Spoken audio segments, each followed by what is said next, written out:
My shit broke, so I gotta fix it now. Not super psyched about it.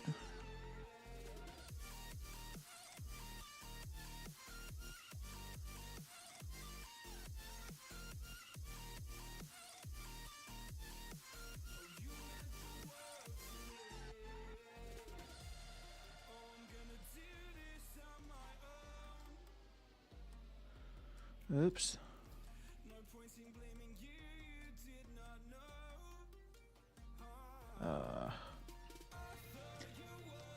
Gosh dag nabbit.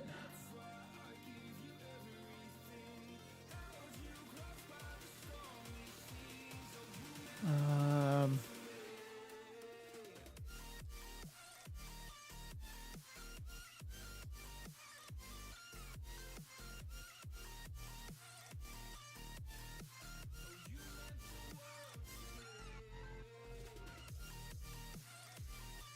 That'll do, right? So now I can take that. There we go.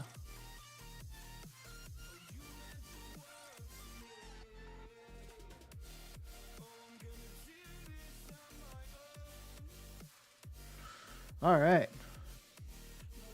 Sorry about that. Of course, shit breaks right when I'm getting started. Seems only natural. You know what? I think I fucked up. Where do I turn this in at?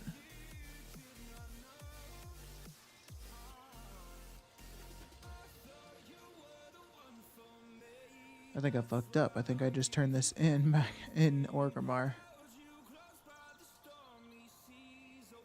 To Shrine of the Tomb, man. Oh, to Orgrimmar. Okay, yeah, I fucked up. Damn it.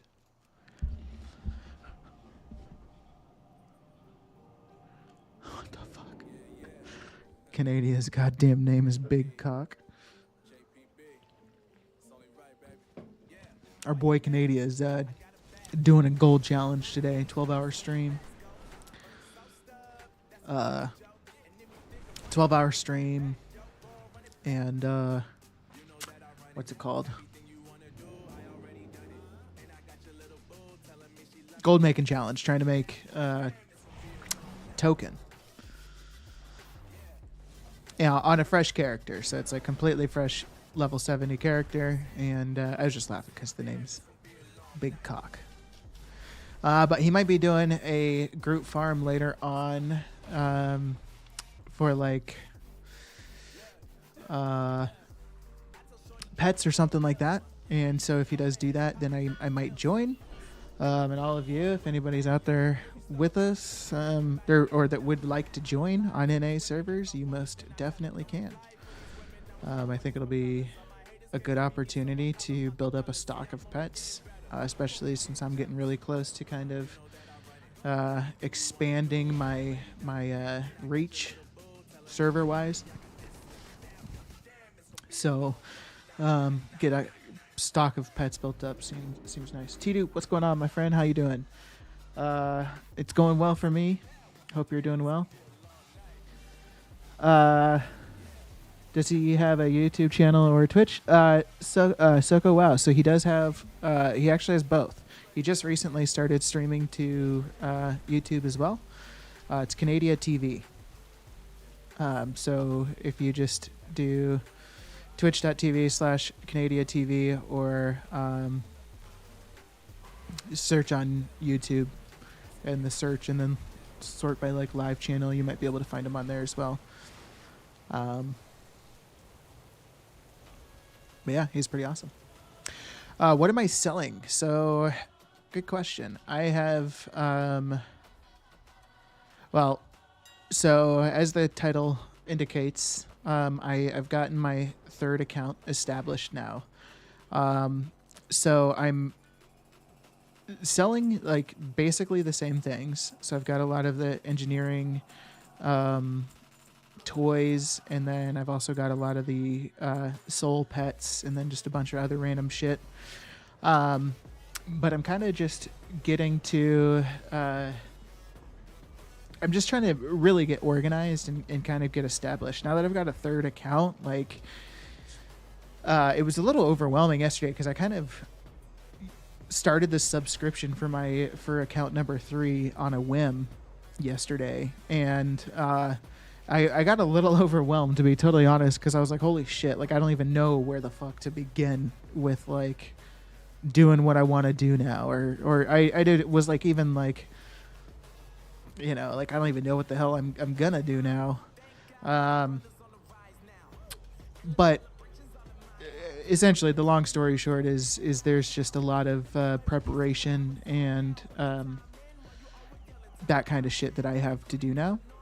So I just have I'm literally training this mount for the first time, so I'm getting this now. So I have access to a whole bunch of new characters, and so with this character, I had engineering, and I ended up unlearning it yesterday. So I just relearned it, but I the only thing I had in engineering on this character was Dragonflight, and I'm not going to do any Dragonflight engineering, so unlearning it didn't really matter. But essentially, I am now able to craft the geosynchronous world spinner.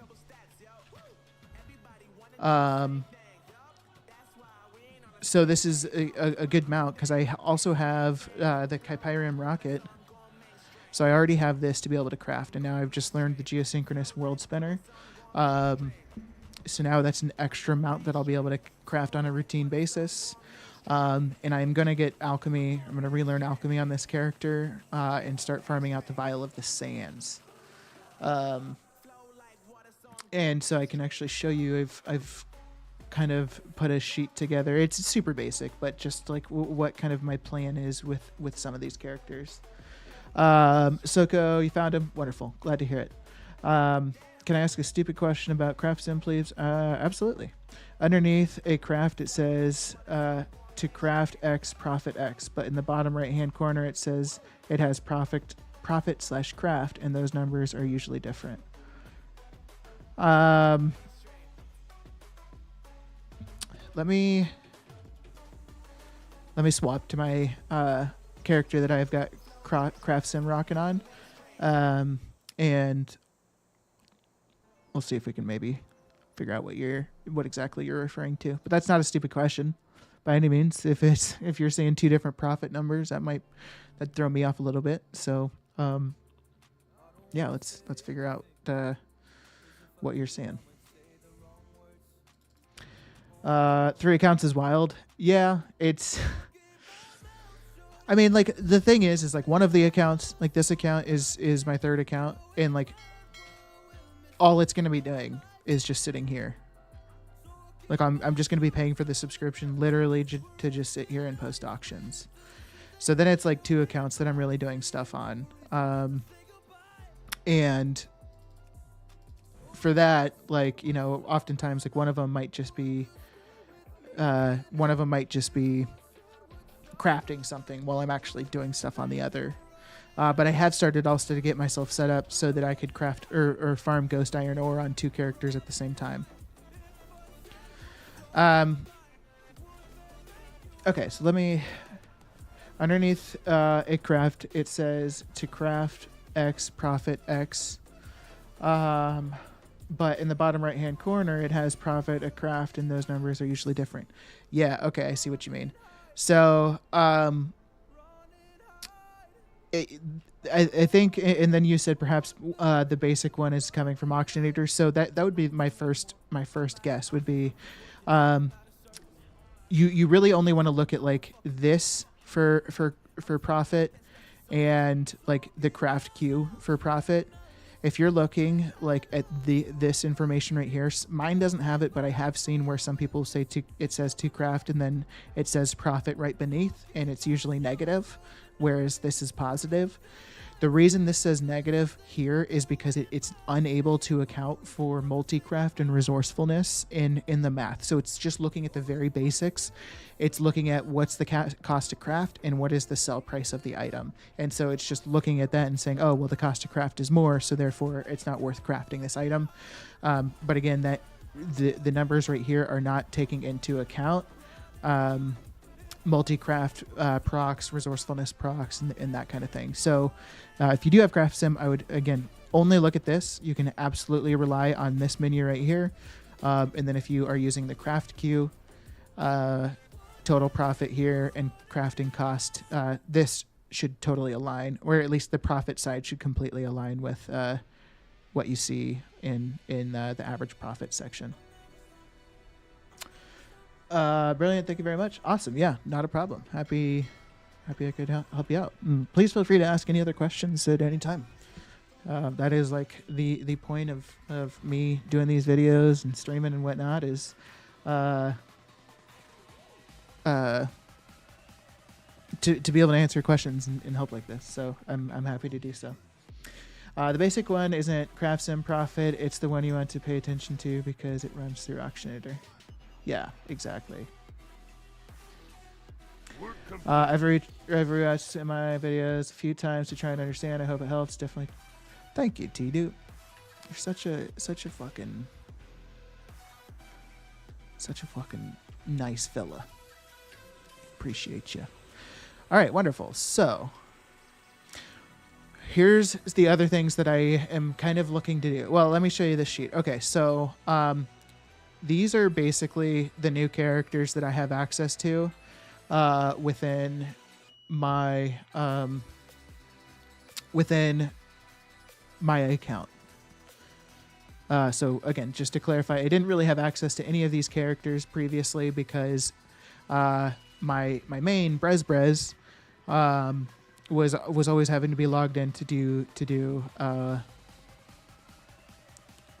was always having to be logged in to god damn. You get the picture. Was always having to be logged in to do the auctioning. So I wasn't able to do really anything ever with these characters. But now that I have auctioning solely responsible onto this fella here, I have access to all these characters. So Crippled is my monk who I've been working on right now. So that's this guy. So for him, I'm going to be doing engineering and alchemy for mounts. So the mounts that I'm going to be doing is the World Spinner, Vial, and maybe eventually Mecha Mogul MK2. That's kind of like what I would like to get to on this character. And then I'm kind of thinking that I'll have these 4 characters specifically on farming souls. And then I'll have these 4 characters doing the tailoring and alchemy cooldowns. And then I have this backup monk. I created him with just a free boost that I got. And I initially was trying to have like dual box open world farms, like the Murloc farm for Frostbite and Wilder Cloth, but multi-boxing that farm's kind of difficult only because like there's a lot of fucking people that also do those farms, and if you sit still for like a split second, they start fucking like ready checking in the group like move. It's like, bro, give me a fucking second. So yeah, that's kind of the idea. And then I do have here glyphs, specifically Legion glyphs for Brez that I want to look into getting going on at some point. But you know, can only do so much. Zen, what's going on, my friend? How are you today? FYI, old school bags are still great to sell. 16 slot plus. Interesting. Okay. I imagine, Zen, you must have just like some crazy TSM operations for like crafting that just includes like a whole bunch of like old shit. And you just like click restock and it just like has all these operations it runs through and figures out what you need to stock up on. That's what I imagine, at least.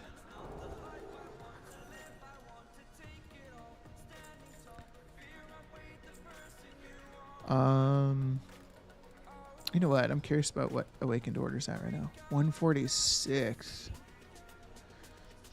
So there's extended maintenance on Tuesday, and I know Canada is speculating a little bit that maybe it's patch day. It would be kind of wild if it was patch day, and it like is like tempting to just like drop several million gold on Awakened Order, but at the same time, it's really, who knows. Rui, what's going on? How are you? Hope you're doing well today. Patch alert, patch alert. It's not like announced, is it? Oh, look at that. Emerald Whelpling. Well, it looks like that's what we're going to go do then.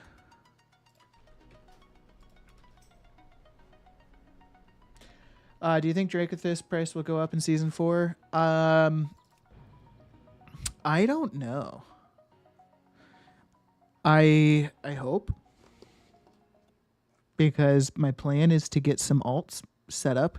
That's kind of like, to clarify, getting my alt set up with like current Dragonflight tailoring and Dragonflight alchemy, like all these new fresh characters that I just got access to, is something that I want to do, but it's not something that I am going to do like, it's not on the top of my priority list, I guess, is maybe the best way to put it.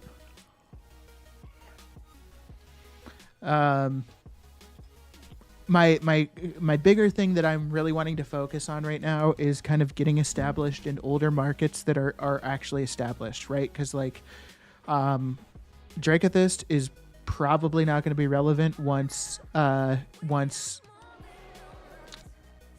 Within comes out. The cloth cooldowns, they might be relevant, right? They might be relevant because people might still want to buy those 34 slot bags. Like if new 34 slot bags are not introduced with War Within, or larger slot, then people are probably still going to want these bags. So like, it's a gamble on if it's relevant or not. But like getting these old mounts and these old recipes from previous expansions, are a lot more reliable to kind of start working towards, just because sorry, where do we need to go? Also, I think when we were doing the bronze, I ended up having to play an alliance character.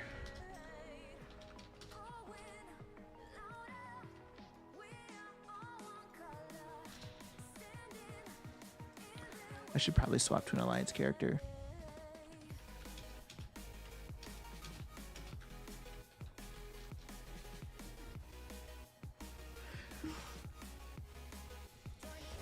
Anyway, so yeah, I'm just trying to...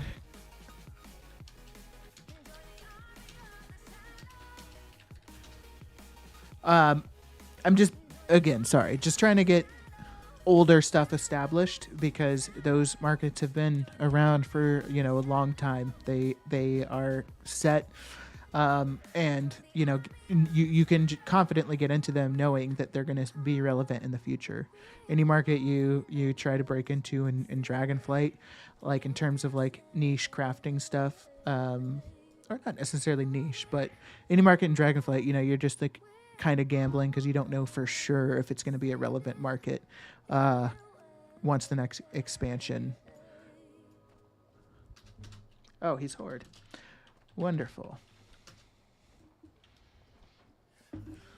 Okay, great.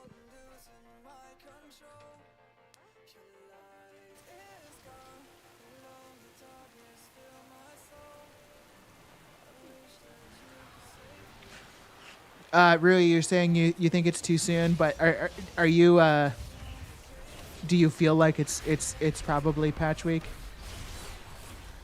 And if this week was patch week, that would mean that the following week would be the start of season 4, right?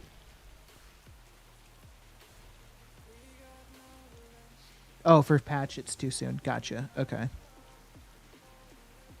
Yeah, you still have time to make an alt army. Yeah, absolutely. And that's the other thing is I could just stick some of these characters down at the feast and just do the Iskara feast once a week for the chance at alchemical flavor pocket.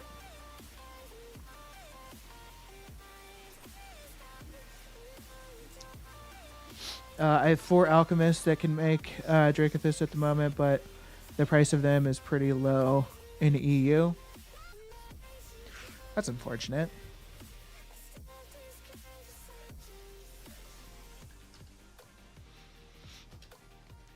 Okay, so we're going to do bronze, whelpling. I forget the best way to get there. Dark portal. And I think there is a port to the dark portal in Orgrimmar. My alchemists do living steel mostly.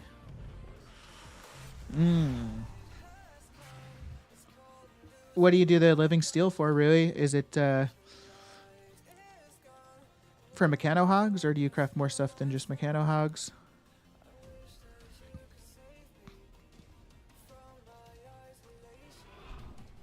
Sky Golem and pets.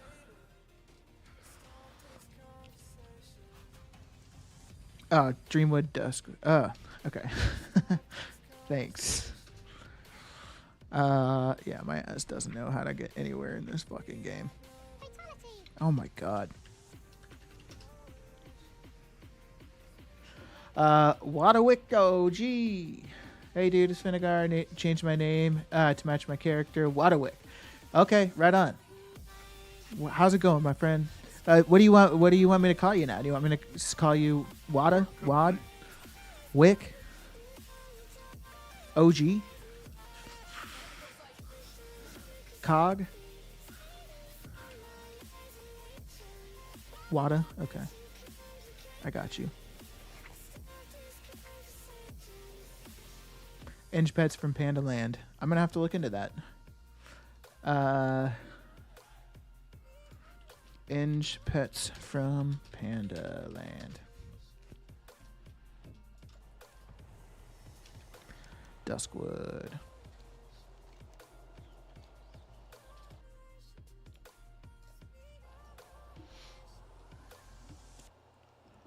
And by the way, Soko, I'm not familiar with the prices of Dracothus on EU. Obviously, I'm on NA servers.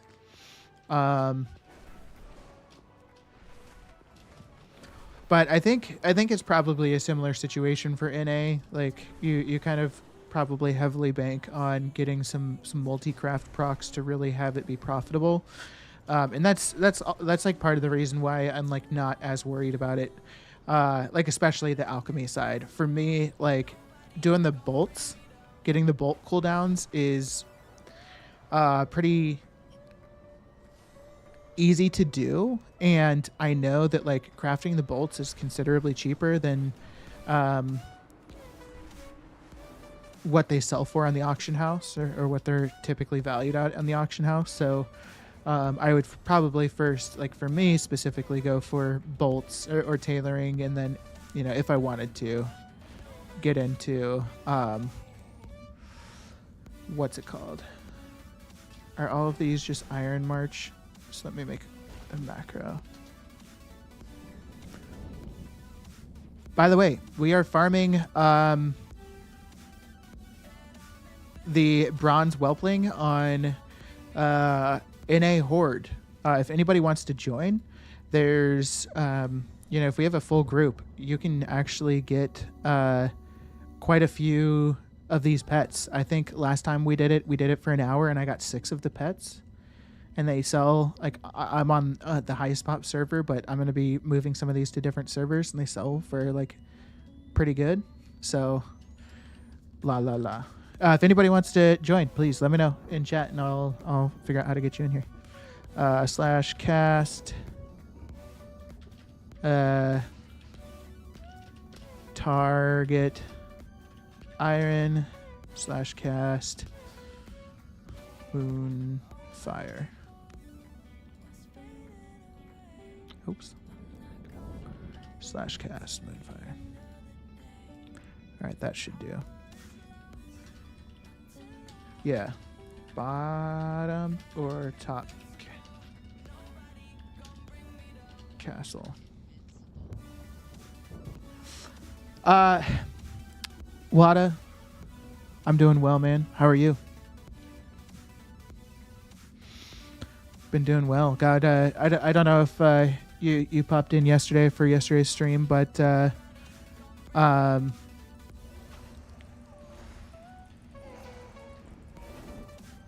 got a third account established.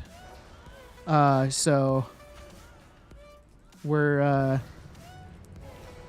now we have like just a shit ton more characters available to do different gold making stuff.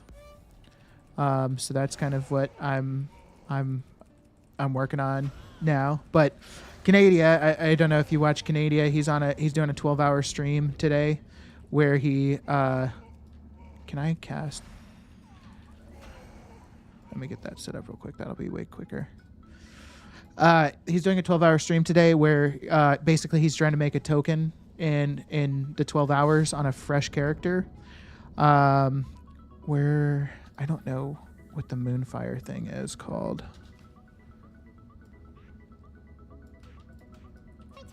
Oh my god. Fucking TSM.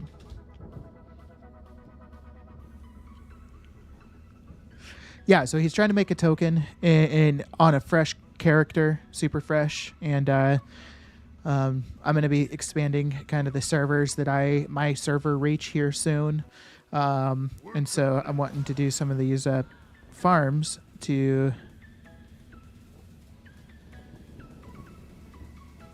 Moonfire is usable in cat form. That's what I need.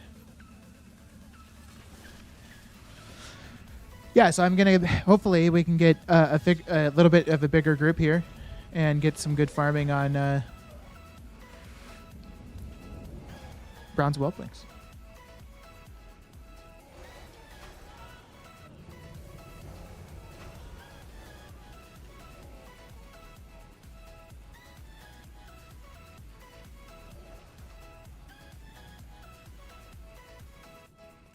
Come on, play farm.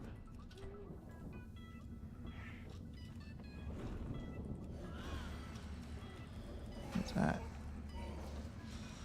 I have 2 tailors, but I fucked up my points on my first one by speccing into mostly bags, etc., instead of the cloth. I mean, if you're not currently crafting bags, like, I would definitely look into doing that. I do a lot of bag crafting. I'm going to be able to do more now that I have this new account established, because my character that does the bag crafting is usually sitting at a place to farm souls, but now that I've got a whole new set of characters available, I'm going to be able to do a lot more bag crafting, and bags are incredibly profitable. So it's not necessarily a bad thing that you've specced in for bags, because speccing in for bags, if you're going to craft bags, is good, because you get, I think, an additional 30 resourcefulness by going into that bag tree, and you don't have to like fully max it out, but damn near.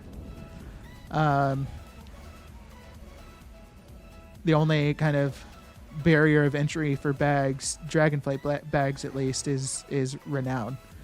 So you'd have to get your renown up, but again, super worth it.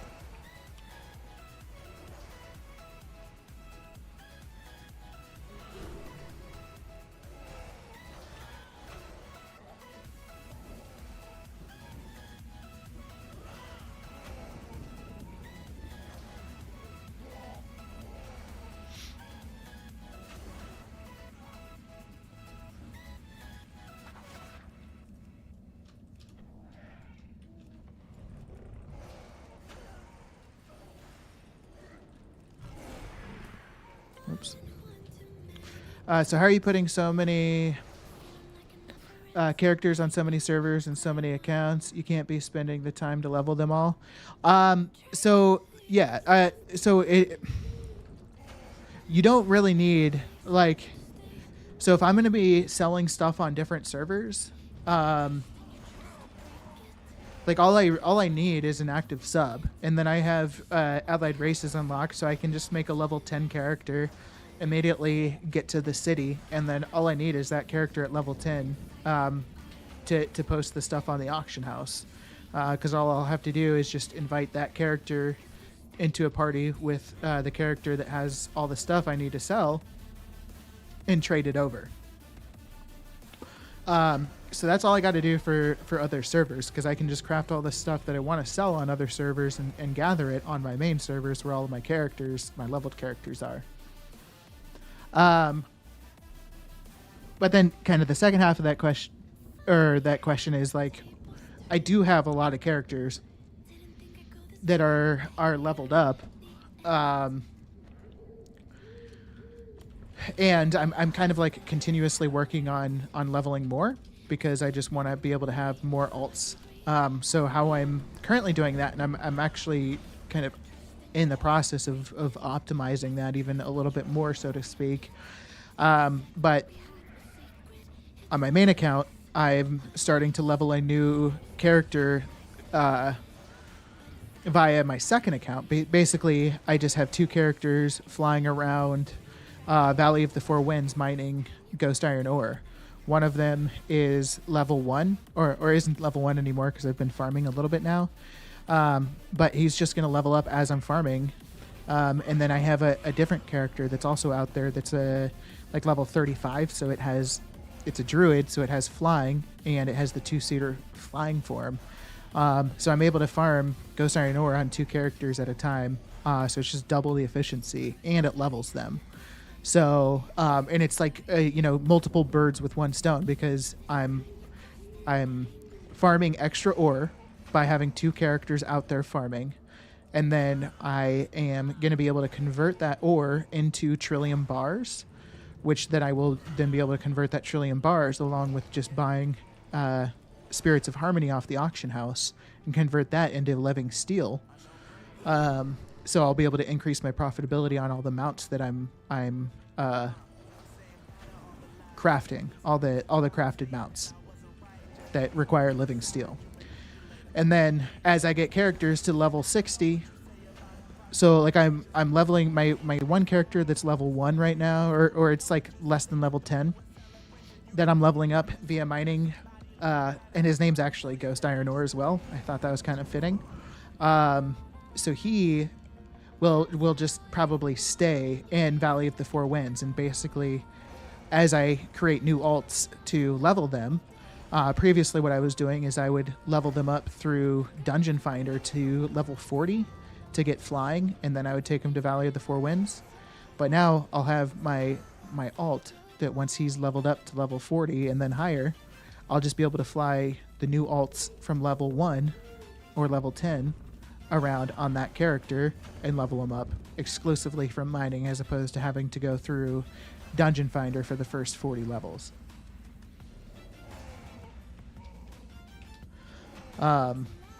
So, and then I think the additional added benefit is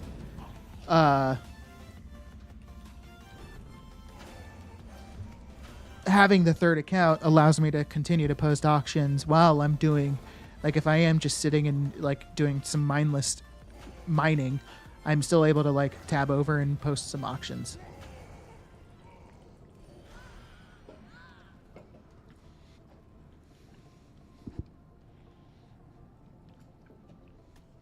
Turn the webcam on. Ka-chow.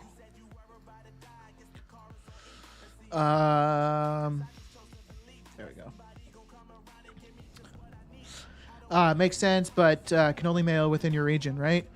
So no, actually, you technically can't mail cross-server, so that's the only downside is anything that I'm going to sell on other servers, I will have to physically trade between my 2 characters, so I'll have to invite them to a party and open trade windows, put the items in, click trade on both sides, and do that for however many items I'm needing to trade. So it's a little bit tedious, but I think the benefit or the thing that makes it not so bad is I'm not going to have like thousands and thousands of items. Like, I'm not really doing transmog. Maybe eventually I do that, but probably not. So like it might be like 3 or 4 trade windows to trade everything over, but then ideally I'll be able to trade enough stuff that I'll have stock on that server for a week or two, so I won't have to look at like trading every single day or anything like that. Very cool, hell of a process. Yeah, it is. It is. I think it definitely sounds like quite the process, but I don't know. Like I'm really like trying to optimize it as best I can to be as lazy as possible, or I mean, not as lazy as possible, but just the least work possible. So I actually think that that's part of the reason why having a third account actually makes it easier. Just because it requires less, swapping characters and that whole shit. I think that the hardest part that I'm currently looking at right now is where or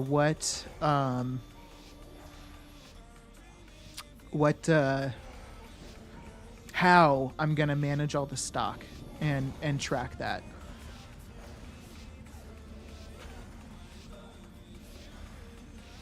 Because I know I can use like TSM to track stock, but I've just had some issues with that in the past. I'll probably try it again, but like I said, I've just had some issues with it in the past. So, all right, timer just went down, so now we loot.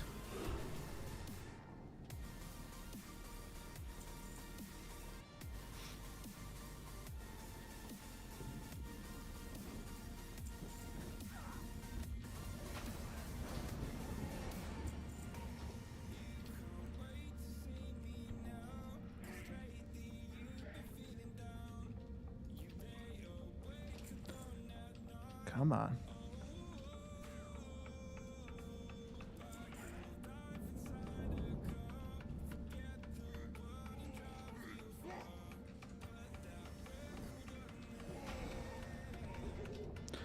I don't know if anybody's gotten one yet. Haven't seen anything pop up in the loot window.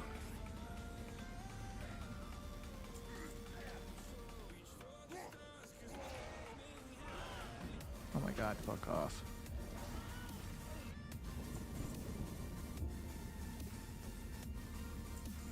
Nothing? What is this shit?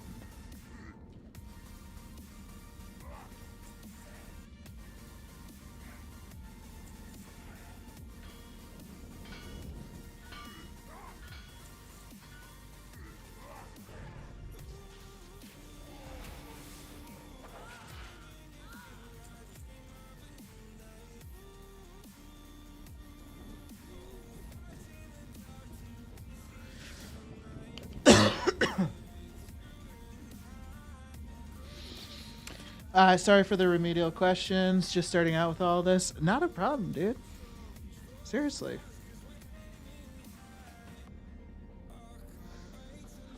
I appreciate the questions. I appreciate you wanting my brain or my brain's knowledge.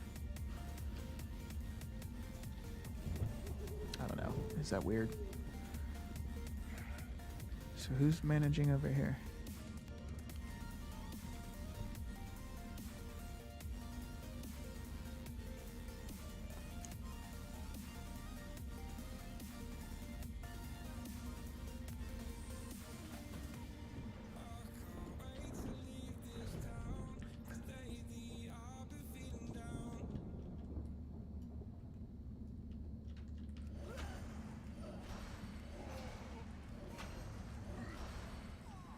Is there people up here I need to kill?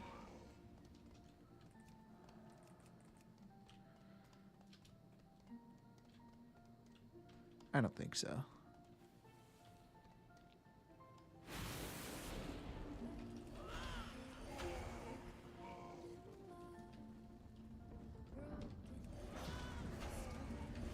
So by the way, if anyone's not familiar with this farm, or a lot of farms will kind of operate this same way. Um, so we set the timer for 15 minutes. What's going on, Puma? Welcome in. Saw you hanging out with good old Canada. Nice of you to stop by. Anyways, so the timer's set to 15 minutes. And essentially, the reason why we set it for 15 minutes is what we're going for here is I forget what it's actually called, but it's some sort of like lockbox, basically. And when you open, like, it has a guaranteed chance of having the bronze whelpling in it when you open it. So it's rare quality, and because it's rare quality, it doesn't despawn as quickly as like normal loot despawn. So like if there's like a gray quality item, like this battered armor fragments, that's gonna despawn off the dude you kill like within just like a minute or two probably. But like the rare lock boxes that you get with the pets, those I think it's like 20 minutes for them to despawn. So we just kill for 15 minutes straight because we know nothing's, what we're looking for isn't going to despawn in that time. So it's just like kind of maximizing the farm instead of like killing every 2 minutes and then flying around and looting it. That would just waste a lot of time doing a lot of excess looting for no reason, basically.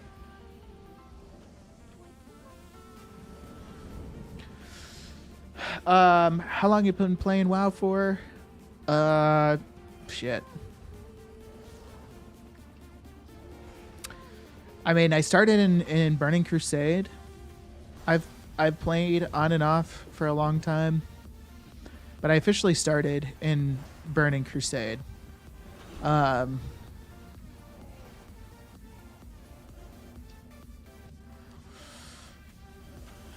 I mean, in total, probably like,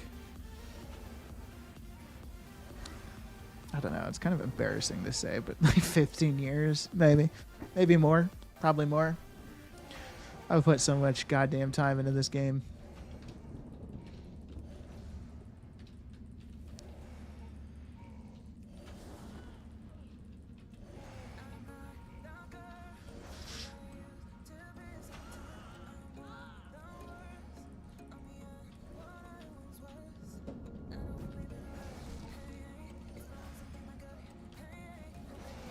How long have you guys been playing?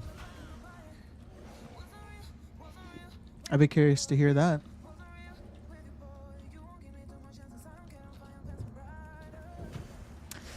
So many auction house items do you have daily? Gold makers have to what others are up to you.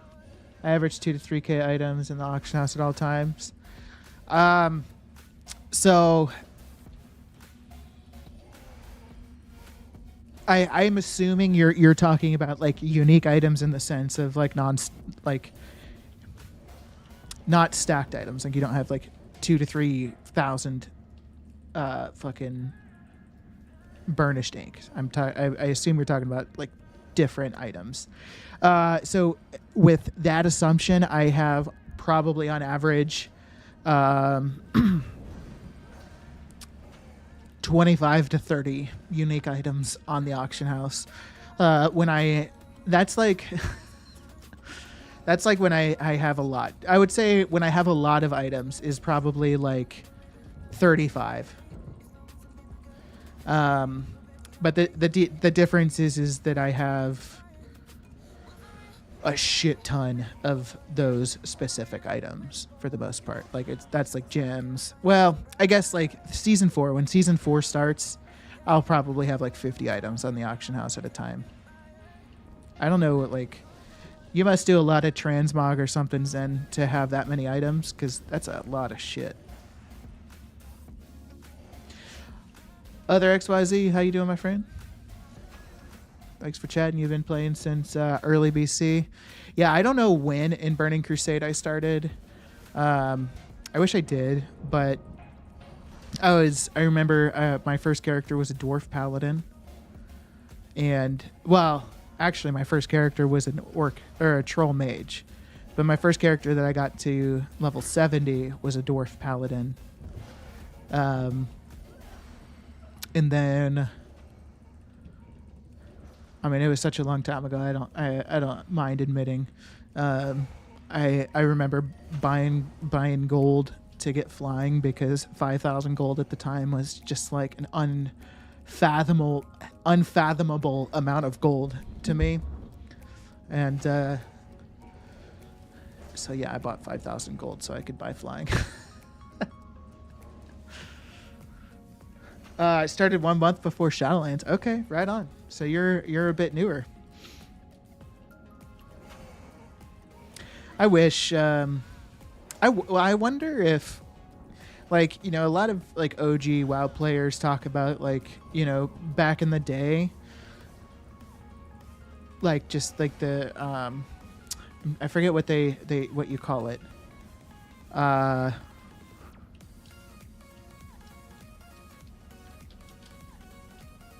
whatever. Just like back in the day. I'm totally blanking on what the word is right now, but you know, like it was just so much fun.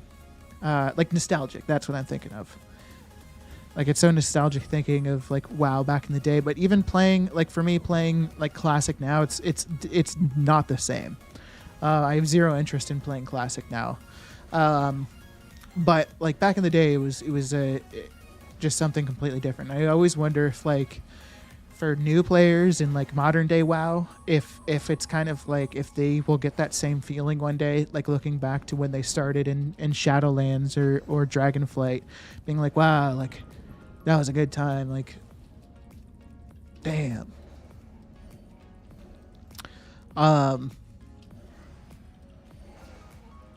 5,000 gold for flying. That's nothing. Shows you how much inflation has gone up. Yeah, for sure. I mean, like, I feel like you don't even have to pay for flying anymore. Like, if you paid for it once on a character on your account, you've got it for every character now. Because I don't remember the last time I actually had to pay gold for flying. But yeah, it's inflation is crazy. But you gotta, right? People want to see bigger and bigger numbers. They do it with damage. They do it with stack sizes. They do it with gold. They do it with items that you buy from vendors. Like, they inflate everything. Because people like to see the bigger numbers. Like myself. I remember like a couple of years ago they did like a big squish. I forget which expansion. I think it was going into a specific expansion. And it wasn't like too many expansions ago. Maybe it was like Shadowlands or BFA or something, but they like squish everybody's levels down, item levels, like everything. And I remember for just like a little while, I just kind of felt bad about it because I liked having big health pools and seeing those huge numbers when I'm doing DPS and whatnot, and it felt like my power was taken away, even though everybody else was in the same boat. But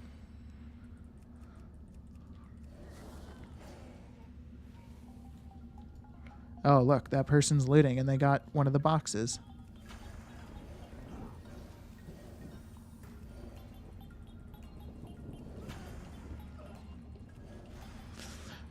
Played from Cata to BFA, then left, came back around 6 months ago. Okay, dope. What was your guys' favorite expansion? I really enjoyed MOP and I think it was Cata that it introduced Oldham. This zone, I loved that zone. I spent hours and hours flying around there farming fucking ore. I think it was Serenite maybe. Oh, those were the days. But that's also when I was like a young little shit in high school that had nothing better to do.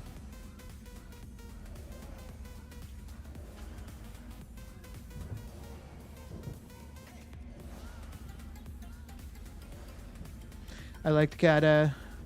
Most people hated it, but it's nostalgic for me since I started shortly before it came out.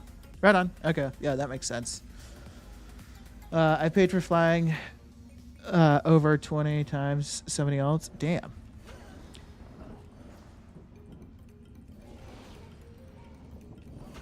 Yes, that's strange. I don't know why you have to pay for it. Other, because, like I said, like I when my characters just hit level 40, they just get flying. Like my druids, they just immediately get flight form. And when they hit 30, they get immediately get flight form, and then once they hit 40, they immediately get faster flying.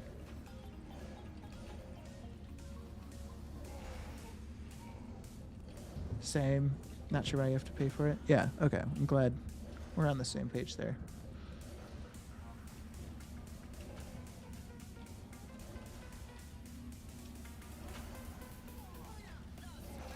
Yeah, I really enjoyed Kata. I really enjoyed Firelands. That was a really fun raid for me. That's like back when I like actually tried to do content. Mist and Pandaria I really enjoyed because I was really into PvP in Mist of Pandaria, and so I did a lot of PvPing and did decent actually.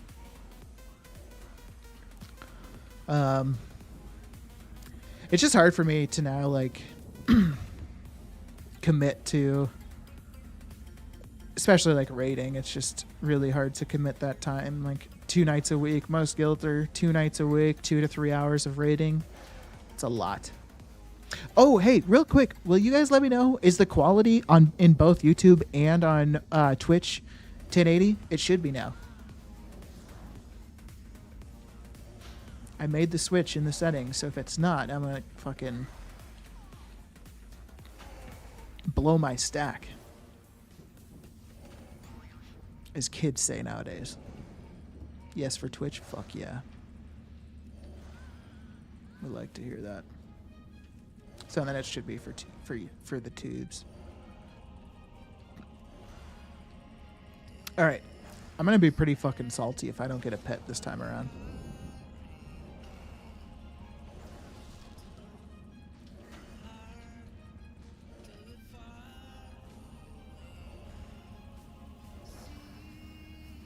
I think I heard Canada say the drop rate's like 1 in 500. And we got a full group here, which means we are killing everything. Like this farm is like maximized, so to speak. So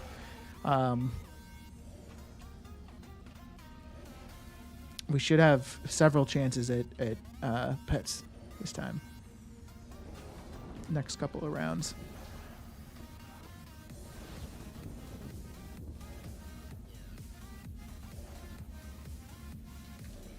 Being a druid is so easy.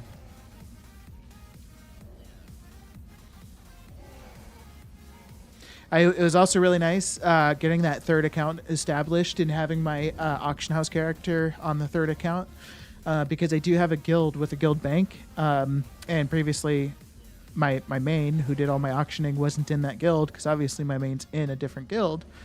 But now I have my auctioning character in the guild bank, and so I just have like easy access to a shit ton of additional storage, and also easy access to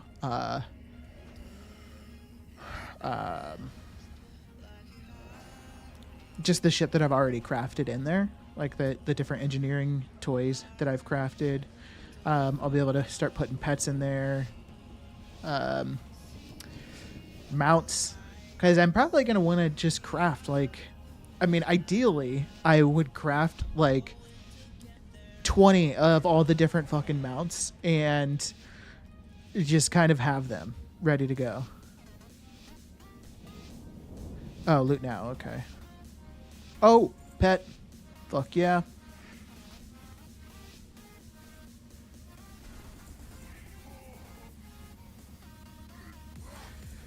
Sorry, what I saw you're gonna wanting to share a success. I will check that out in just a second here. I'm excited to see what your success was. Hopefully you made some fat stacks of casholine.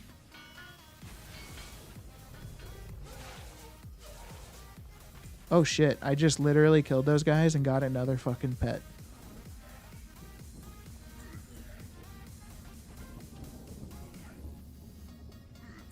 Pet number 3, holy tits.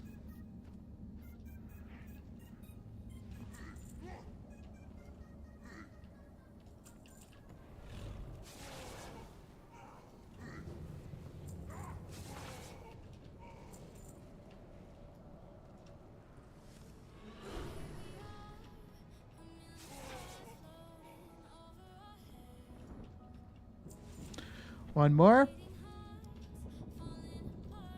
One more.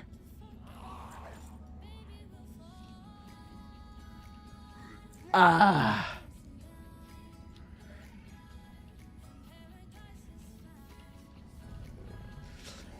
All right. Well, look at that. 3 pets for starters. That's really nice. And just a word to the wise. So you'll see these lock boxes. You can actually sell these lock boxes. They say on right now, the minimum buyout's $65K. But it's really like, you know, people like it would be really stupid for people to buy these. Like, you certainly can try and sell these lock boxes like this, but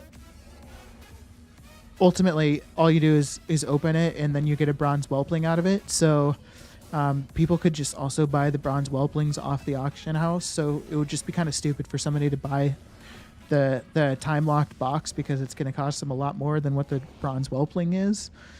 So my point is you probably won't get a sale if you're just trying to sell the time locked box, but you certainly can. Otherwise, you can open them up.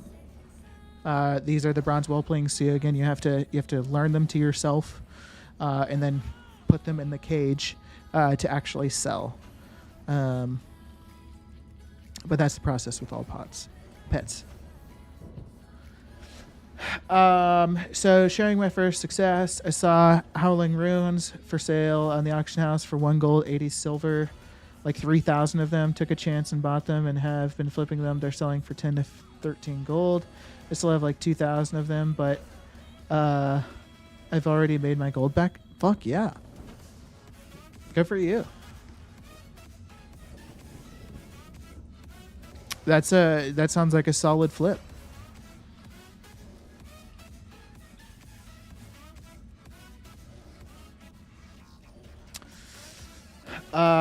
Four guild banks are very nice and full. Fuck yeah, Zen. That's awesome. Can you have like multiple, like 3 versions of WoW and their TSM all linked at the same time so that they're sharing data, or can you only have 2 copies sharing data with each other at a time? Because it wasn't cross character till after WoD, I had over 30 alts. Oh, I see. That's why you were having to pay for. I gotcha. That sucks. Be cool if Blizzard would like reimburse you or some shit. I mean, they would never do that, but that'd be kind of nice. When did you get into gold making, and what did what make you take it from just a bit of farming to the next level where you're at now? That's a good question, Soko. To be honest with you, like, I just really enjoy gold making. It's just a fun aspect of the game for me, and I've just always enjoyed it. And so because I enjoy it, I think that's just natural for anybody, if you're doing something that you enjoy, to just try to, you know, do it better, right? So that's kind of what it was. It's just me continuing to try to get better at it and make more and more gold. And I've always been into gold making. I think actually maybe what got me started in gold making is because I enjoyed buying boosts. And I wanted to be able to buy more boosts. And so I was like, well, if I want to buy more boosts, I need to make money. And so then I just started looking into all the different ways of making money and started trying them out. And then I started to enjoy it off of that. And I've talked about this before, but like for me, like sometimes like when I'm really going at it, like I feel like I'm like the CEO of a fucking company, and I'm just like banging out like, profits. Because I'm just like, I get into like a routine and I've just got a rhythm, and like I've put thought into everything that I'm doing, like what characters have what professions, and what accounts have what characters with certain professions. So like I've done everything I can to like try to optimize my approach, and yeah, I don't know, it's just really rewarding. Plus I don't have to like fucking, I can get up if I want to. I don't have a raid leader or anything like that screaming down my throat. Or not necessarily screaming down my throat, but and then Mythic Plus is just kind of toxic. And that's not to say I won't do that stuff. Like I don't know if I will in season 4 that much.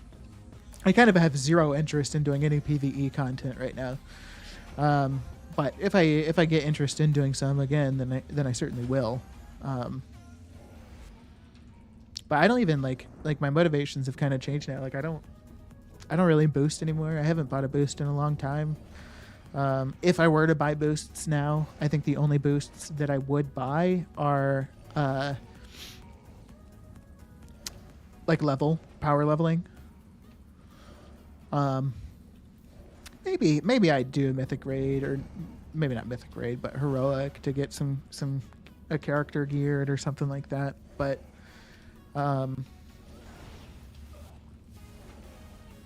yeah, I kind of just want to have like a shit ton of gold. That sounds kind of fun.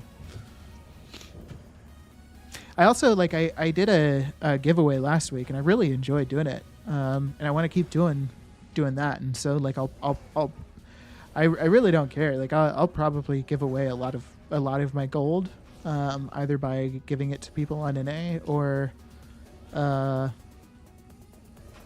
redeeming tokens and then gifting people on EU different stuff from the Battle.net store. So last week I gave 600k away. And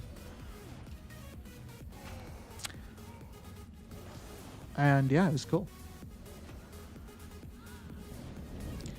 Play the economy greater than mythic raid. Agreed. How does power leveling work? Yeah, so it's pretty simple. I mean, in my case, I just find boosters, but you're probably curious how they actually do the boosting side of it. So, in most cases, they take you to like a zone within Dragonflight, like oh, that's not Dragonflight, is it? Like maybe like down here, Brackenhide Hollow area, where there's like a shit ton of mobs, or possibly also up here in Knockhood Hold. And it's basically, usually it's like one tank and one DPS, and they just like kill mobs constantly for like a lot basically, and you just get a lot of XP from it, and they can just do big pulls, and power level people up. So that's one option. I think there's another method, which is with somebody that has an alt that's like a twink, like a level 10 twink alt, for example, and you can turn off XP. It's kind of a pain in the ass to time it right just for like getting into queues, but basically if you have a 10 alt with XP off, you go into like a random dungeon, you just kind of blow everything up like crazy because of scaling. So if you can queue into that dungeon and manage to do it without partied with the people you're trying to power level, they'll get the normal amount of XP. but you can just clear these dungeons insanely quick. The challenge is if you have your XP off and you're partied with the people you're trying to power level, and you queue into a random dungeon with them, they'll get a lot of reduced XP because you have XP off. So you have to kind of time it. Like the people you're trying to power level would queue in to the dungeon finder at the same time as you, and you just hope that the system just kind of automatically pairs the people getting boosted with the person with XP off. So they basically invite you to a group and farm packs of elite world mob. Yeah, essentially. And an added bonus for the boosters is most of them will be spec'd into tailoring for increased cloth collection. And I think they get a decent amount in raw gold and cloth as well doing it. But yeah, that's basically what they do. Keeping your routine and rhythm is something I struggle with. For a while I was making the Legion mount on my DK, but for some reason I stopped farming the Bloods. The Mecha Mogul MK2, is that what you're talking about, Soko? That's actually one of the mounts that I'm looking to get into. There's also another item that you can craft within Legion engineering. It's Mecha something. I forget what it exactly is called. I could look when I'm done with this if you remind me if you want to know. But it also takes Bloods. But there's some world quests you can do that give you a decent amount of Bloods, and then you can also get set up for Legion tables, I think, to get Bloods as well. So that is something that I'm actually looking into getting started in, because it seems like a pretty solid income farming the Mecha Mogul or crafting the Mecha Mogul in K2. Casual mode. How's it going, my friend? Hope you're doing well today. What is this farm? Is this a mount farm? No, this is not a mount farm. This is for bronze whelplings. So basically, we are in Blasted Lands up at Acrylon Hold, and it's a lot more. It's a lot better when you have a full group like we do. So kind of lucky right now. But basically, you just kill mobs for 15 minutes. And then you go around and loot, and you're shooting for these items right here, time-locked box. When you open that time-locked box, you get a bronze whelpling out of it. So we on our last 15-minute killing spree, I looted 3 of the boxes. Now, that tooltip might be a little bit deceiving. These boxes are worth 65k on my server currently. I'm on Area 52 NA, which is the highest pop server.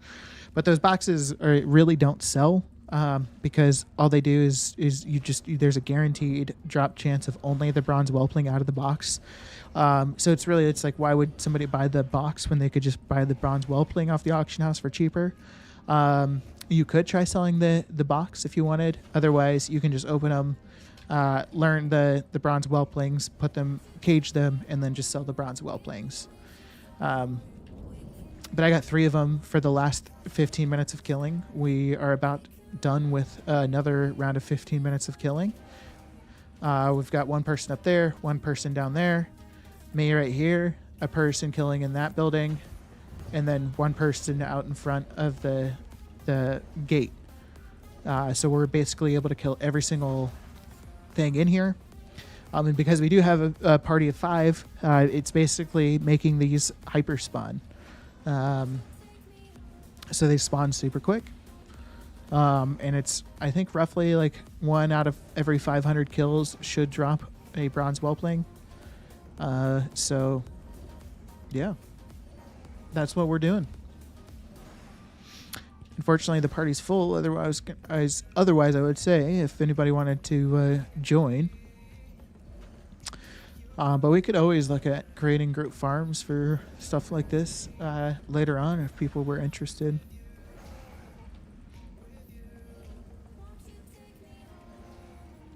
This is not something that I usually do too. Like if you've watched any of my past content, like I usually do auction house crafting, and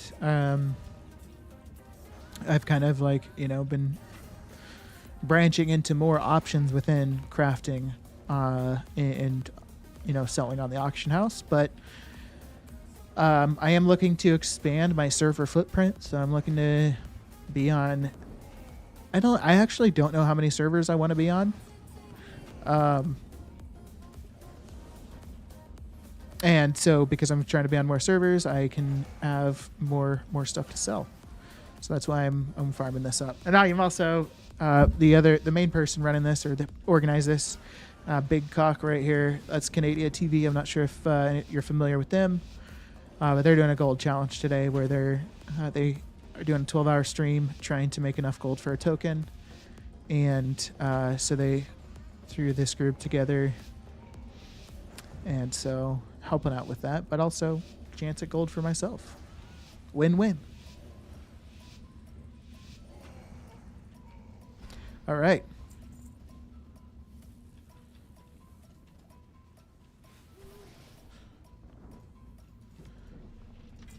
Nice. Pet number 4.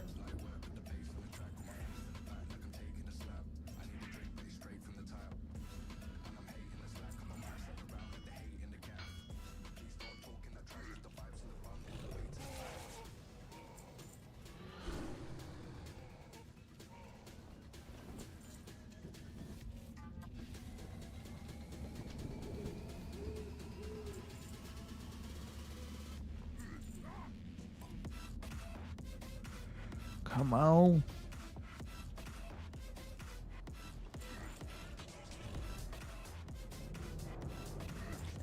Pet number 5.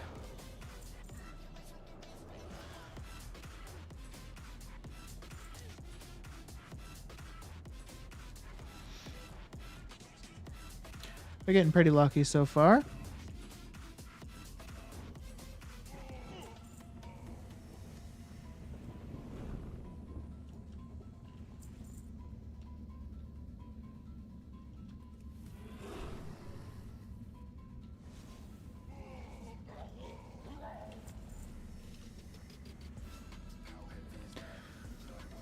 Why am I in combat?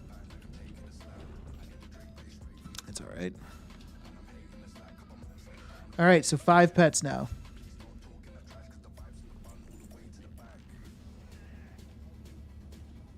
Like to see it. Spreading the wings. Some for things to sell. Yeah, exactly. Spreading the wings.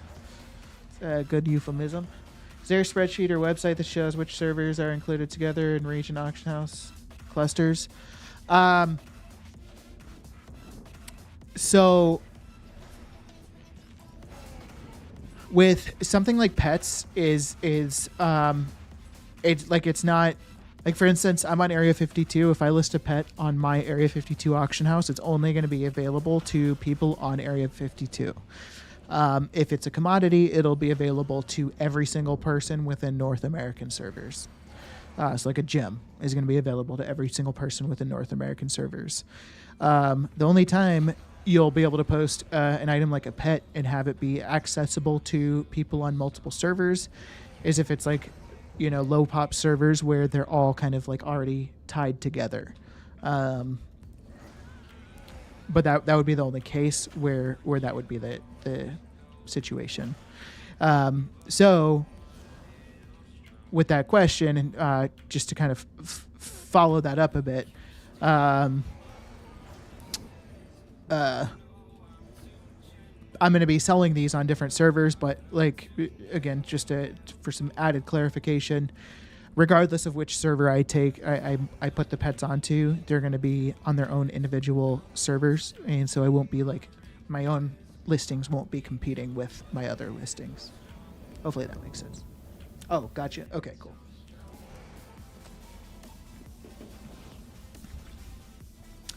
So Speed Farmer just said in chat, he's probably responding to Canada, saying my server 13K. So that's likely, he's probably saying what the price of the bronze whelpling is on Area 52 right now. So if it's I'm obviously on Area 52, so if it's 13K, then it's roughly 25K for two. So I made 50, 60, 65K roughly so far. And we've been here for like 30, 40 minutes.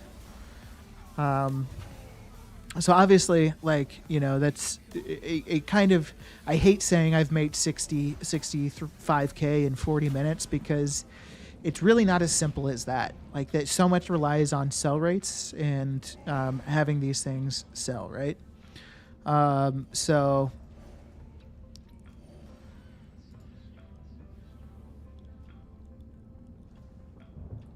I don't know where he was. So yeah, saying that like, 70K an hour, because who knows, if we complete this round of killing and I get a couple more pets, I might be close to 100K, and then like I could like clickbait be like, oh yeah, 100K an hour. But well, like, you know, in theory that might be true. It so much relies on, like, it might take me a month to sell every single one of these pets that I'm looting right now. So when you factor in all the time of listing in auction house, it certainly isn't 100K gold an hour, but I don't really factor in that, like, listing time regardless. But like, it's a good farm, so like I could do this for an hour, you know, get 100K in pets, go to a different farm for an hour, get 100K in pets, or maybe less, maybe more. But the point is I'm just getting more products, like Zen Pao said, spreading the wings some in terms of things to sell. So I'm just getting more options. So that's kind of the benefit here. Really, yeah, you only made if you sell. Exactly. Yep. Only gonna count it if it sells, or you only made money if it sells. Me having 100K worth of pets in my bags doesn't mean shit until it sells.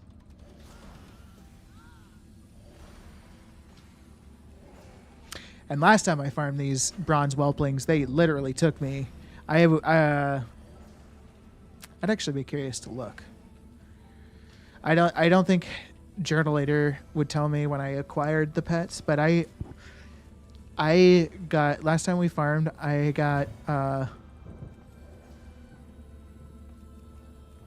guy left us and then rejoined. What the fuck? Probably looking for a different group. I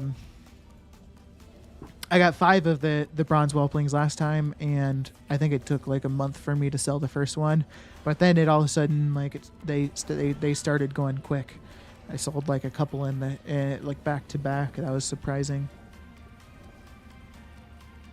But like, I'll still, like, once I have these, I'll still list them on Area 52, because especially if I'm selling across multiple servers, like, I'm gonna see like a gold difference. Like the bronze whelpling on Area 52, 13K, but I might go on to a different server and its value's like 35K.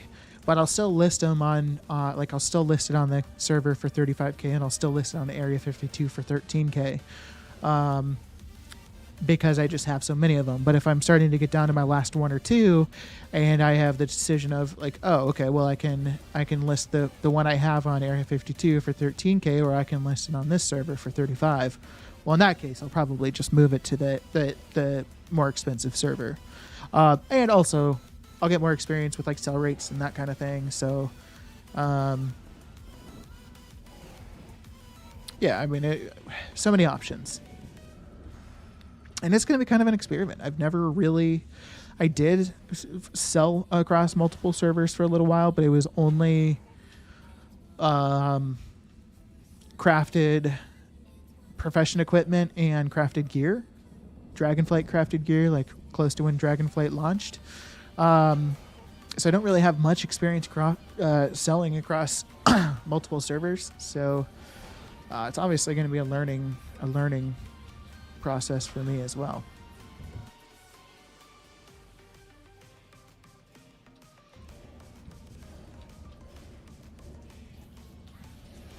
I'm really happy with 5 pets so far.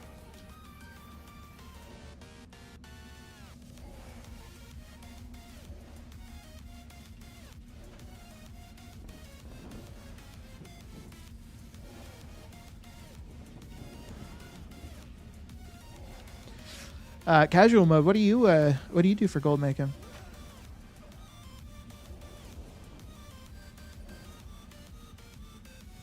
I'm always looking for new ideas, inspiration.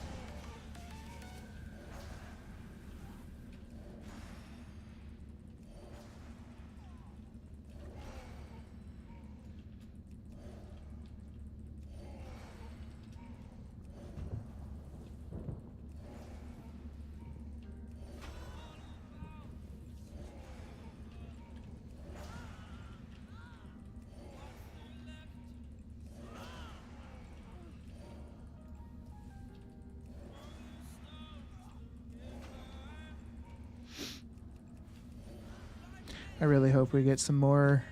I would love to just get like fucking 10 of these bitches. That'd be really nice. I wonder how many Canadia's gotten. Can anybody go do some reconnaissance for me? I want to make sure I get more than him.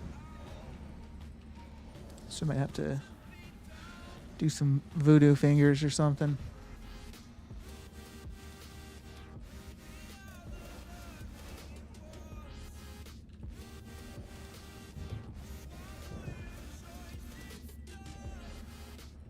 I guess I could also ask.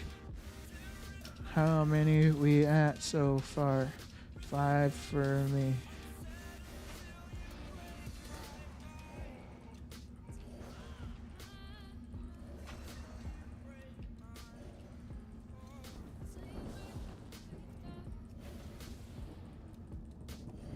Okay, he's at 5 as well.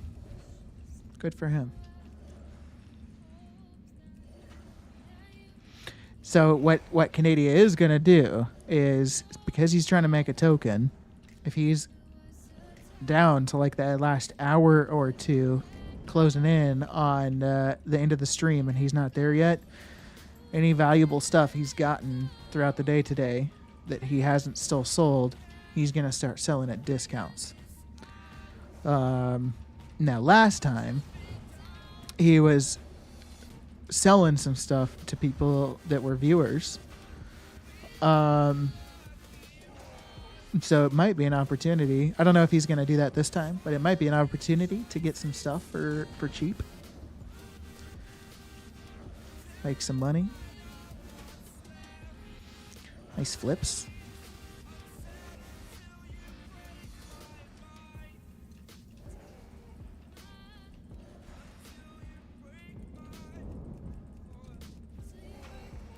One thing I also want to do today is maybe go out and start looking at archaeology. Well, I probably first want to get I need to figure out, I think, is Vial of the Sands, is that Pandaria alchemy? Or is that Cataclysm? It might be Cataclysm. I need to figure that out, and then I probably need to level that up, because I probably need to have that leveled up before... Well, just to make sure, because I don't know if the recipe will drop unless you have like high enough alchemy. So I'd rather just level it up to be totally safe. But I'm still not confident that the recipe will drop for me because I've technically already had it.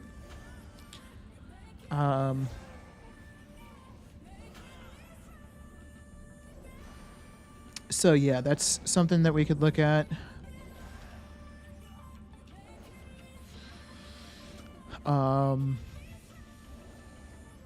And then the Mecha Mogul MK2. But then I'd also need to start looking at Bloods of Sargeras. Because you need Bloods of Sargeras.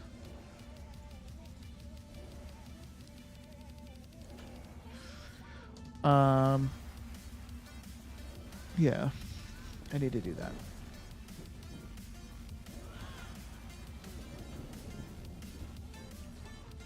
Does anybody here have the Vial of the Sands recipe? How long did it take you to farm it up from archaeology? I'm scared to do it. I can't remember how long it took me last time.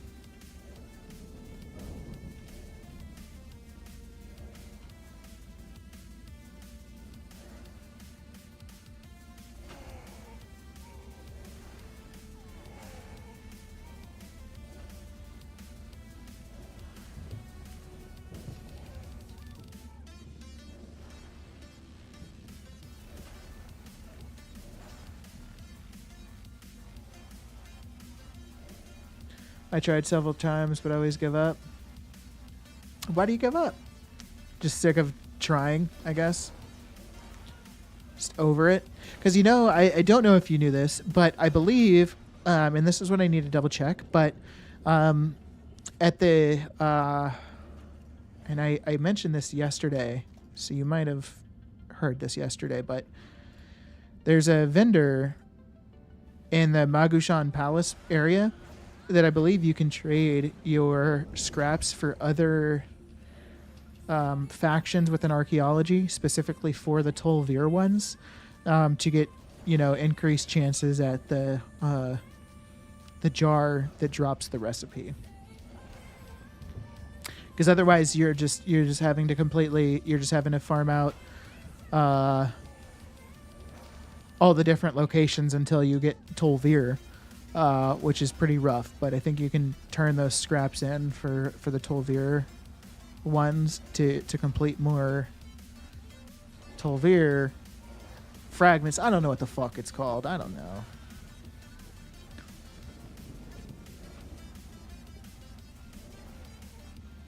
You get my point, I think. I hope.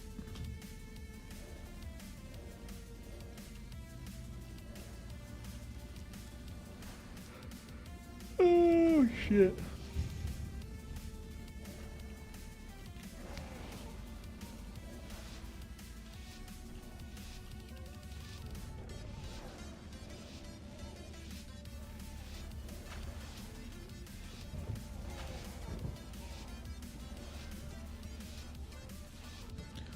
All right.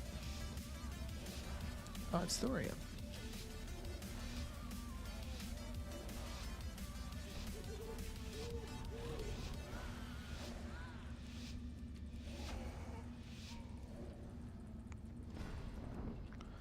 Okay. Hey!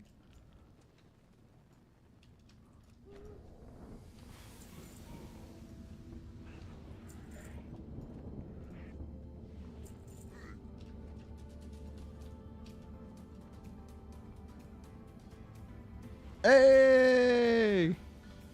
Shit. Why can't I light that? All right, we getting some pets today.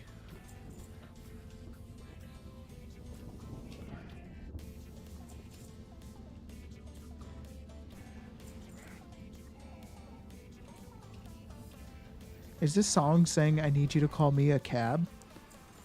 What the fuck? Who wants a techno song about calling a cab?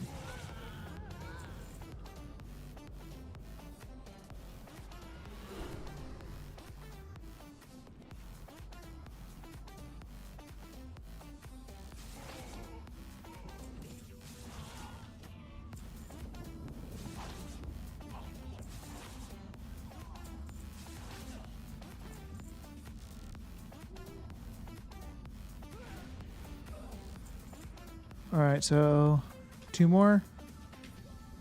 Okay, I'll take it. So we're at 7 now. Hell yeah. Already more than last time. I don't know how long Canada is wanting to go. But maybe we'll do one more. One more string a 15. Call me a cab. Call me a cab.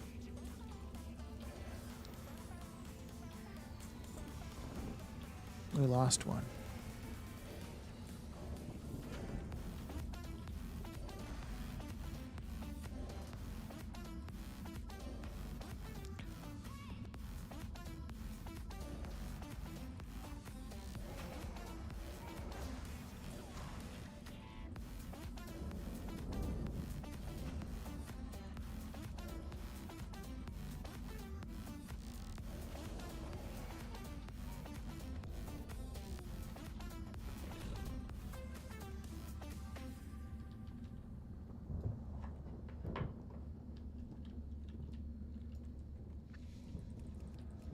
Start the timer.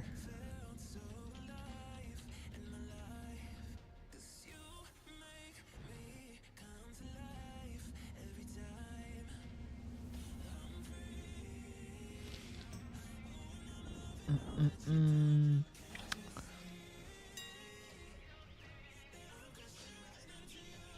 Burnished ink has been going down, but it's still a decent price, so we'll take it.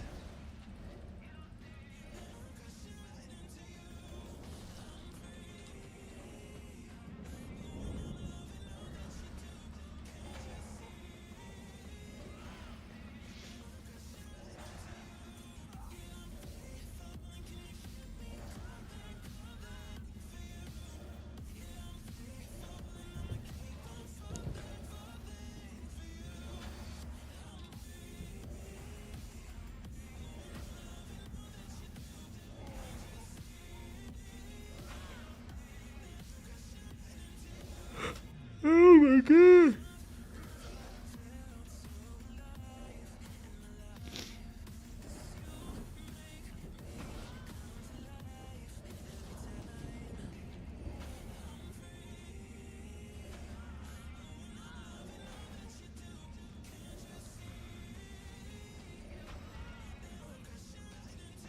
Oh, that guy left as well.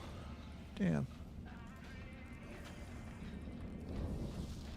Alright, I'll help cover over here then. Come on, energy!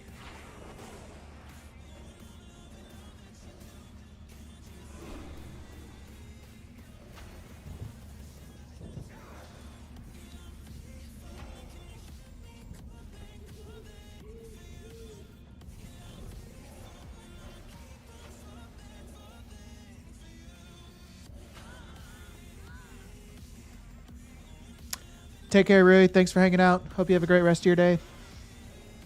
We'll catch you next time. I need to go do some fun too. This farming, it's great for gold, but it gets boring rather quick.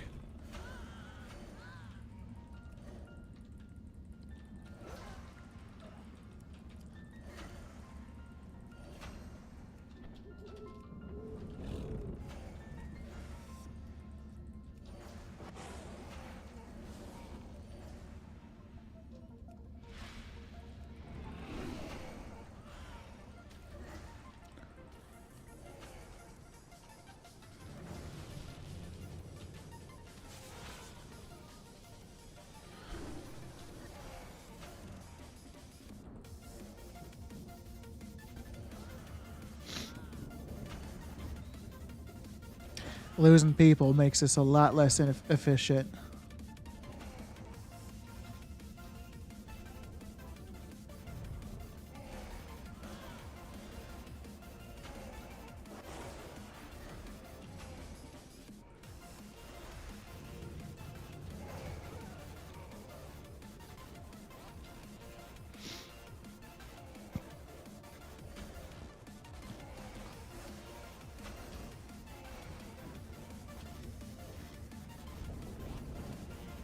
Good thing druids are just really efficient, though.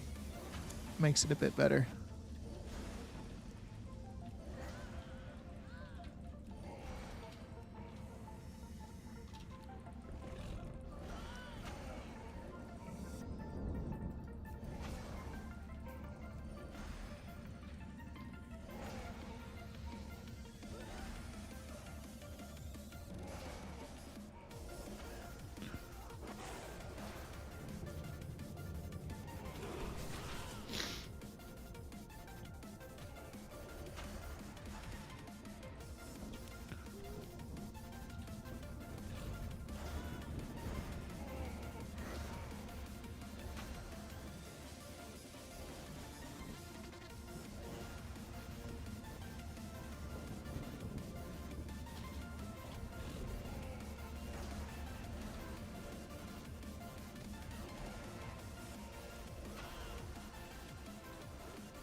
We're having to work for this one, man.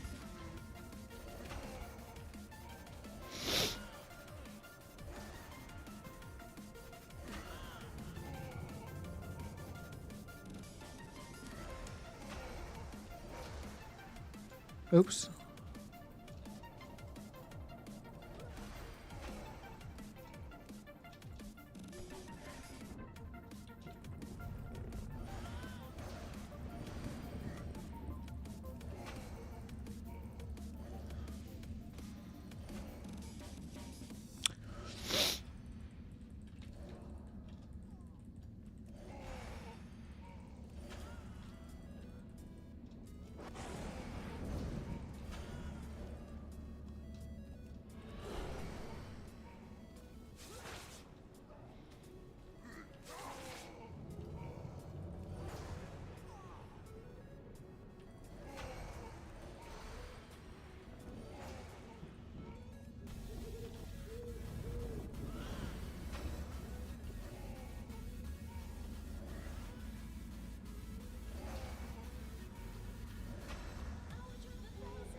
Does anybody have any suggestions on what we could do next? So there's a or any preferences. We could work on my engineer. I've got. Well, actually, I know what I'm gonna do. I need a restock badly. So that's gonna be mounts. That's gonna be. I will look at gems.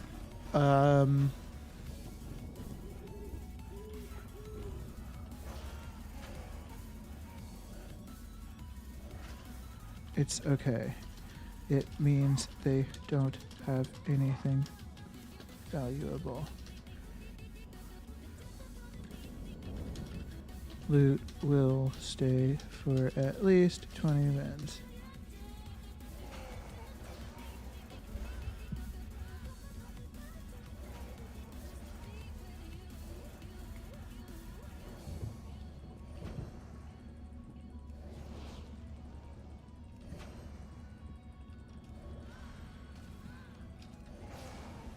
Yes, so I have some restocking I need to do, like I was saying. So I want to go through and craft all the mounts. I kind of want to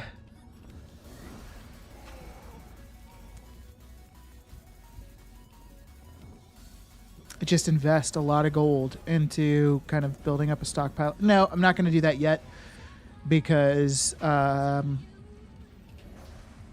was going to say I want to kind of spend a lot of gold to build up a stockpile of all the crafted mounts I have.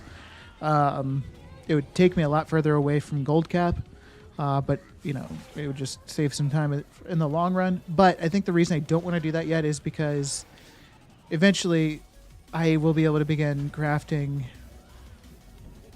my own living steel. And I'd rather do a big stock when I can craft my own living steel so that it's cheaper.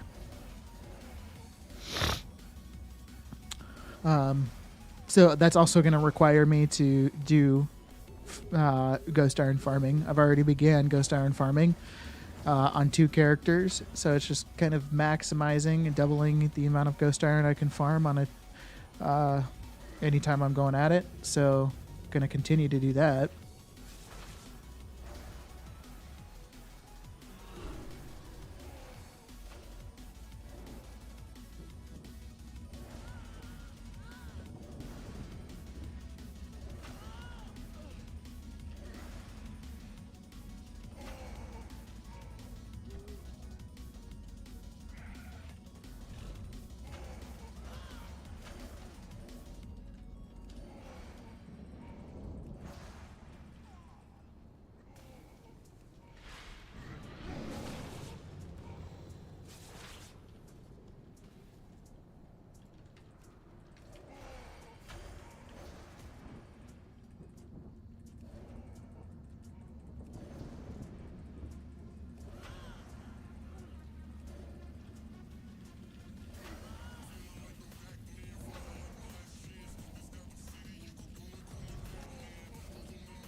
Yes, this is going to be my last last round of bronze whelplings, by the way, and we will get started on some new ventures. But we'll have bronze whelplings that we're now selling, so that'll be nice.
Minutes.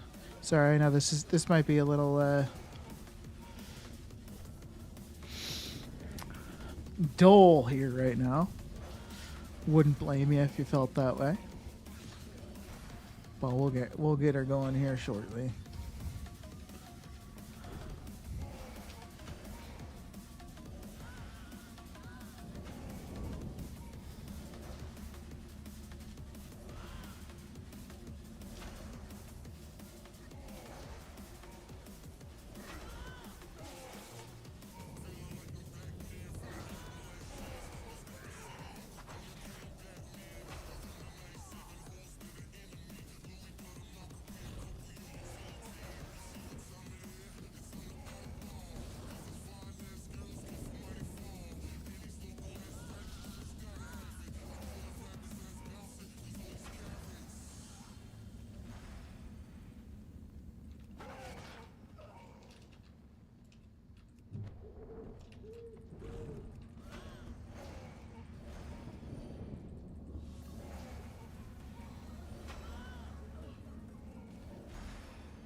All right.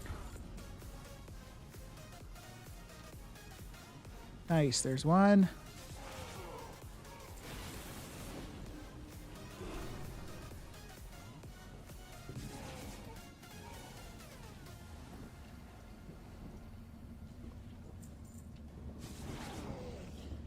Oh, killed that guy and got one. Hell yeah. Love to see it.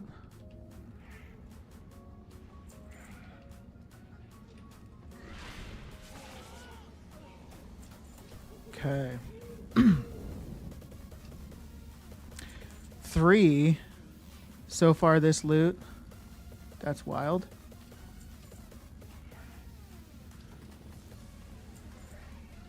Think we'll get another? That'd be pretty neat.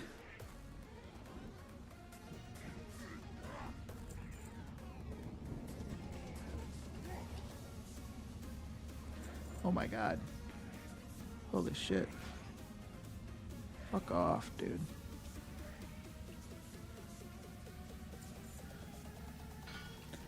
Oh, he didn't kill anything in here. Alright.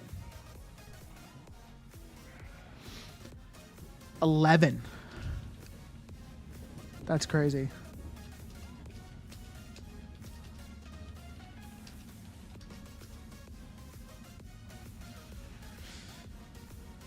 Fuck yeah.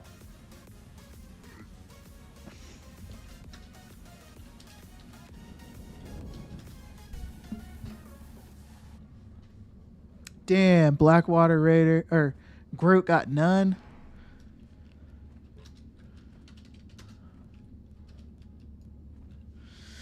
All right, hell yeah. So,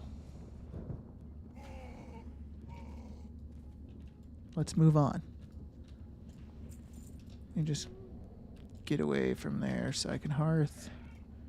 Wonderful. Okay. We can go ahead and do a quick round for souls. I really just want to finish souls on these characters so I can get the orders in and be done with it. And then going forward, because once I get the orders in from these souls, I'm going to have a shit ton of the pets. Or a shit ton of the toys. So just to quickly show you guys. Oh, I don't have demodal. Does it just, can you see it? Okay, you can see it. Let me actually enable demodal real quick.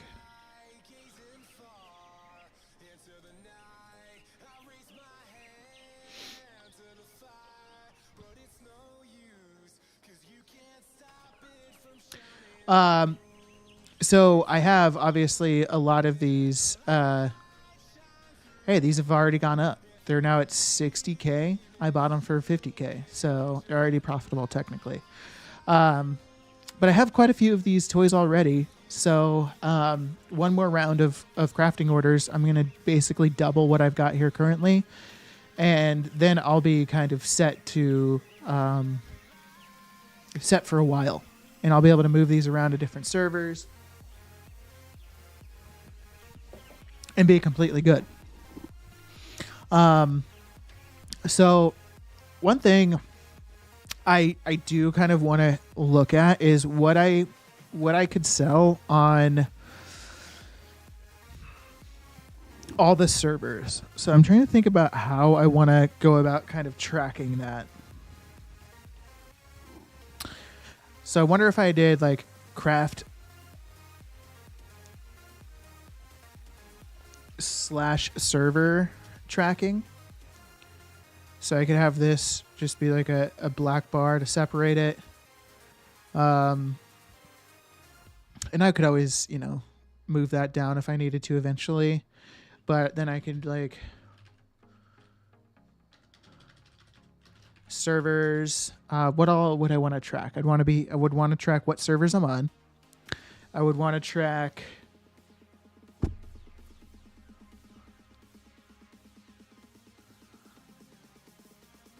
what I'm selling across the servers. So, equals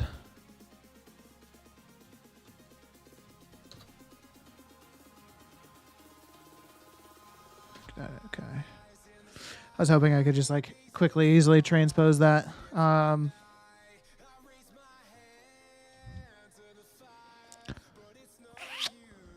Obviously all these mounts.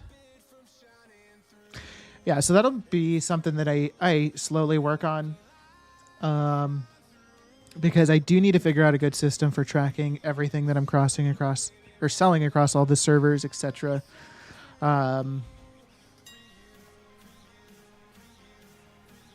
So yeah.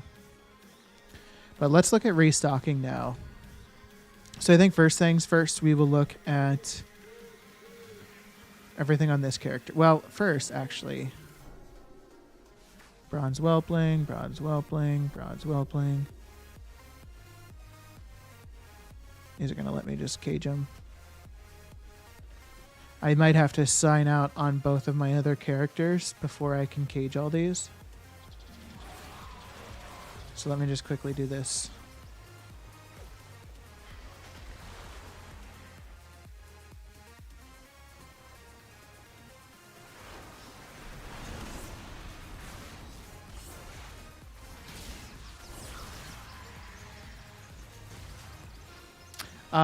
So I want to also quickly double check. So I need, come on. 26 Frosty Souls on this character to get in line with how many Airy Souls I've got. And I've currently got 13. So I need another 13 Frosty Souls essentially on this character, and then he's good to go. So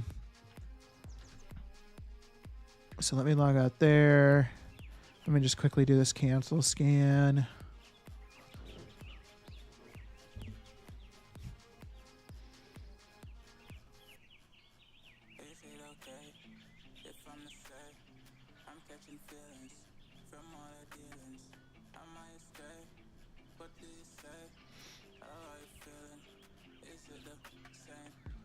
Okay, great. Log out. Log in.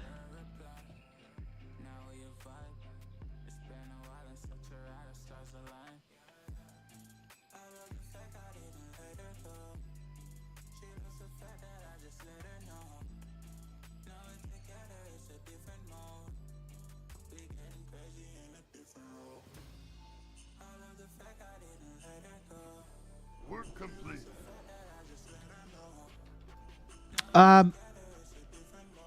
Let's do a giveaway today. How does that sound? Does anybody want to participate in a giveaway today? Like, does anybody want to win something today? I guess maybe is the better question. If not, we don't got to do it.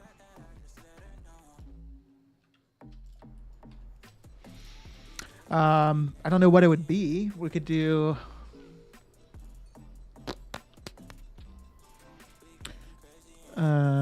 Maybe. I don't know. I guess we'll figure it out. But first, let's see if anybody wants to do something like that.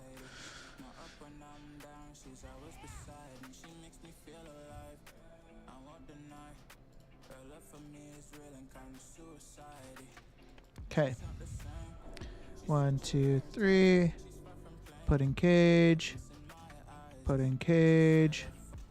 Put in cage. 1, 2, 3. Put in cage. Put in cage. Put in cage. Last 2. Hell yeah. So these should be in the group to be sent to. Hell yeah. No, I hate free things. Okay.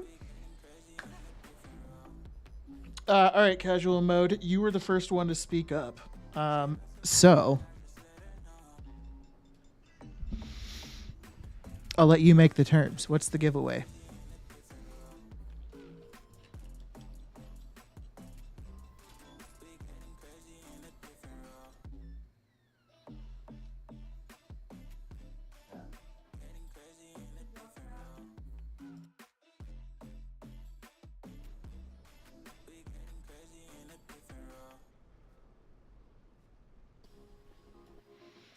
All right.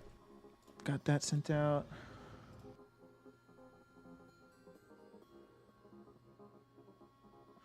I was going to say, who doesn't want free gold? But I know, that's kind of what I'm saying. And what's up, text lady? I'm like, damn, does nobody want some free shit?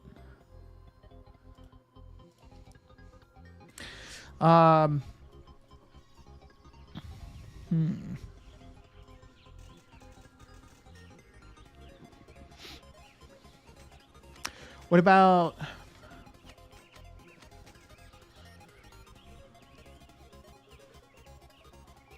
Is there stuff on the BattleNet store you can get for $15 or less? Because we could do like a token. If you're on NA, I can give you up to a token worth of gold. Or if you're on EU, I can gift you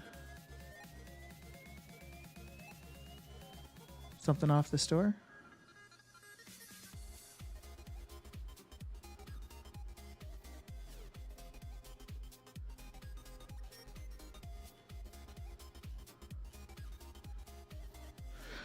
Or we could just do like a War Within copy. That might be kind of cool. What's up, that noob? I don't know if you saw this yesterday, but I named a character in honor of you, and he's now my auction house character. So if it doesn't go well, it's your fault.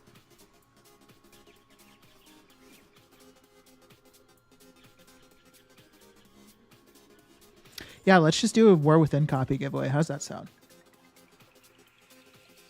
Let me fix this text.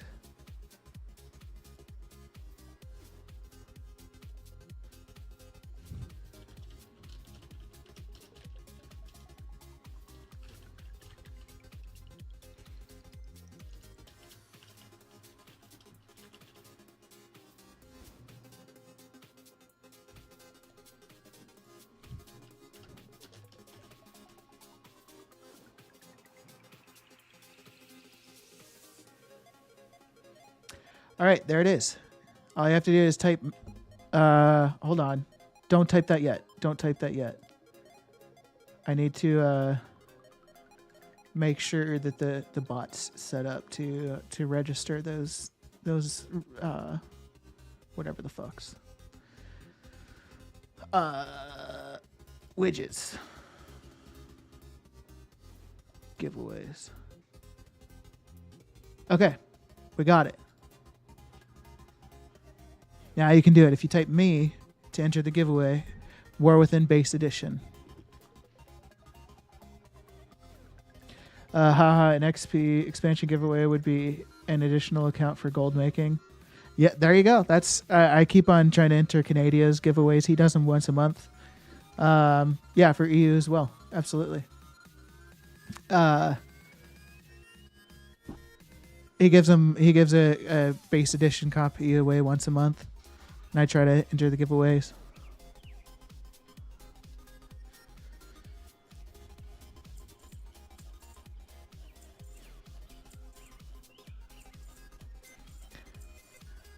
You just need to type ME into chat. It's on the top left screen. Should be at least. And that should. Yeah, we got Text Lady. We got that noob. This is open for EU, NA, Twitch, and YouTube. That's what you got to type. ME right there. Caps, no caps, doesn't matter. I don't think. That'll get it. And you'll be entered into the giveaway.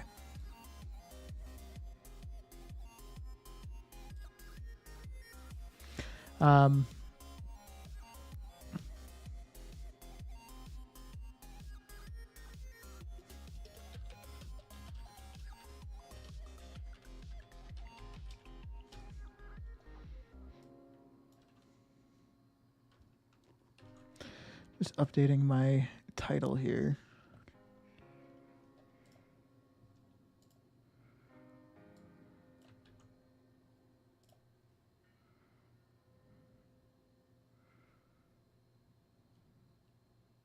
Okay.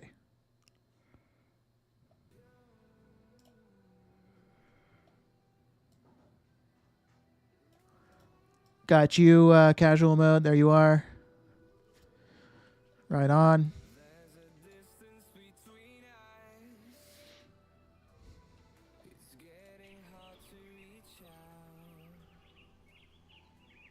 Ooh, Emerald Whelp? Yeah, sure, why not?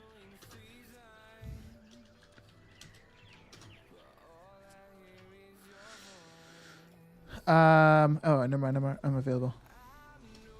Okay, so we're gonna try doing the Emerald Whelp now. With Canadia's group.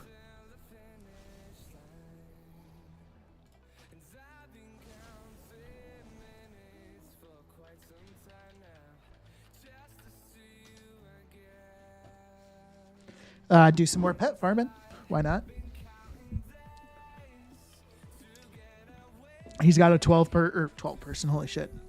5-person group, 4-person, but I'll be the 5th, I believe. So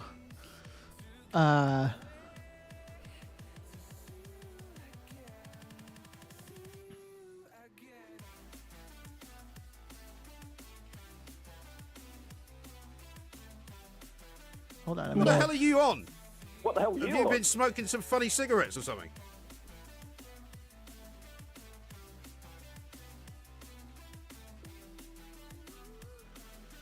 Okay, hopefully that's readable.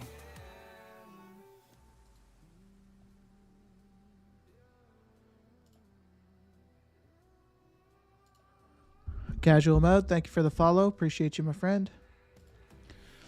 Very nice on the Twitch side. Very kind of you. I think it's technically. I think this giveaway is technically riggable in the sense that somebody could technically enter twice if they entered on both YouTube and Twitch. But I'm going to keep my eye out for that. When I'm doing the drawing, if I see somebody has same name on both platforms. Well, I probably won't do anything, actually. I don't know. We'll see. Do you ever use Ashley to level the pets and sell it at a higher price? I haven't. I'm not familiar with what Ashley is. But I do know that people use the pet charms. Ashley in Shadowmoon Valley. What is it? Is it like an NPC?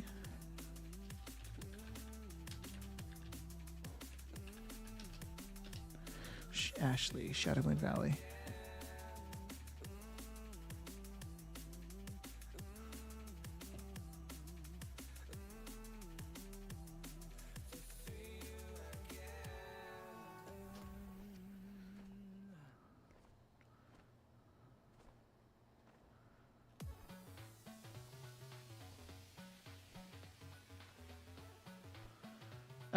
Pet battle, you use mechanical Pandaren dragon and 2 pets to level.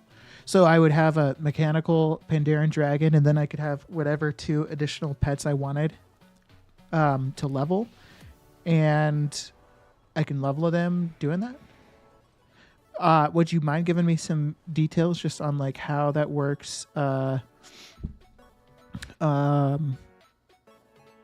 how quickly can you level a pet from 1 to 25? And is it kind of like repeatable? Can you do it as much as you want? I'd be curious about that because that might be something I'm interested in. Kind of the only reason I haven't done like pet charms is just because I don't know if I want to deal with the whole getting tables established. And I've actually never leveled pets or like really done pets. So I kind of just suck at pet battles to begin with. Erosium, what's going on, dude? How you doing, my friend? Hope you're well today. Where do we need to go? Before we get started on this pet farm, I'm going to run to the restroom real quick. So I will be back in just a moment, guys. Oh, what was that?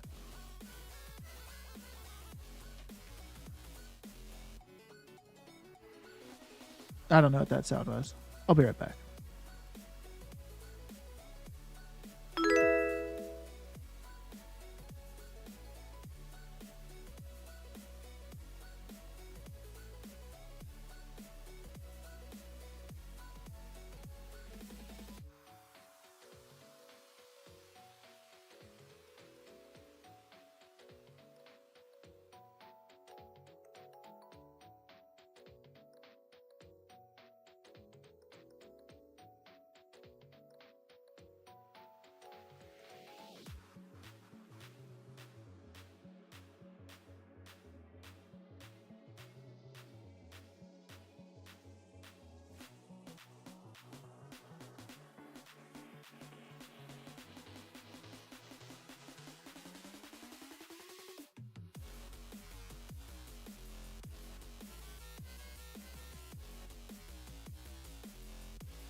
All right, we're back.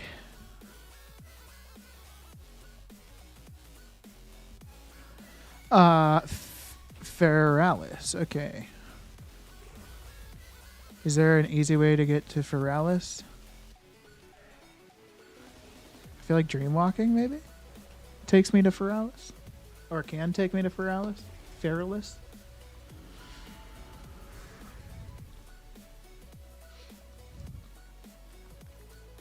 Ah, hell yeah.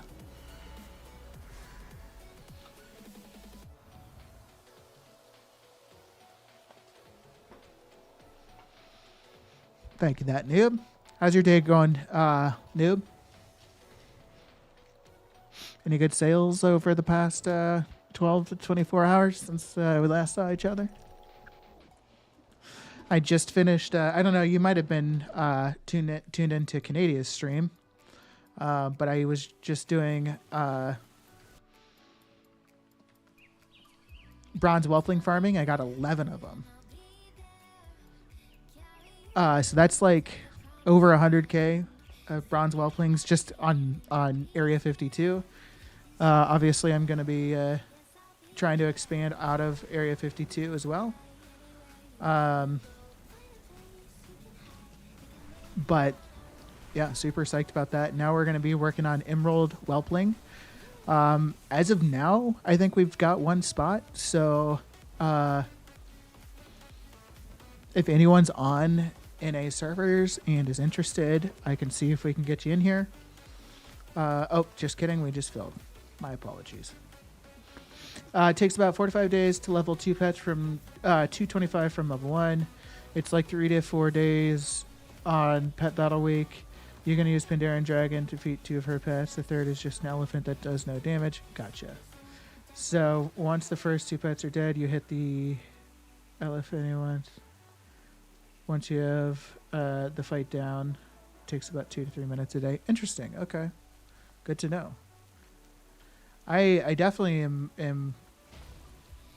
Okay, where is? Okay, right there. I might look into that. I know. I'd just be curious because I wonder if that's efficient. Like, can you? Why does it have to take 4 to 5 days? I guess. Like, can you only do 1 battle a day? Is that the thing? And so it takes like 4 to 5 battles to level up or something. Is everyone on Twitch listening for explanation? No. Sorry.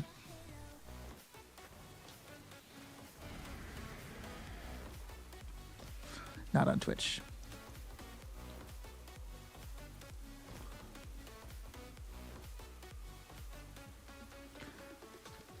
Okay. / macro. Just getting the deets on how this farm works real quick. / target. Nox. / cast Moonfire.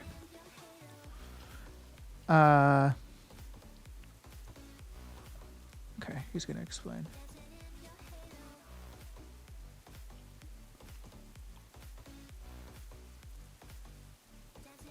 Look into the Draenor pet leveling strat.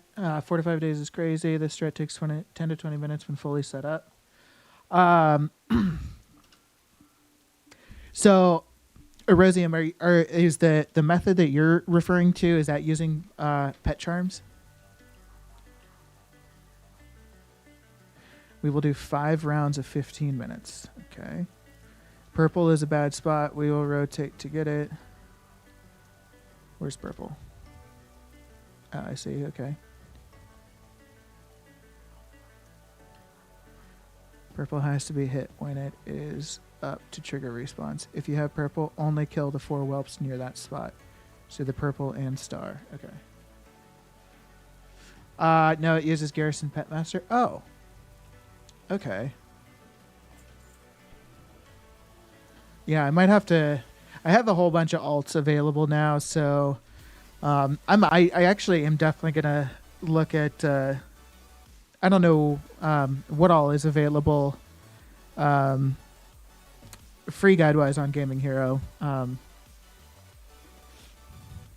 looked at it several times. I know you have guides on there for garrisons and whatnot. I need to check that out.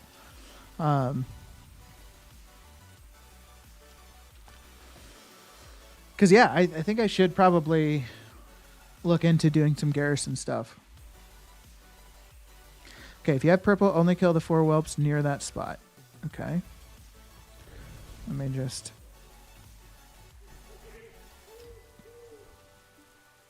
So purple... Okay, so there's just 4 whelps near that spot that you just kill. Okay, that's easy. So kill around your spot as fast as possible for 15 minutes. Don't loot. Okay. Roger.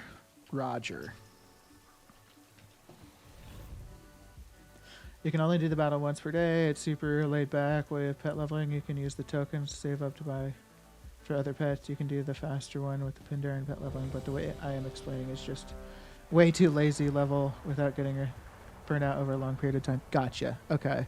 Yeah, so I think the reason your method is beneficial casual is because you don't have to.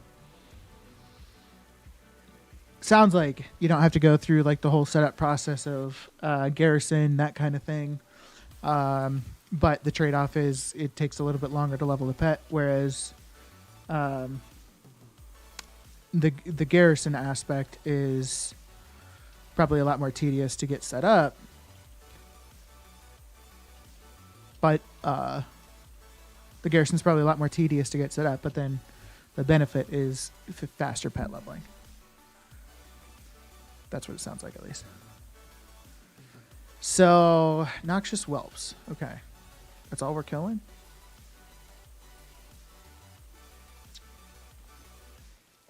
I actually don't have a guide for leveling pets. Oh, shit. Yeah, you should get the writing team on it. Hell yeah.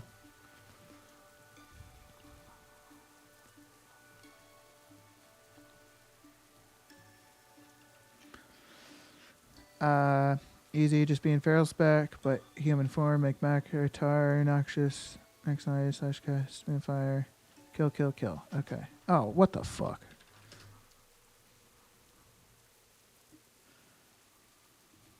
It's going to be priority for next week. Okay, shit. Well, let me know. Let me know when it's out. Maybe I can try. Well, so I'm curious, Erosium, is that guide going to include like setting up the garrison aspect or whatever that involves, or will it be like with the assumption that your garrison's already been established?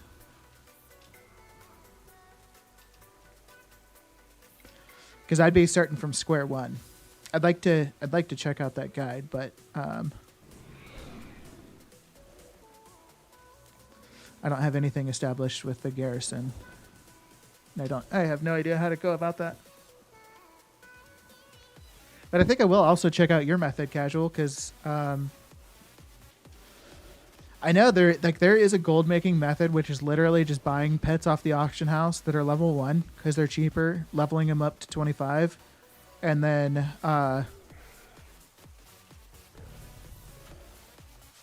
leveling them up to 25 and then selling them.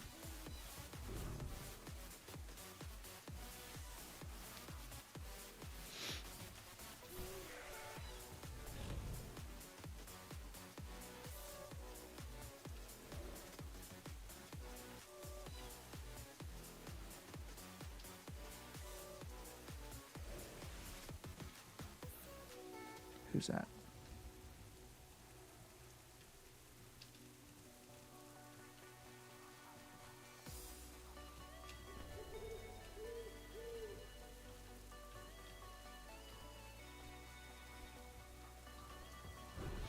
Garrison is a great way to level pets, especially using rematch with pet battle scripts.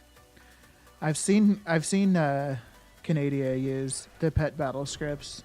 I would probably absolutely use that because I wouldn't know what else to do.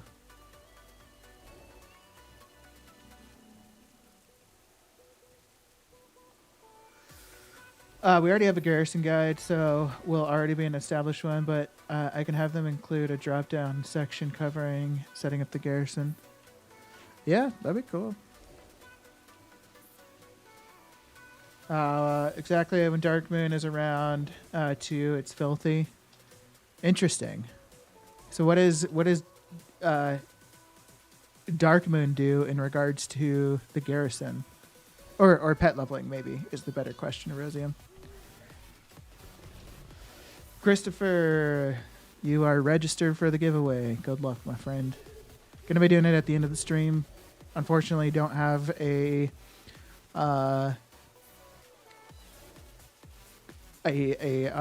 what's it called? I don't have an fuck. What am I saying, man?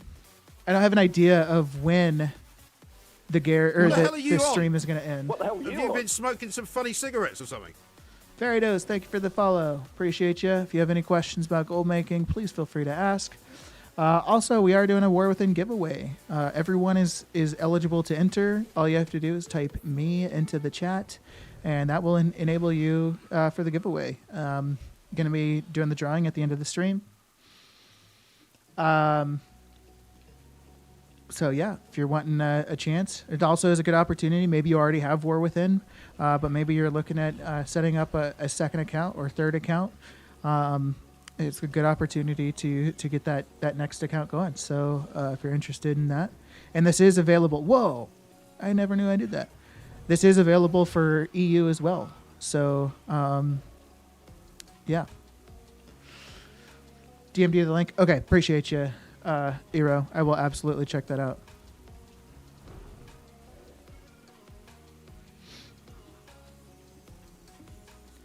Wide Garrison takes about 30 to 60 minutes to get going. The best thing you can do is 1, take the current quest for WAD, 2, take the portal to the Blasted Lands, 3, drop the quest completely. Gotcha. Okay, cool. Thank you, Casual Mode. I appreciate that. Really, really do. Roy, thank you. Roy, let me check. So you might need to leave out the... I think you need to leave out the exclamation point, unfortunately, for the me, in order to be entered into the giveaway.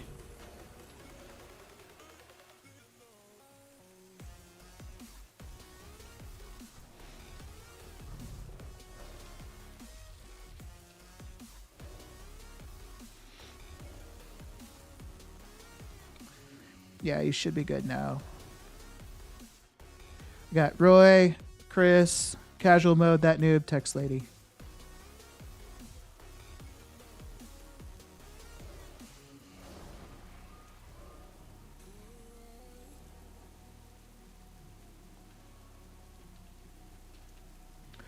If you don't drop the quest before going through the portal, then you have to do the 30-minute storyline. Ooh, fuck that. Okay. That's a pro tip.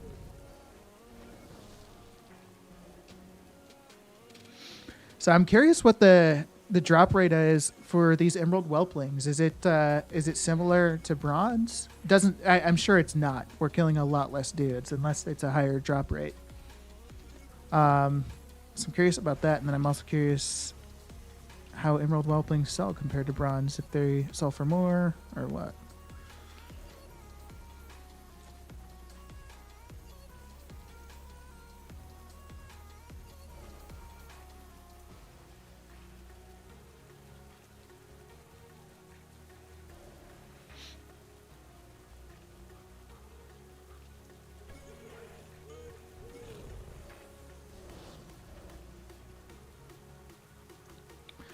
So the person all the way over there on purple, I guess they just have to kill the 4 whelplings that spawn right next to the marker just to increase the spawns on all the other whelplings.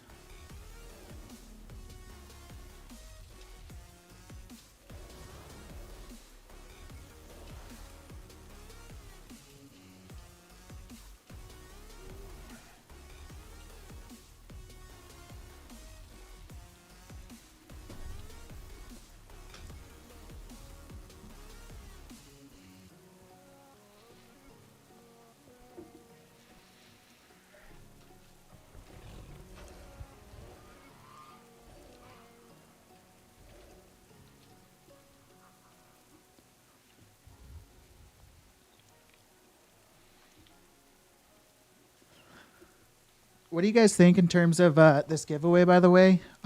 So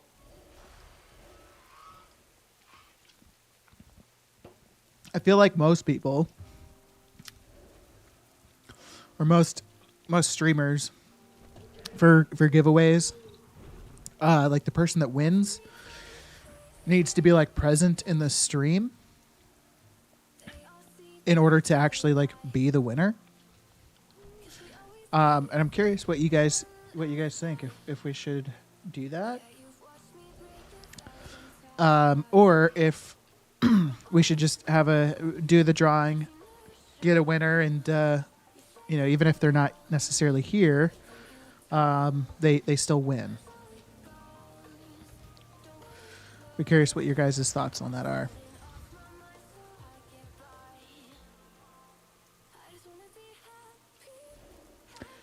other streamers also do. If you're a Twitch sub, you can get it 48 hours after as well. Oh, interesting. I don't know if I'd do that, just because I really, what I think I would maybe do is, I don't know, like one thing that's like really big for me is I really don't want to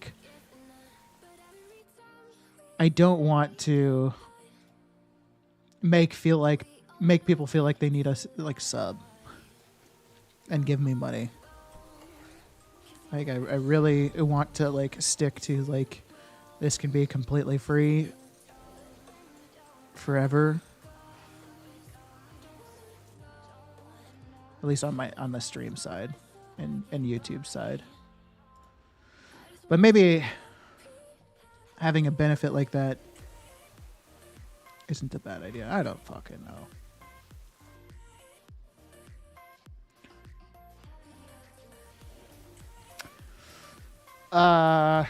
Present, yeah. Oh, okay. So I think they should be present and at least following. Yeah, that's a good. Yeah.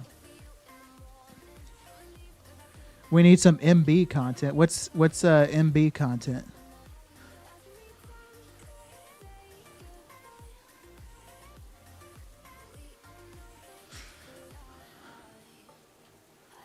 Sub only for big giveaways might be fine. Yeah. Like a heroic edition of War Within or something.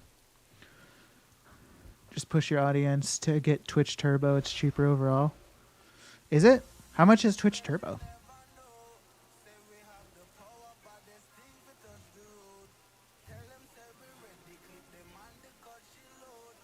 Why is that? Okay, there we go.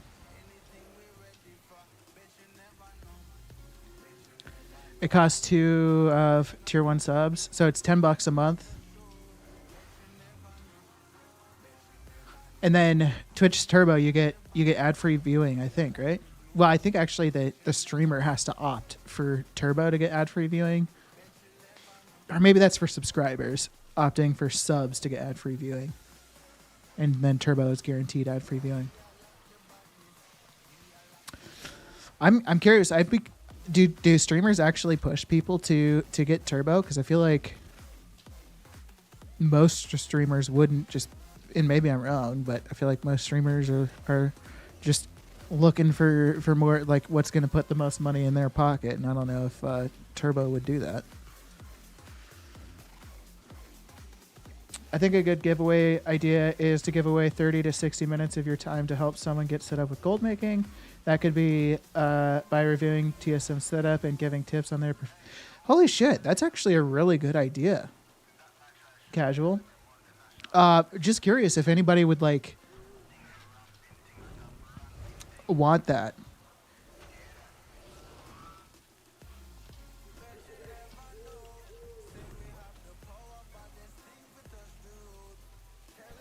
I think that's a really good suggestion. I just don't know that anybody would like find value in that.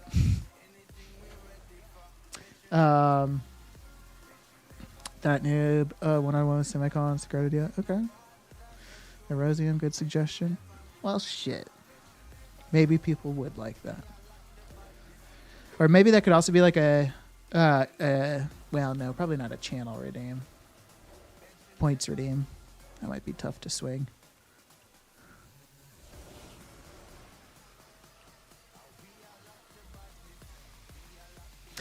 Fairy multi-box. Gotcha. Okay. I don't, to be totally honest with you, Farados, I don't do like a whole lot of the quote unquote multi-box content that you think of when you think about multi-boxers. Like I don't take a team of characters to do like one particular content. I do multi-box in the sense that like I've got 3 accounts and they're all like doing different things at the same time. Right now is like the exception to that because I'm doing this farm in a group and it takes up like pretty much all of my attention. But otherwise,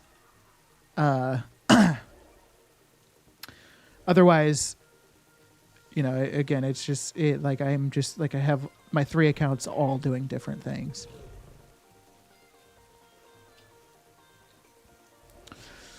Obviously, I would want that. LOL, my setup is a mess. What I call ADHD gold making.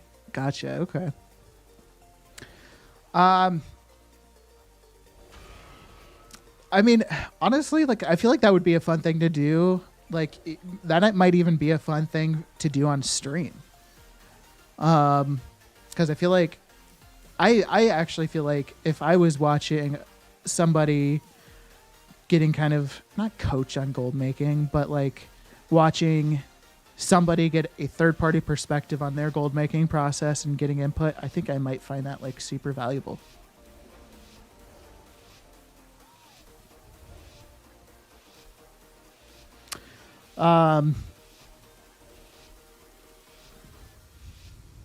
That's cool. Yeah, we could, I mean, casual, I could do that already. I mean, we don't have to do a fucking giveaway. If you need help, I'm happy to help out. That's for anybody. All right, we loot now.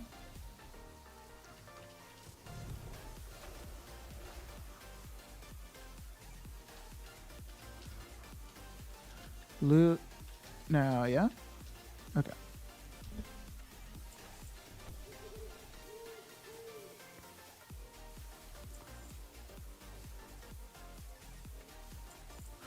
Feridos, is there any particular multi-boxing? Oh, shit.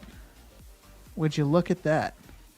2 pets, and they're worth 56k each. What the fuck?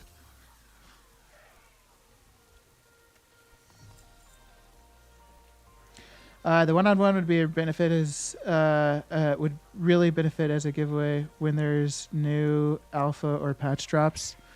Yeah, absolutely. That's a good point, Ox. Or Stoic. Where's that? Nothing valuable.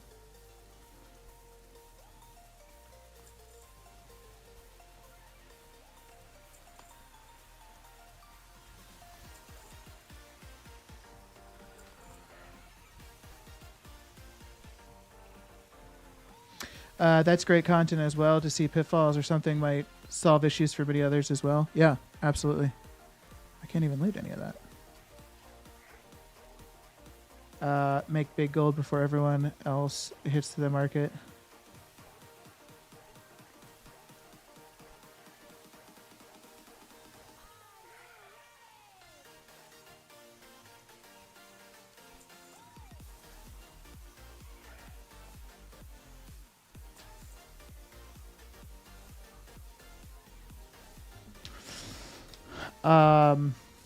Yeah, if only I knew what the heck was going on with professions at the beginning of Dragonflight, then I wouldn't have sunk points into terrible specializations.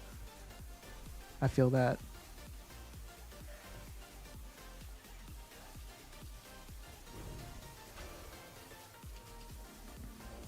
Well, okay, so I just want to kind of extend this offer. You guys, if you want, you can add my battle tag. I'll put it in chat. 15545. Copy that. You can add me, even if I'm not live. If you see me on, you can shoot me a question, and I'm happy to answer it. Or if you don't want to do BattleNet, you can also join my Discord, and then you can just shoot me a message in Discord or ask your question in the questions section of Discord. And I can reach out and follow up and answer with whatever. But with that being said, casual, I think that's actually a really cool idea, and I'd be totally happy to help out, and for anybody else for that matter. I don't know if anybody would be potentially willing to like hop on like voice chat and do it also while I'm streaming. That would be really cool. I would be down to like do that today. But if you don't want to do that, then I can absolutely still help out. Even when I'm not streaming, like we could still hop on Discord and chat. What's up, Rev? How you doing? Yes, farming the green whelpling, and earlier farmed the bronze whelpling. Got 11 of the bronze whelplings, and we just did our first round of killing, and I lucked out with 2 emerald whelplings. So pretty happy about that so far. Hope you're having a good day, Rev. Nice to see you.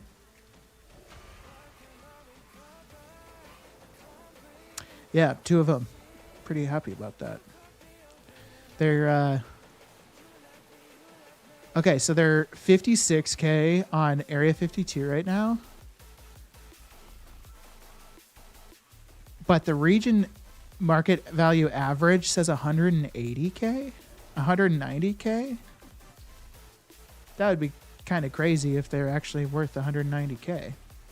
I wouldn't complain though. Rev and anybody else that might be kind of new in here, it says on screen, but just in case, I am doing a giveaway for a War Within Base Edition today. All you have to do is type ME in chat, and that'll get you registered for the giveaway. And yeah, we only have like 5 people registered so far, so pretty good odds for winning. Sorry if you can hear my dog barking. He's being a bitch right now.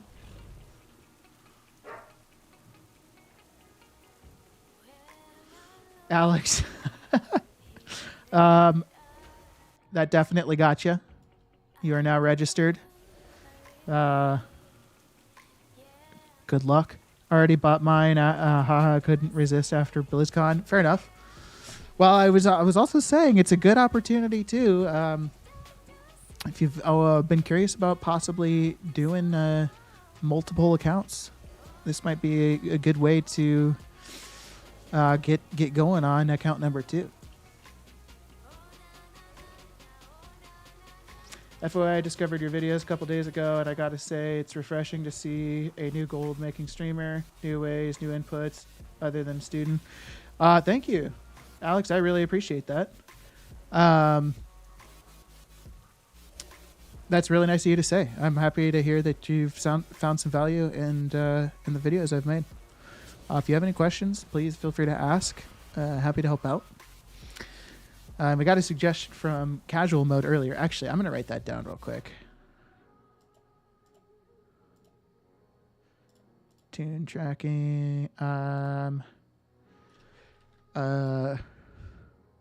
One-on-one with Semicolon for gold making strats. So we got an awesome suggestion earlier from Mr. Casual Mode saying a giveaway option would be like, one-on-one with me. Just that in and of itself is the best win you can get, right? But really, one-on-one with me and advice. We review your gold making process, I suppose. Just look over everything, and maybe I can give you some advice on routes to take, add-ons maybe that would be beneficial, some advice on TSM, whatever it may be. So that's probably going to be something that we do down the road. I'm curious if you have any experience with old transmog. I have some Pandaria stuff that TSM lists at 1 to 6 million each. Is that ever sellable? To be totally honest with you, Casual Mode, I really don't do anything with transmog. I feel like transmog with that kind of sell price. So the thing you need, here's the one thing I would look at. Number one, Casual. If you have TSM tooltips, looking at this tooltip right here for Emerald Whelpling, you can see towards the bottom of the tooltip, it says min buyout, market value, region market value average, region sale average, yada, yada, yada. So you can look at that and getting an idea of the gear that you're trying to sell, but that's between 1 and 6 million, to see if it sells for that. So like this Emerald Whelpling is telling me that the region average market value average is 188. So that's saying across the region, the market value average is 188,000 gold. For the min buyout section, that's on my server specifically. It's telling me that the most recent auction is listed for 56,000. And then the two bottom numbers is the sell rate and the average daily sold. With Transmog, those numbers are going to be extremely low, but they will have some relevance. There is some Transmog that's more popular than other Transmog. But I would look at that tooltip to get an idea of what others are selling it across your region. You can also go on to Undermine.exchange, and type in the items that you've got. And on Undermine.exchange, it'll tell you every single server that has it in stock across your region and what the current price of it is. So you could get an idea for what it's selling across your region that way as well. And you probably want to price it pretty in line with what other people are doing, because with the ease of kind of moving between servers now, like people can easily, people will, if they see that you're selling an item for 500k more than it is on another server, they will just go to that other server to buy it, as opposed to buying it from you for 500k more. So got to look at that kind of stuff. Yeah, sorry, Rev. I am on NA. Are you on EU or NA? Because I think, Eero, you're on EU. Alex, my son, talked to me, so I heard half of what you said, but you really seem really awesome. Thank you, sir. Yeah, not a problem. I got to go as the giveaway information in the Discord. No, it's not in the Discord currently, but if you join the Discord and you set your name for what it is on YouTube, if you win the giveaway, I will reach out, give just a little bit of time, and then probably re-roll. Just because I want to make sure that it goes to somebody that is present. Not like super present, but you get the idea. I want to make sure it gets out to somebody like today. Oh, you're in France. Gotcha. Okay, so EU for sure then. Is most of the Gaming Hero squad EU?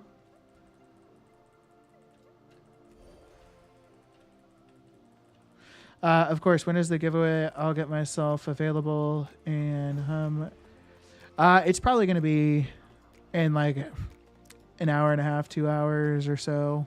Probably. It's just whenever I decide to stop streaming, to be totally honest. I know that's not ideal for the giveaway. I should probably be a bit more punctual than that, so I apologize. That's why I'm going to say, because I don't have like a set time that I'm ending today, as long as you're in Discord, you'll be eligible for the giveaway if you've registered, so that I can message you in Discord. But going forward, like if I do a giveaway, I'll try to have like a ending time that we're doing the drawing, just to make it a little bit easier for everybody.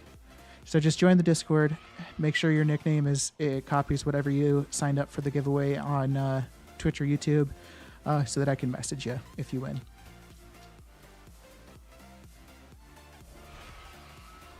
Yeah, most are EU. We have some NA. Oh, okay. Right on.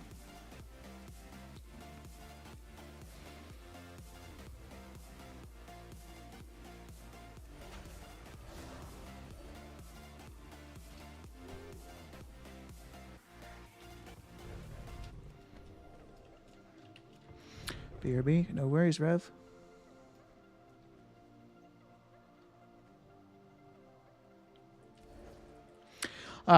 Casual, if you're into transmog, I know one thing that's been a pretty solid market for people recently is been running Nax.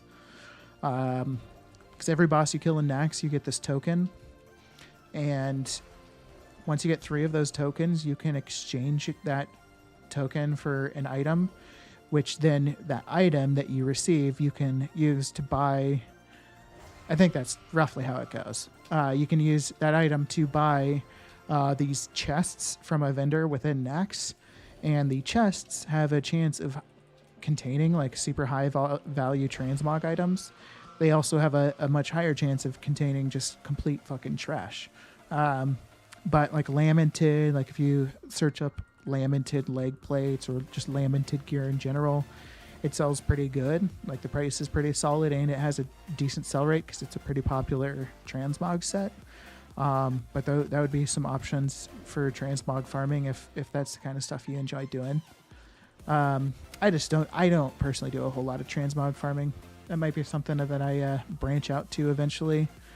But as of now, I've just got enough on my plate with what I'm currently doing. Yeah, definitely look into that. And then also, I mean, just depending on how fresh into it you are, you could also look at doing islands. If you have a character that can do islands, you can do those for Seafarer's doubloons. And using the doubloons, you can buy chests and have a chance of getting like Firekin Amos. That's a good item that you could get out of those chests. It's specific kinds of chests, so you'd have to like do some research to see which ones sell the Firekin set. But that would be another option for some transmog farming. And then obviously like open world stuff, Silithus, Saltstone Cave, Sludgefin, I think it's Northern Barrens. I forget exactly what it's called. I think it's Sludgefin something. But those are some good areas to do some farming as well.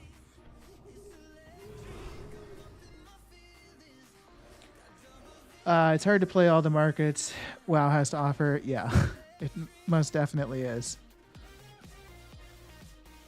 That's why you gotta just find where you fit comfortably and roll with it.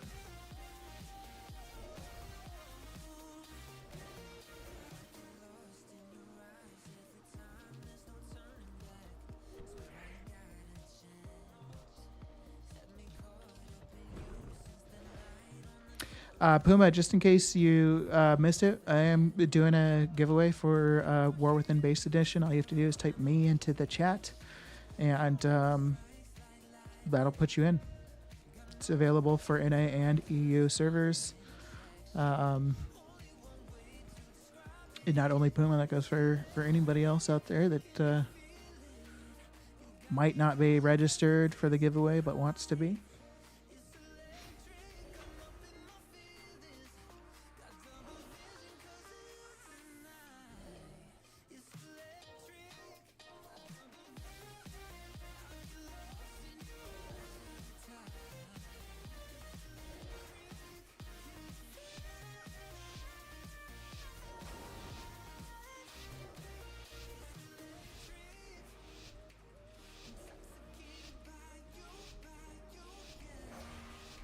Hopefully we get some more Emerald Whelps. These are worth a lot. I'm enjoying getting these.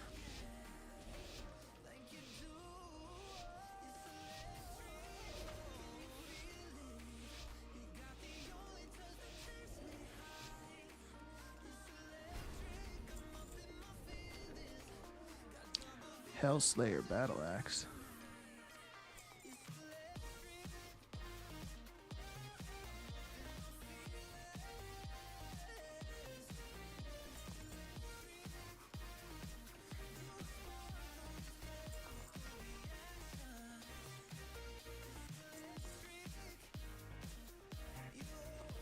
Oh man, I think I missed this pack over here. Hell yeah. Pet number 3.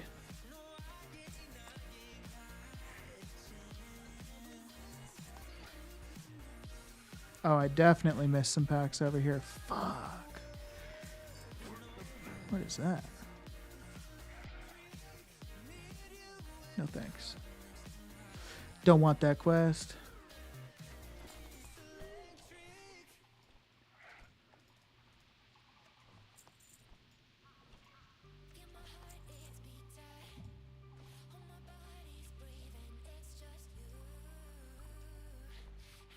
I can't ever loot any of this shit. I don't know why.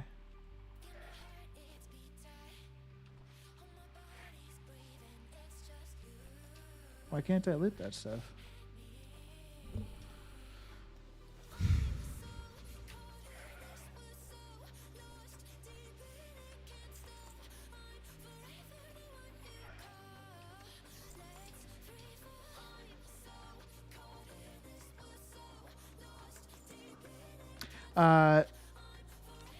I'm on perp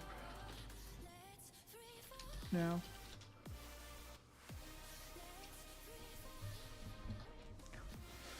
Goldkeeper Mo, what's going on? How you doing today? Hope you're well. Thanks for popping back in. Hope you're having a great day. By the way, Goldkeeper and Wada, we are doing a War Within Base Edition giveaway. All you have to do is type me into the chat, just like T-Doop did. T-Doop, welcome back. Hope you're doing well. Oh, been lurking. My bad. Doing well. Doing well. Stream's going well. We ended with what's it called? 11 bronze whelplings. And now we are working at emerald whelplings. So we've got 3 emerald whelplings so far.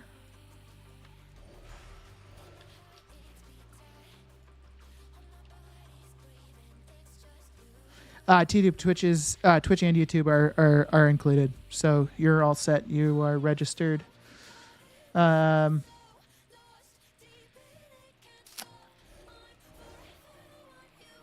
No way, you were at 5 when I made it. Yeah, I got really lucky with the bronze whelplings, and Goldkeeper Mo. You said it's 20K on your server. What am I saying? I can't remember if you're on NA or EU, because the Emerald Whelplings are saying 56K on my server right now, which is awesome. But the region market value average is 180, which is a little sus. I don't think that's quite right. All color whelpling stream. I don't even know where the fuck you would farm any of these other whelplings. The only reason I know about these is I don't think I would do any whelpling farming or any sort of pet farming if I didn't have a group, because doing it alone just takes way too long, I think. Wonder if Naked Beard Guy comes back for War Within. Who is Naked Beard Guy?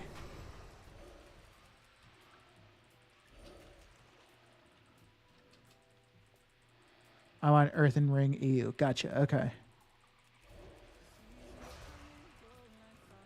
Emerald is 40K, 49K on your server, and 11 for bronze. Okay. So very similar prices between you and I then, Wada.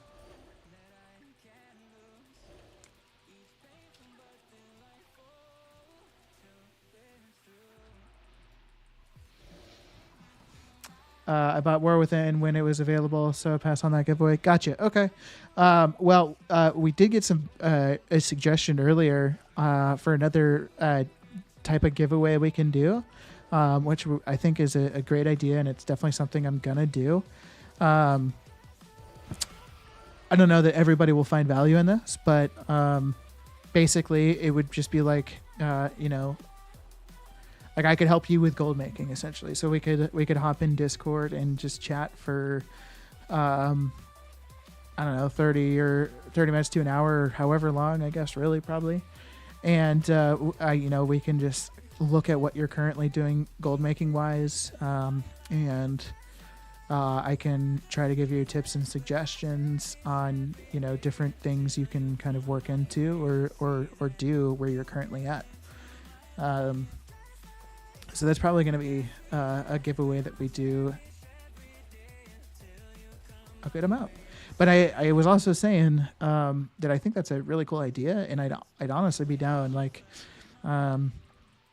if anybody is like looking for something like advice like that,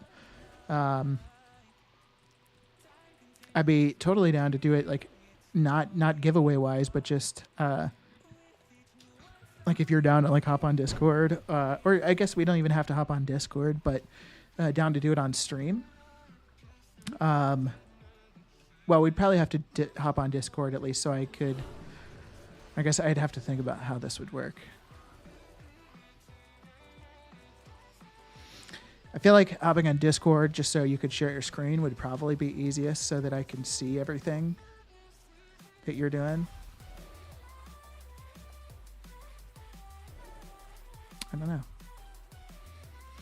Great idea. Yeah, that's what I thought too. Shout out casual mode.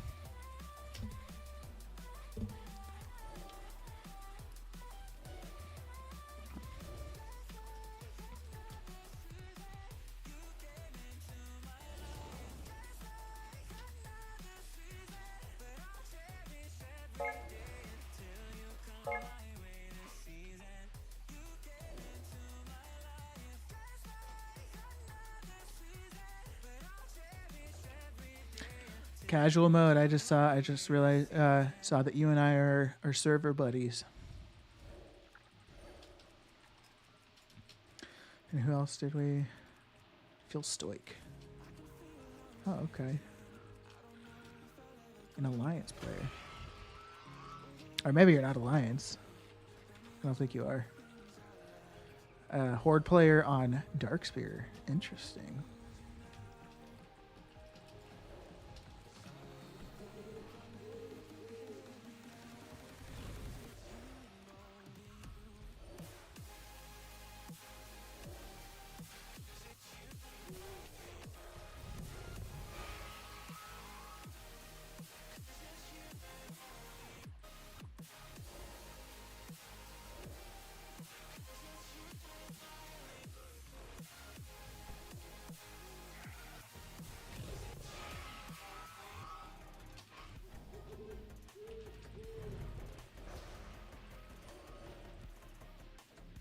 Wonder if I can quickly post scan and post. Go quick.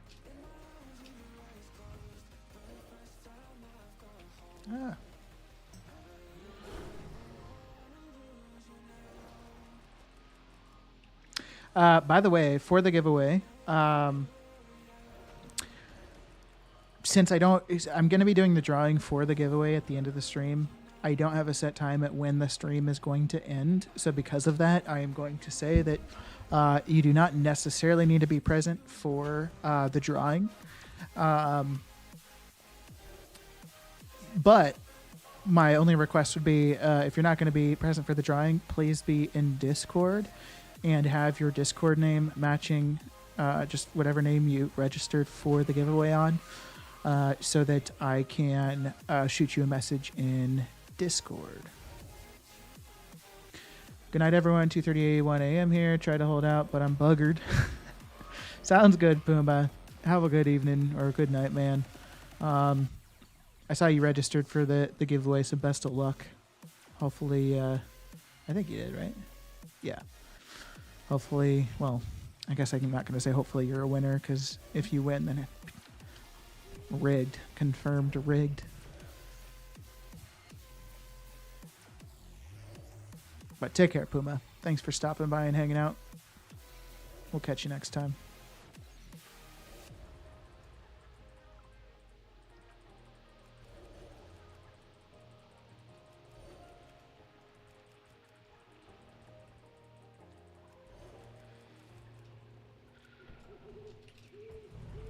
If I win, I pass it to the second. Okay. If you say so. You guys got to help me remember that. If he wins, then we got to re-roll, I guess.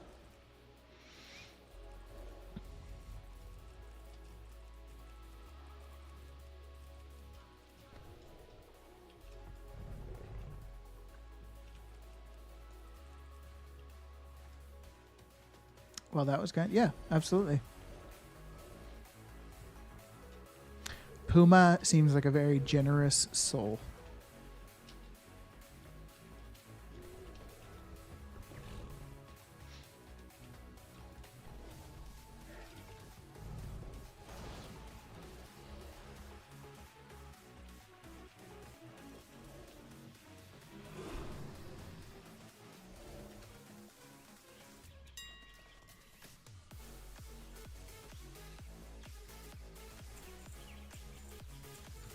Oh, we never did the restock. Oh, that's because we came to this farm. Okay, that's right. So post scanning isn't as important because all we have to post is fucking whatever it's called. I mean, really, the only thing we have to post is burnished ink. I haven't had to craft burnished ink in a while too. Kind of sucks because it's been slow in that and sales in that regard. So, do I not need to train or learn the Emerald Whelpling and then cage it? Is the Emerald Whelpling just immediately sellable, unlike the Bronze Whelpling?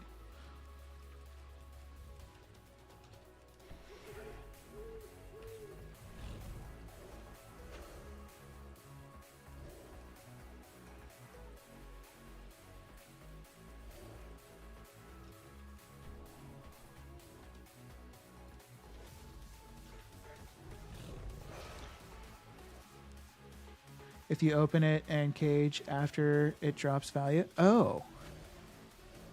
So you don't want to cage it then, the Emerald Whelpling. Why does it lose value? That's so strange. Thank you, Raj. I would not have known, but that's so weird.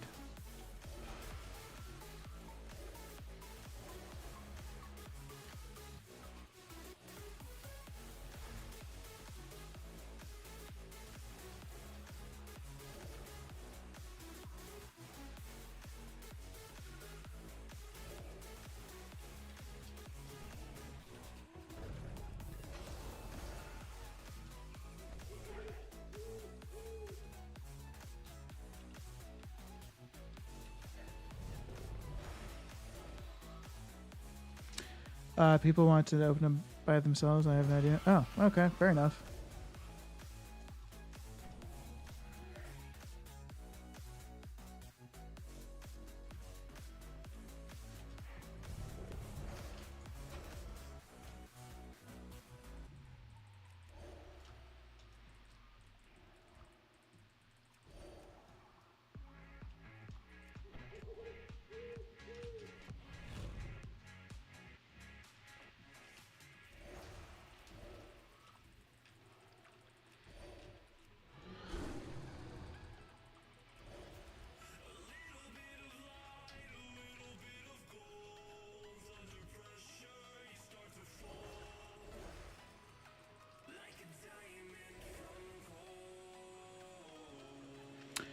Just posted your link about the giveaway in my guild server. Huge guild spanning several servers. Hopefully it brings some people in. Oh shit. Wada, thank you. That's very nice of you. Appreciate that.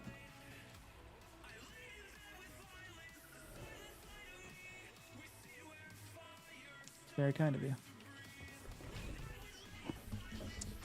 Y'all have been so kind. It's crazy. Everyone's just nice. It's crazy. I kind of expected, like, just to have, like, endless amounts of people that just, like, have nothing better to do but just shit talk. And, that, I mean, it would, like, I don't know. I guess I figured that was, like, rampant, but I have, like, barely experienced that. Some losers in, like, YouTube comments saying, like, oh, just get a job at 7-Eleven, buy a token, but nobody, like, straight up just talking mad shit, so that's been kind of cool that hasn't happened. I mean, I can shit talk if it'll make you more comfortable. You know what? I mean, have at it. What token you bought? YXMM. What's going on, my friend? What do you mean, what token I bought?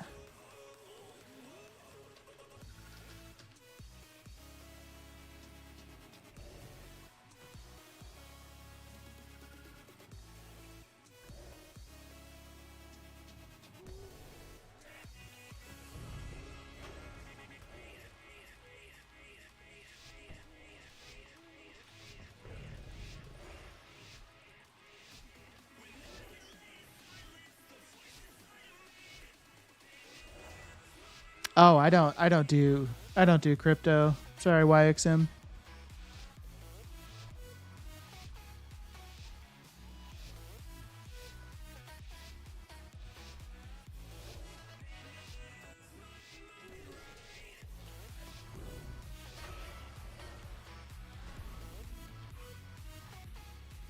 All right, loot time.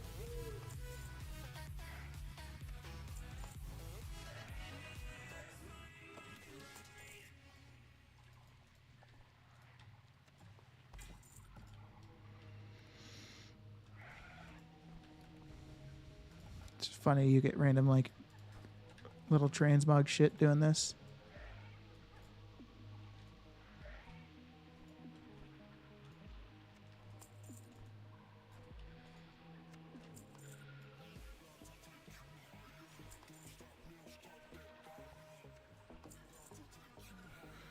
So I must just be over there. I must just be too far away to be able to.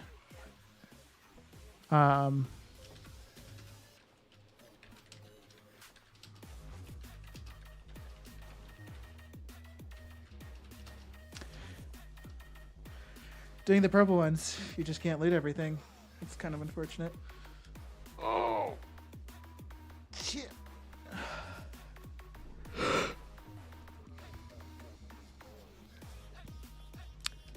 Got it. Okay. Makes sense. How long you been playing WoW for? I started playing in Burning Crusade. And I mean, I think for most people it's a similar story, kind of off and on, since originally starting.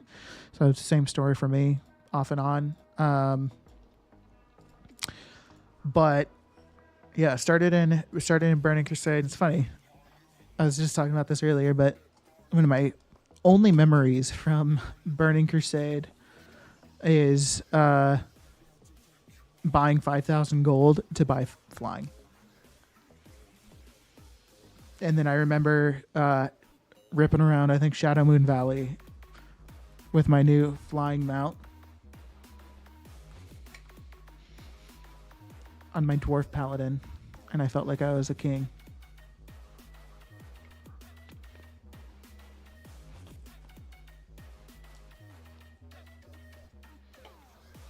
YXMM, you've been playing since 2008? Okay, right on. You started in Shadowlands? Okay. Somebody was just saying, oh, that's the break. Okay.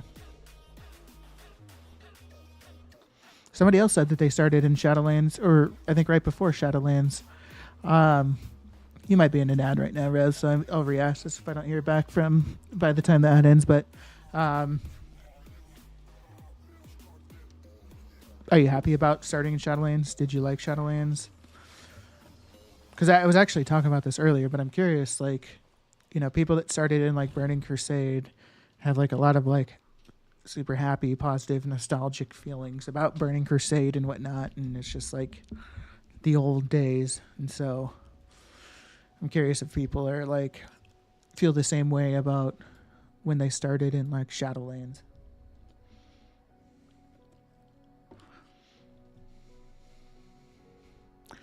YXMM, what kind of gold making are you into?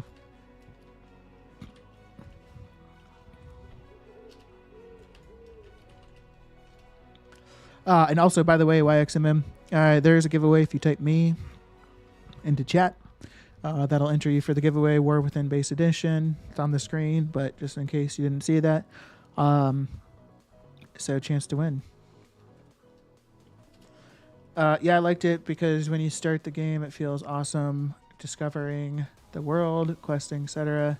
Also, what I loved in Shadowlands was to see all the main characters like Bolvar, Jaina, Anduin all together. Okay, cool. That makes sense. I'm not super into like storyline, but I can understand how it would be. I can understand for somebody that is interested in a storyline. To me, it makes sense, or it's understandable. Like starting later into the game, like in Shadowlands, there's so much background and story for you to kind of go through and work through. That it probably just seems kind of like unending story available.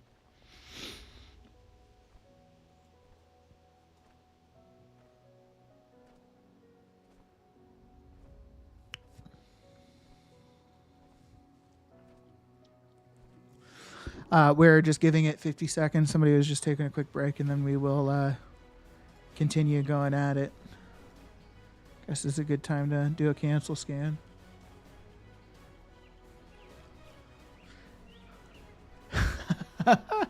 That's a good point, Rev. When you don't see all the bad or all the past expansions, you don't realize how bad it was.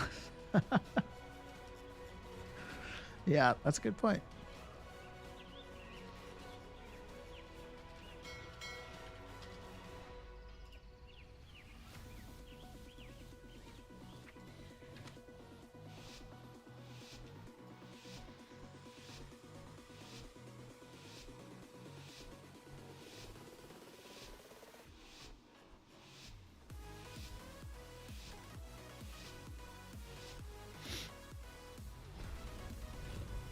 All right, looks like we're killing now.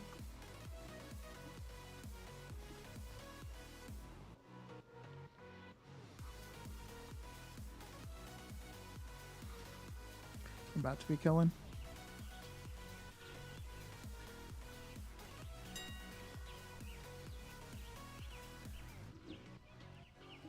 So Rev, what you started in Shadowlands, so obviously you haven't been playing for like a super long time. Were you just like immediately kind of attracted to like gold making, or because obviously like you're writing guides for gaming here and whatnot? What got you into that?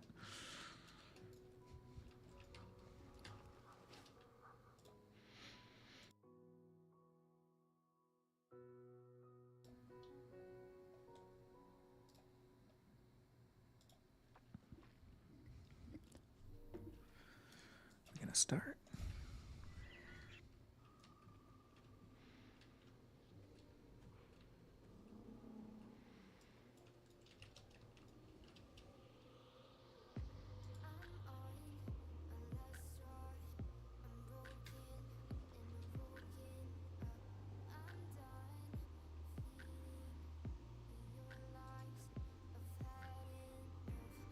Revis Sylvanas 2.0.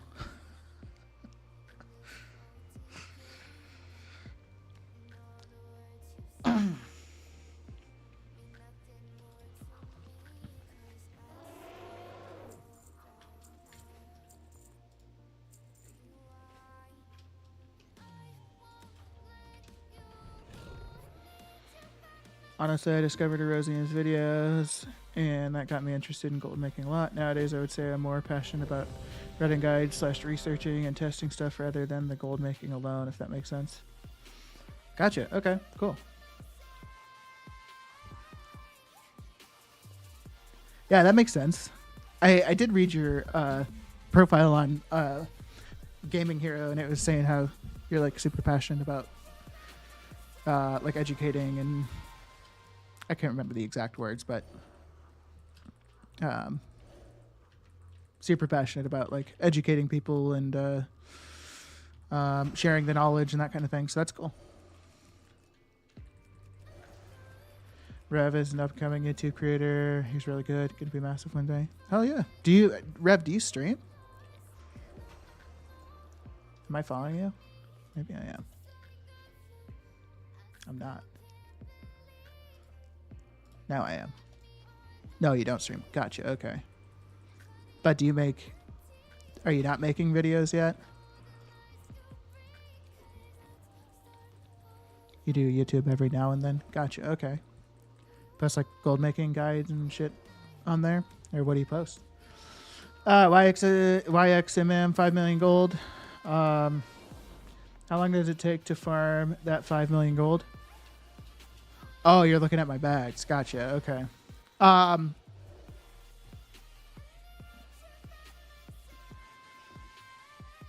It really depends on how long that it takes to farm the 5 million gold. There's so many factors that kind of play into that question. It's really hard to answer. I mean, depending on how established you are and whatnot, it could take somebody, a month to make 5 million gold. I'm sure it might take somebody even less than that to make 5 million gold. Or if you're pretty new to gold making, it could take 6 months. It could take a year to make 5 million gold. So obviously, like, there's just there's a lot of variables that go into it. For me to make 5 million gold, it took a couple months. I started at mid-December. I had 30,000 gold, and about a week ago, I opened my mailbox and had 8.1 million gold.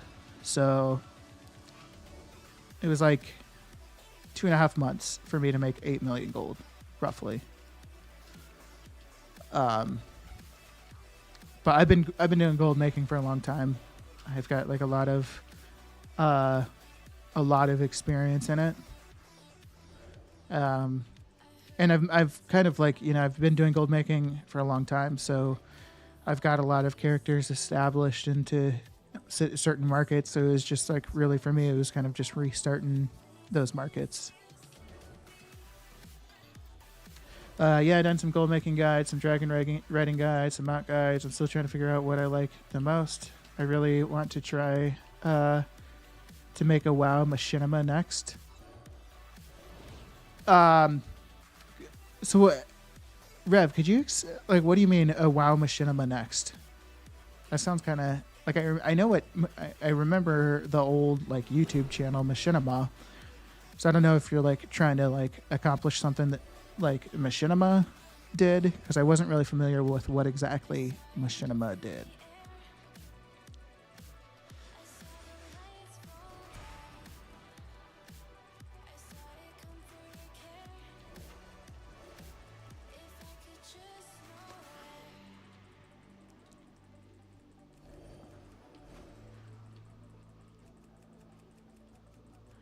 A WoW Machinima is creating a little movie using WoW characters. Oh, okay, cool.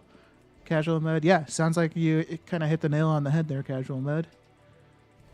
That'd be cool. So would you like create kind of like your own story within WoW using WoW characters as like the actors, I guess? And then maybe you'd like do voice acting over it?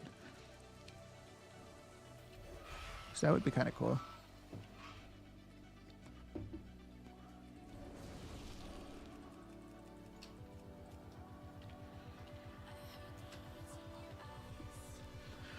From 30K to that in a few months, that's amazing. Ah, thank you, dude. Appreciate it.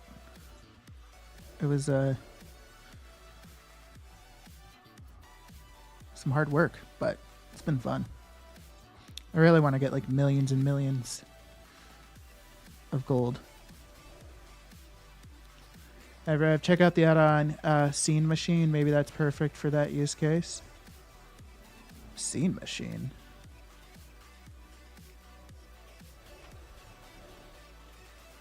Never heard of Scene Machine.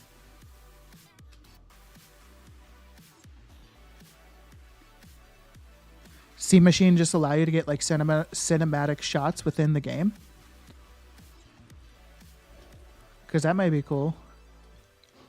I've been actually wanting to get like a...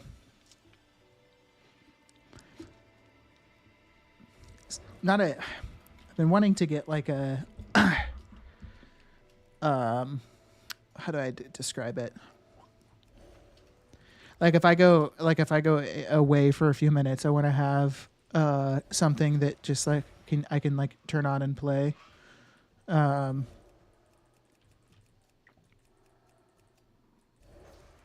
a cinematic shot of, I don't know, something.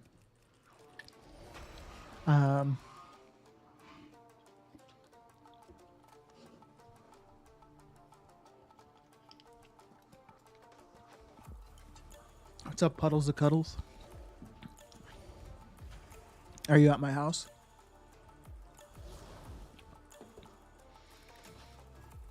I just got in Torin Charhound watching the stream. My good luck charm.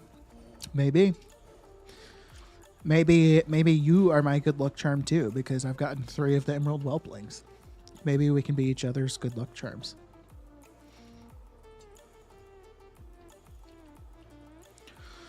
Casual mode, create a auction house lore storyline movie. That'd be awesome. Take care, YXM. Hope you have a great day. Thanks for stopping by. If you have any other questions in the future, please feel free to ask.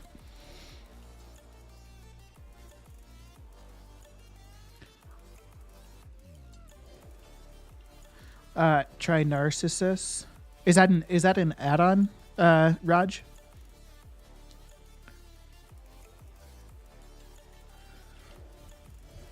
Studying your dog was fluffy cuddled man for a while. Hell yeah. Enjoy the study sesh. Let me know when you're done.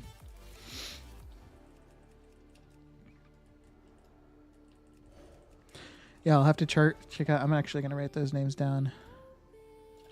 Add-ons, Narcissus, and what was the other one that Noob mentioned?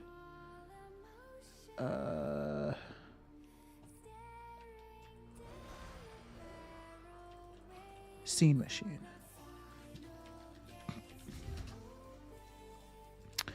Thank you, Noob. Thank you, Raj.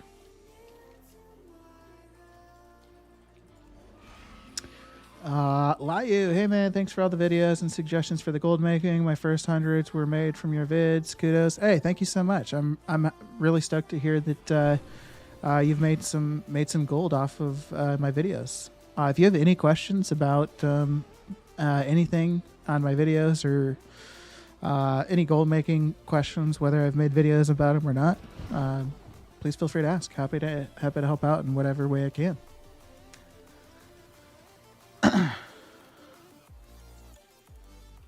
Raj, that's the add-on Era uses for streaming. Oh, okay, cool. Thank you. I will definitely check that out. Yeah, add-on was, well, that's purely for characters / models. Scene Machine seems to add more features, but I haven't tried both yet, so I only know what says there. Gotcha. Okay. Cool. Thank you, guys. Y'all are so kind.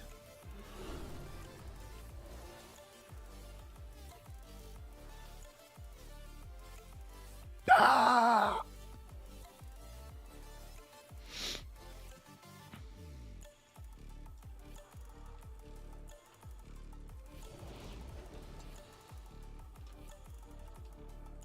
What the hell are you on?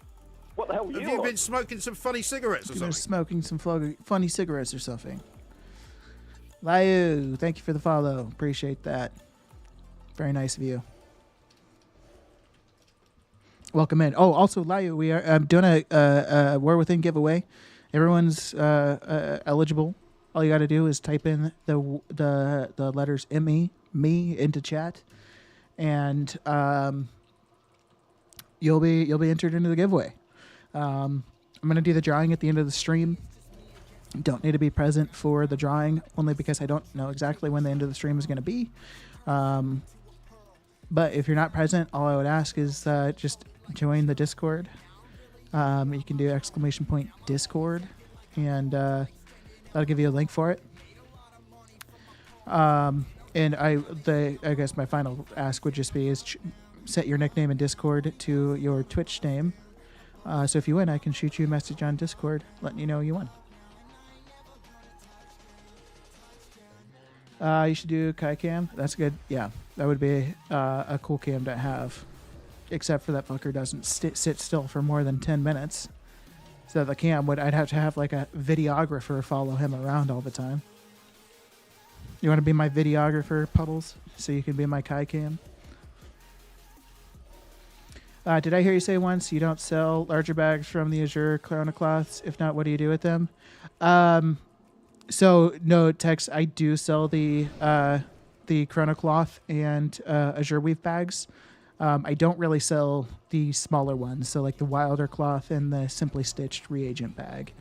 I'm sure those are worth selling on some servers, but on the server I'm on currently, Area 52, is just not worth it because they're like the Wilder Cloth is usually like under 20 gold.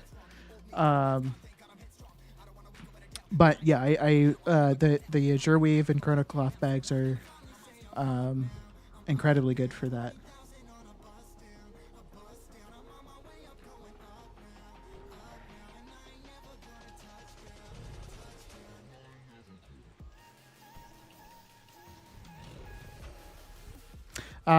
Layu, you got all registered and you were already in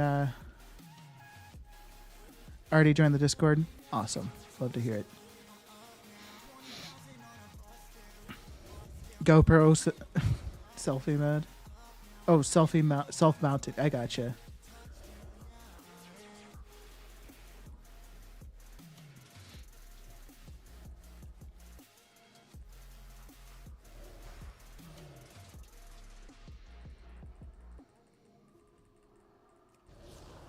Please hire me for videography. I'm tired of school. Yeah, all right. Sounds good. I'll shoot the contract over. Puddles.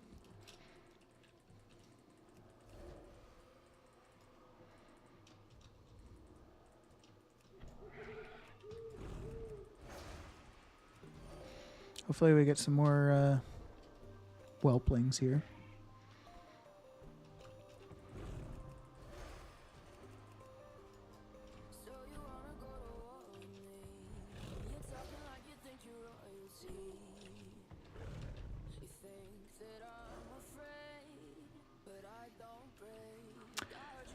Imusama, hopefully I said your name right. Sorry if I pronounced it wrong. Please feel free to let me know how it's supposed to be pronounced, but welcome in. Thanks for chatting. Where you at? What are you farming? So we are farming the Emerald Whelpling. And the location that we're doing this is in Feralis, at the very north, right up here. So we've got 5 people in our group, as you can see. And one person is way over there at that purple marker. And then the rest of us are kind of strewn throughout there, here, and there. And we are just, all you kill is the... Wow. Let me find it real quick here. Noxious Whelp. So you kill the Noxious Whelp, and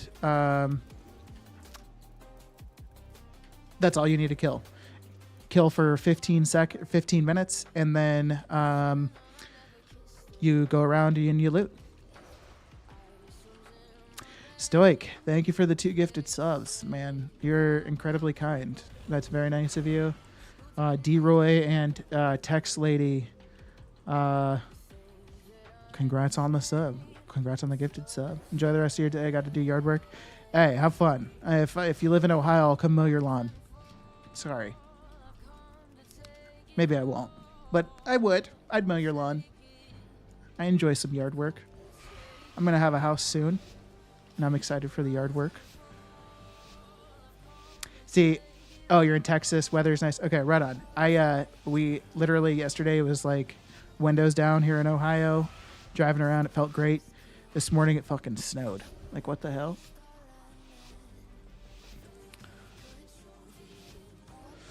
But enjoy your yard work. Thank you again for the 2 gifted. I hope you have a great rest of your day, Stoic. Enjoy your Sunday.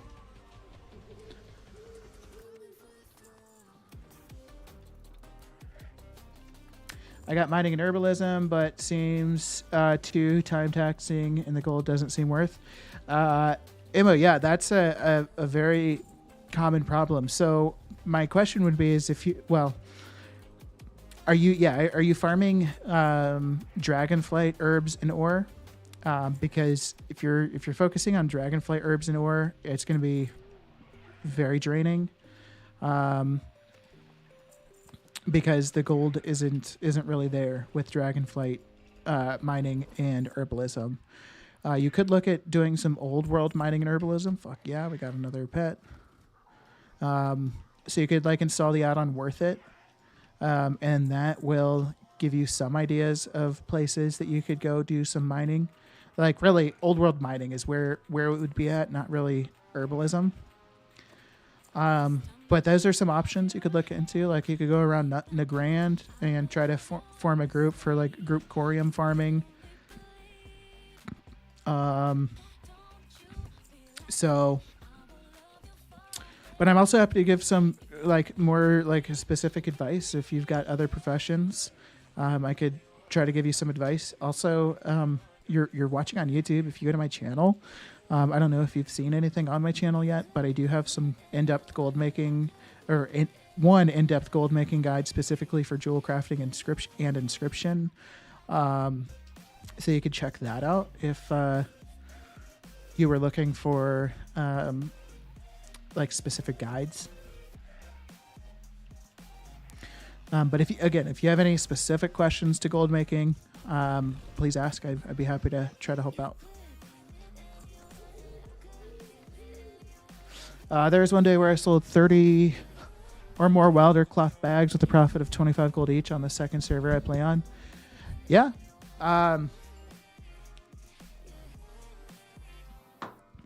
Wilder cloth bags, by all means. Wilder cloth bag sell rate is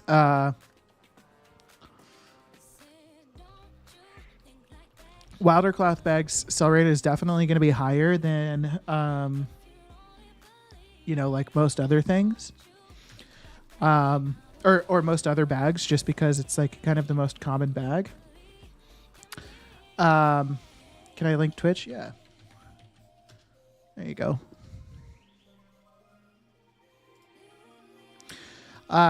So yeah, Wilder cloth bags are going to be, probably the higher sell rate over like Azure Weave bags. It's just the thing is like, the profit per bag. Like oftentimes on Azure Weave bags, even if you're just buying the Azure Weave cloth off the auction house. What the hell are you on?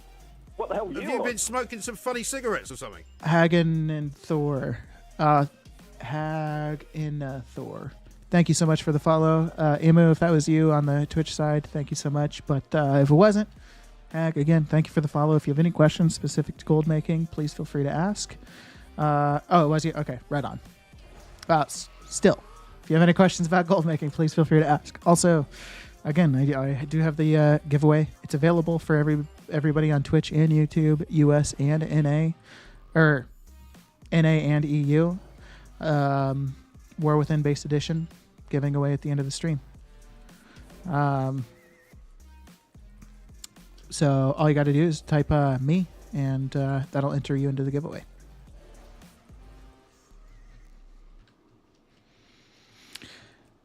What the hell are you on? What the hell are you Have you on? been smoking some funny cigarettes or something? Ferch, thank you for the follow as well. Appreciate you. If you have any questions about gold making, please feel free to ask. Happy to help out with whatever. You have jewel crafting? Okay, cool. Yeah, so I would definitely, what you could do is you could check out that video on YouTube that I was mentioning. It's an in-depth guide on inscription and jewel crafting. And you'll find with my videos, I am exclusively like commodities. I don't really do gear crafting. And typically it's easier to get into the commodity markets than gear crafting. So like that specific video, and you can also do ! gold guide. That's a link directly to the YouTube video that I'm talking about. So you could check that out if you wanted to. Otherwise, obviously, like, you can ask any specific questions, and I'm happy to answer them. Hello, First. Hope you're doing well today. I know we've got a conglomeration of EU, Australia, NA up in here, so it is 3 o'clock Sunday afternoon for me right now. Work tomorrow fucking sucks. But we're having a great day. So I hope everyone else is too.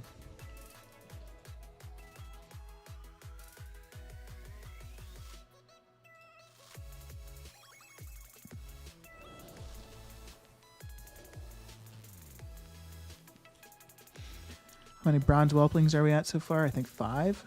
Hell, motherfucking yeah.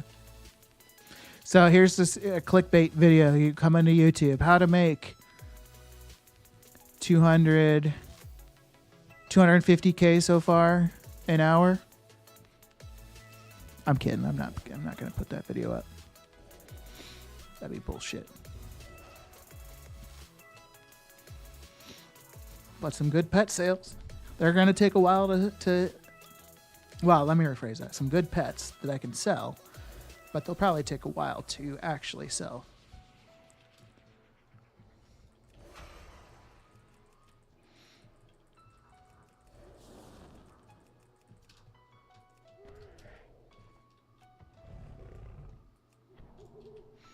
What the hell are you on? Are you smoking some funny cigarettes or something? That's my favorite fucking I don't know what the hell you call that. Soundbite.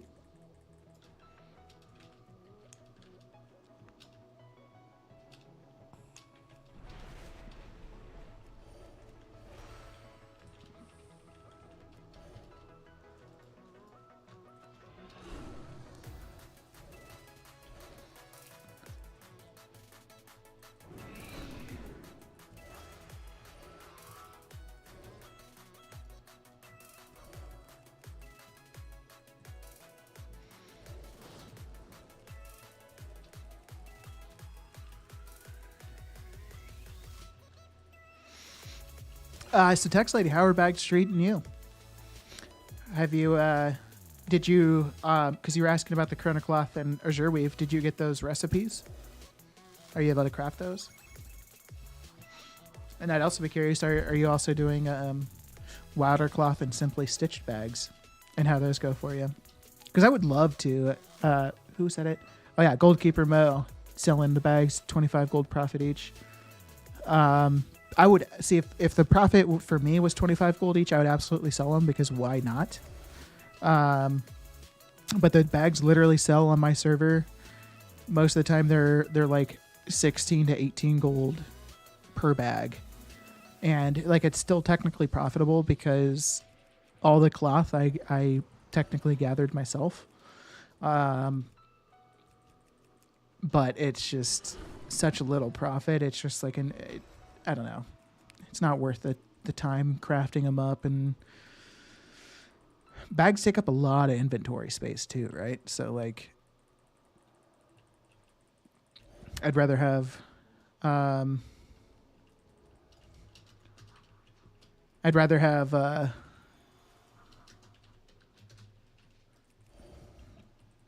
stuff that has a little bit more a little bit higher profit margin. But again, that's just because the Wilder Cloth bags for me, the profit would be like 10 gold each. Been making the cheaper bags. Last week they went up to about 100 gold. Holy shit. But thought I'd craft some of these larger bags and see how that goes. Today the cheaper bags are back down to maybe 20 gold. Gotcha. Okay. I'll be really curious to see how the larger bags go. If you've got like make sure if you've got points, knowledge points available and you haven't put points into embroidery, definitely make sure you do that for the additional resourcefulness. And then also like just make sure you've maxed out resourcefulness as much as you can and have a resourcefulness tool on when you're crafting the bags. Cause that's really where the profit is. Cause a lot of like, I don't know how prices are on your server, but like a lot of times the Azure Weave bag probably costs the same amount that it does to buy all the materials for it. But what makes it profitable is getting resourcefulness procs and being able to craft some additional bags out of that. So you just want to make sure, if it wasn't obvious already, and I apologize if you're already fully aware of this, but just make sure you got set up with resourcefulness for that. And it should be really, really beneficial, especially if you're able to craft the cloth. That's why I'm trying to get a bunch of characters set up with the cloth cooldowns, because if you can craft the cloth, it's a lot cheaper to craft the cloth than buy it off the auction house, and you can get some multi-craft procs off of that as well. So really beneficial.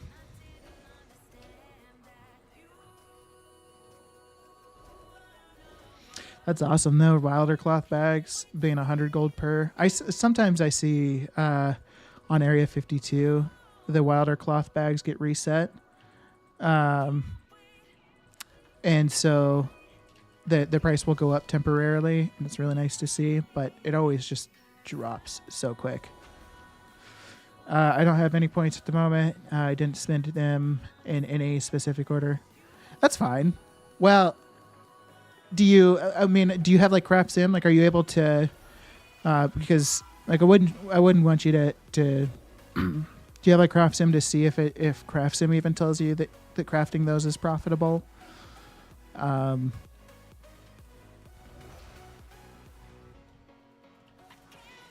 But I think like as long as you put points, like I don't even think I've maxed out the embroidery tree on my tailoring. But I do have 30 points into the actual resourcefulness tree within tailoring. And then I think as long as you have that and then the resourcefulness tool, it should be okay. The extra points into embroidery are just like some added benefit, but I think it's still profitable even if you have that. Or even if you just have the craft sim goes over your head. Oh. Well, I'd be happy to help. I actually do. I don't know. You might have not seen it or not, but I do actually have a video on YouTube that's kind of in depth about Craft Sim, at least the parts of Craft Sim that I think are relevant. So that might be worth checking out if you haven't seen it already. But if you have and you're still confused about how Craft Sim works, I could certainly help out. Because it's really like, I think Craft Sim is like crucial to gold making and Dragonflight.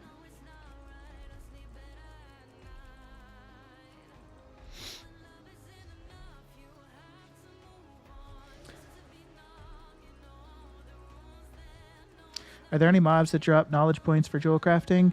No, there aren't any mobs that drop knowledge points for jewel crafting. But one thing to look into is, number one, there's a lot of, so this isn't going to be as relevant for jewel crafting, but look at like, because obviously there's first craft bonuses for everything that you craft. So look at all the recipes and see if there's recipes that you can get for fairly cheap. Like for instance, a lot of like the crafted gear, like obsidian, like the PvP gear, you might be able to get the recipes for fairly cheap. Craft one and get the knowledge point from that.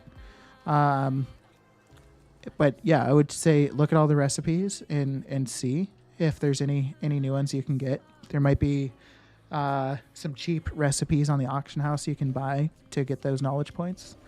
The other option, so there's no mobs that you can kill, but there is technically a way to farm knowledge points, which is flying around and farming treasures. So if you fly around and farm like dirt piles and lost expedition treasures around the Dragon Isles, every single time you loot one of those, you have a really, really small chance to loot a dragon shard of knowledge. So you could do that. And actually, if you have jewel crafting, there's a double benefit to that, because while you're farming the dragon shards of knowledge from random treasures, there's also another thing that you can farm from random treasures for jewel crafting, which is these jeweled whelplings. So there's 5 battle pets within Dragonflight jewel crafting, which are these 5 right here. And the way you get those is by farming the treasures. So dirt piles and lost expedition packs. So every single time you farm a dirt pile or lost expedition pack, obviously, like I said, you'll have a chance at Dragon Shard of Knowledge. But then you also have a chance at looting. Well, and I apologize. This also depends if you are at the certain renown within Dragon Scale Expedition. But I assume at this point, most people should be pretty high with all the renowns. But you need to be at the renown within Dragon Scale Expedition to find treasure maps. So if you have that, then you'll obviously, like I said, again, have the chance at the Dragon Shards of Knowledge, but then you'll also have a chance each time to loot a treasure map. And the treasure map, there's 5 of them, and they will take you to looting these. And then once you have those recipes, you continue farming treasures, dirt piles, and lost expedition packs to get the crafting materials for those whelplings. So the whelplings require a glimmering cluster. So each one of them requires a different color glimmering cluster. And to get those, they also just come from the random treasures. So jewel crafting is actually a great one. Like if you're looking to farm knowledge points, it's kind of a 2 birds with 1 stone with that, because you can also be going for those recipes. And I do think that those jeweled whelpling recipes are going to be valuable or the pets are going to be valuable once Dragonflight's no longer current content, because farming those clusters is actually like a major pain in the fucking ass, to be totally honest with you.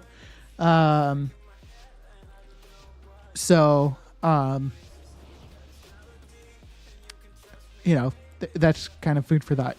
You work on getting those recipes now while it's current content, because once it's not current content anymore, I think farming them is just going to feel really, really tedious. So hopefully that helps, Hag. If you have any other questions, please feel free to ask. Just checked my tailoring points are max all the way up to the bottom of tab 3, and a few scattered points are on the tab, so I do have embroidery done. Okay, sweet. Good. And if you have, I think it's on the first tab of tailoring, just the straight up resourcefulness one, that will give you additional resourcefulness, but then also when resourcefulness procs, it has a chance to save additional items. So that's the other extremely important one for profitability with bags, Text Lady. So if you've got embroidery, that resourcefulness one, and then you've got the resourcefulness tool enchanted. Okay, perfect. Yeah, so then you're definitely going to be making money, unless the price of bags is just trash and the price of bolts is high. But otherwise, you should be in really good shape to kind of just pump out bags. And that's kind of one of the things, like I have all of my characters doing souls, and my character that crafts bags has been kind of assigned to souls recently. Pretty soon he's going to be off souls, and I'll be able to be doing a lot more bag crafting. So I'm really looking forward to being able to craft more bags, because there's a lot of profit to be had within bag crafting. So that should be really good for you. All right. Hey. Fuck yes. 6 bets.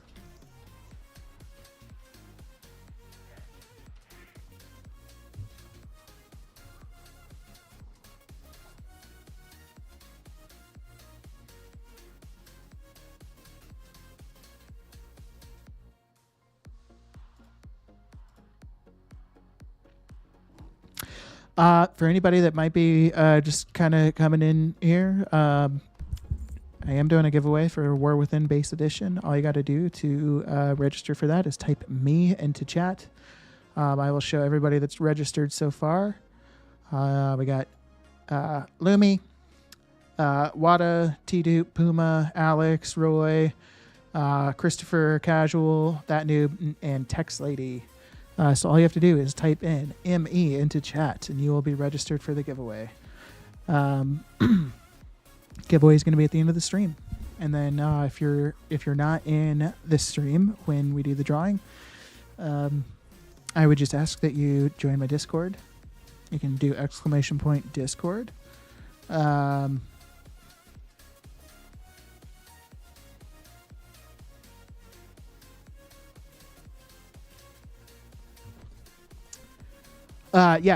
Just join Discord, and then I can shoot you a message in Discord letting you know that you won, if you won. The giveaway is available for EU and NA. So yeah, you know what to do.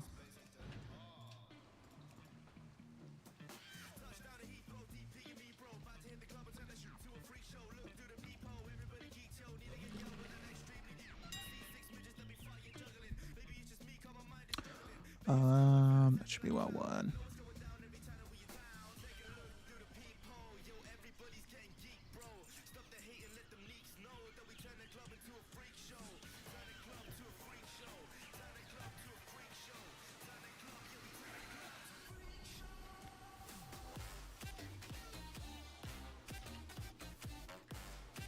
All right, they're doing a 5-minute break, so hopefully we can just quickly get the souls on all 4 of my characters. And then I could possibly hop on I'll be on my Demon Hunter already text, and if I have enough time, I can quickly show you whatever it's called. Quickly show you craft sim, at least looking at bags. Mage OXZ, or yeah, Mage. I don't know. Welcome in. Thanks for chatting. You are registered for the giveaway. Best of luck, my friend. But also, if you have any questions, gold making wise, please feel free to ask. Happy to help out. Trying to make the world rich. You know what I'm saying? Birch, you are registered, my friend. Just to show you guys. Madge, OXZ, and First, you guys are registered. Best of luck. Since you guys registered, I'll go ahead and just put that in chat real quick. Discord. So, like I said, you don't need to be like watching the stream for the drawing because I'm not exactly sure exactly when we're going to end. But please just join the Discord and set your Discord nickname to what you signed up for the giveaway on. And I'll shoot you a message in Discord if you want. And then we'll have to just get set up on Battle.net and I'll gift you your game.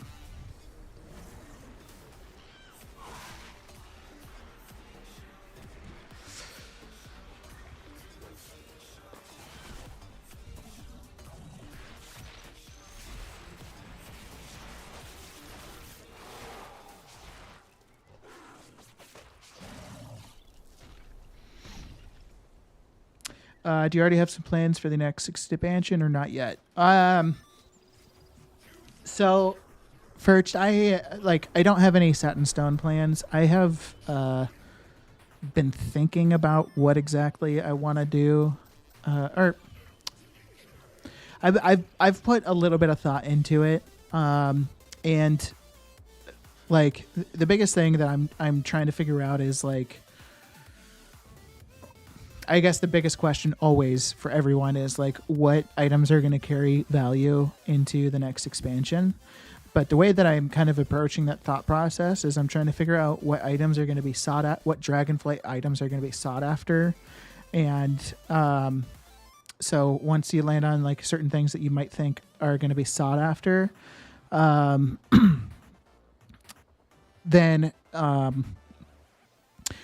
once I land on things that might be sought after, then I have to start looking at like, okay, how easy is it to obtain these? How easy or difficult is it to obtain these specific items? And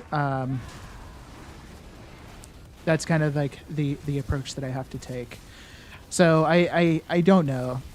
I think like right now, all my thinking is like I have mentioned the jewel crafting pets. I do think that those will be a solid option. The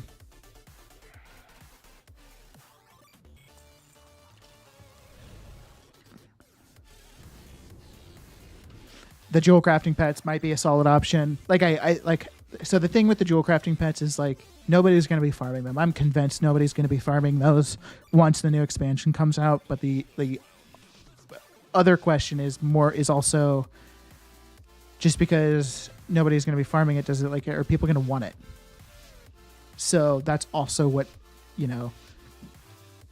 what I need to kind of figure out. You need to focus on the beta so you can do a good thing in the first 3 days early access. So, yeah, to be totally honest, as of right now, First, I actually don't have the version of the game that's going to give me the 3 days early access. I don't know that... shit.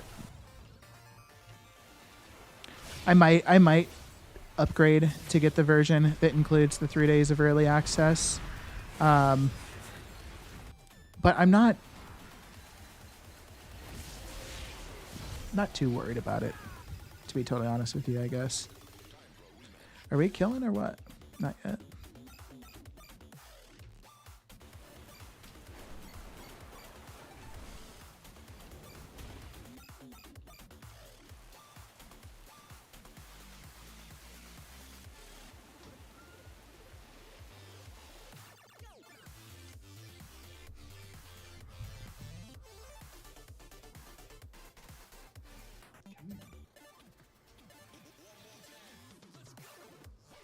My cat.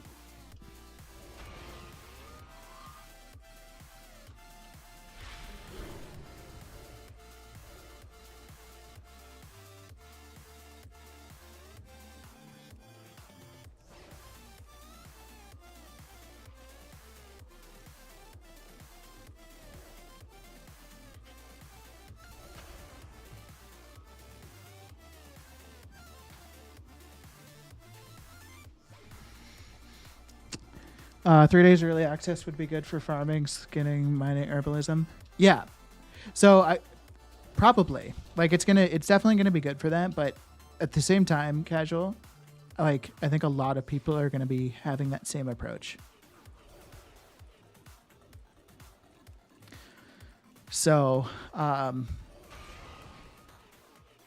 the beginning of the expansion is gonna be super nerve wracking too, because like. Especially like the first like several weeks, because prices on everything are going to be so unbelievably high.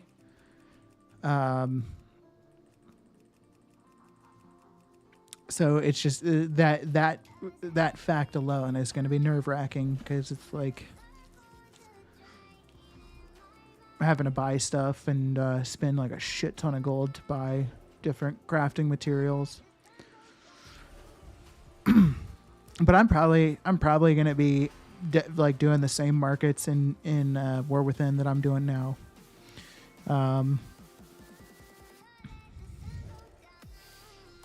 So yeah, I don't know. We'll see. I'm probably the first thing I'm gonna do is on my jewel crafter immediately spec into gems. Set up for missives. Those are probably the first things that I'll do on my characters.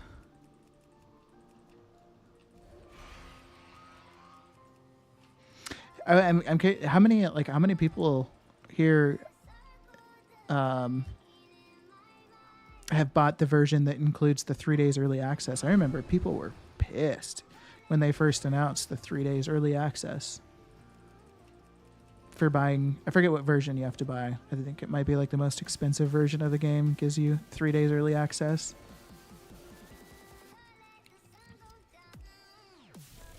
Casual, you bought it. So what was it? The most expensive version that included the 3 days early access? I did. Okay, fair enough.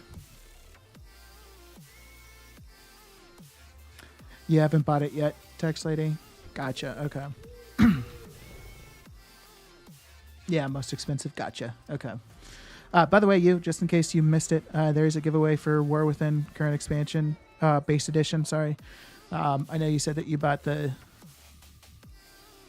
expansion already, but in case you have multiple accounts or looking to open up a new account, might be a good option for you. But just want to make sure you get the opportunity if you want it at the giveaway.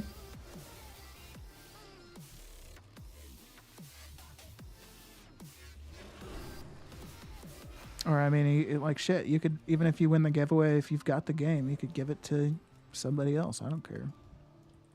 I don't know if that's actually possible, but if it is, I don't care. How do I join? I haven't bought it for my crafting account yet. Yeah, all you got to do is literally type me.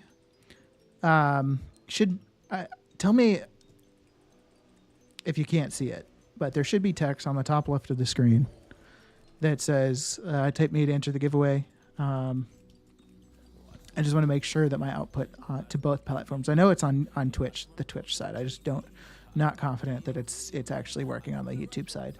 But yeah, if you just type me, that'll enter you into the giveaway. And then all I would ask is you just join Discord. You can type ! Discord. And the only reason you don't have to join Discord, like if you're planning on being here all day, I don't know how long I plan on stream for. Definitely not all day. But the point is I don't have a set time that I'm ending the stream at, but I'm doing the giveaway at the end. So if you're not here and you join Discord, I can shoot you a message on Discord letting you know that you won. You just want to make sure you set your Discord nickname to what matches on YouTube or Twitch, whatever you entered the giveaway on. Yep, you are entered. Wonderful.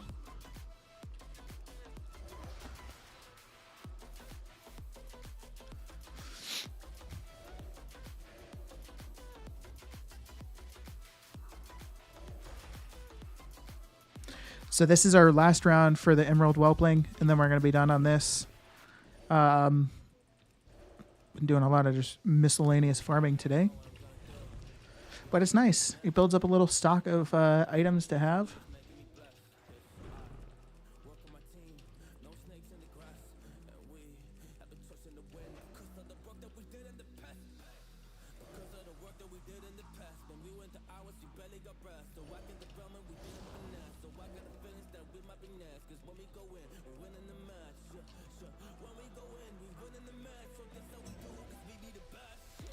Metin, you are registered for the giveaway, my friend. Pull it up on screen real quick. There's you, there's Metin, Furched, Madge. We already saw those. You guys are all registered for the giveaway. Isaka, what's going on, my friend? Hey, thanks for the videos. It helps a lot. Hey, I'm happy to hear that. Happy to hear that the videos have been helpful. It's really nice of you. If you have any questions about anything I've covered in videos or unrelated to video stuff, but gold making, whatever questions, please feel free to ask. Happy to help out.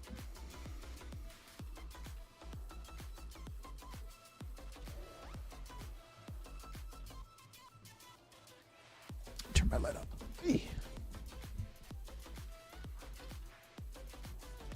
How do I enter a giveaway? All you have to do is just type me in chat, and that will enter you for the giveaway. And then the only kind of final thing I would ask is, I'm going to be doing the giveaway at the end of the stream, but I don't know exactly when the end is going to be. So if you're not going to stick around, just join Discord and change your nickname to what you registered for the giveaway on in Discord, so I can shoot you a message and let you know if you won. The videos inspired me to start doing professions again. I haven't touched them since Dragonflight release. Really? Okay. I'm really that's interesting. You what?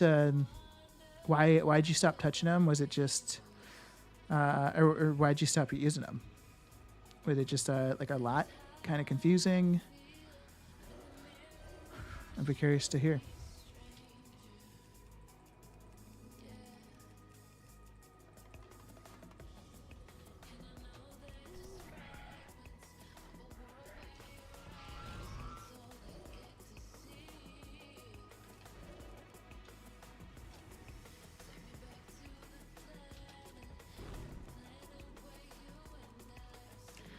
Did you also farm tiny crimson whelpling from wetlands? The drop rate is some unique T-Mog, so you try to get gold from there. Oh, they also drop some unique T-Mog. I have not tried that farm, but that might be something that I look into. I usually don't do these types of farms. I really only do these farms when there's people to do them with, I guess, to be totally to be totally honest. Because I like when I'm doing this stuff solo, like it feels really bad that like the drop chance odds, obviously the drop chance is the exact same, but in a group there's just so many more kills, so it just increases the odds tremendously. So I absolutely would be open to like the tiny crimson whelpling farm. But if I were to do that, I would probably try to get into a group to do it.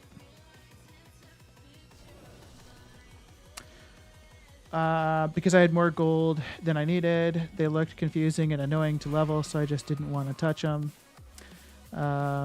That's definitely fair. I stopped because the specializations made it too overwhelming, especially some of them are just dead end without a month of dailies to get back on the right track. Yeah, I feel that. My opinion has, of course, changed since then. It's actually pretty simple. It just requires you to spend a bit of gold unless you farm mats yourself, I guess. Yeah, I think it was absolutely the case for me when Dragonflight first launched. It took me a while to like figure out how the professions worked. right? Because like obviously it was introducing a whole bunch of new stats, multi-craft, inspiration, and resourcefulness, stuff that we hadn't seen before. So we had to figure out what those stats meant and how impactful they were and that kind of thing. But it certainly is a case of like, after you do it for long enough or keep trying, like you'll start to get the hang of the professions. And I actually really, really like how professions are designed now. I think they did a really good job with them personally. And I'm excited that they're going to be continuing the way professions are. Because I do like the aspect that there is a little bit of like a gate to get into professions, but like that kind of depends. Like you could spend a day or a couple hours and get to the point where you're able to be active in one particular market within a profession. But I think that's what it needs. Because if it was just like all you had to do is just spend like a couple thousand gold, level up your profession, then you have every single recipe, or at least most recipes, like all the ink recipes, and you can just start cranking out ink. Like there would just be zero barrier to entry, and everybody would be doing it. But because there is a time investment that somebody's going to need to put to get to that point, albeit small. But it's enough that like it's going to deter some people from trying to get into like these certain markets.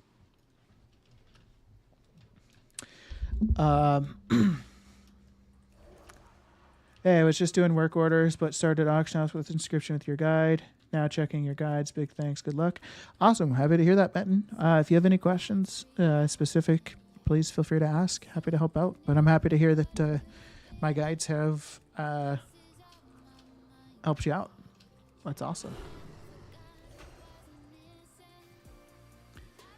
They should have made a mechanic to reset your specialization points, even if it cost gold, and got more expensive with each reset. Yeah. The inability to reset your profession is definitely a unique decision that Blizzard made. Not be able to reset your knowledge points.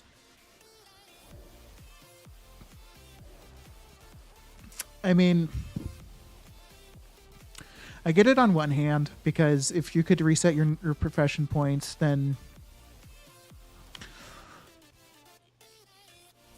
it would just make the decisions you make would be way less impactful.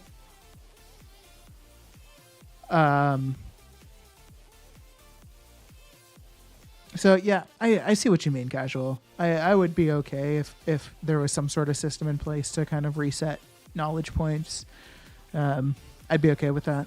But I'm also okay with there not being one. I like the way professions are, but I don't think it should take 6 months to max one out. I like the systems, but damn, if the inscription missives would give 3 points per week instead of 1, I think that would be huge. The treatises, Wada. Yeah, the treatises giving 3 points would be nice. Or I think they're pronounced treaties. I just always say treatises. Yeah, I definitely I don't think there's a single profession that I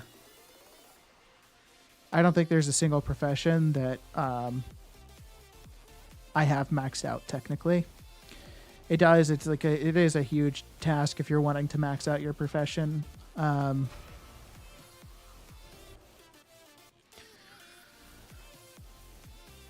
But yeah, it is kind of lame how it takes that much time. But I think that's.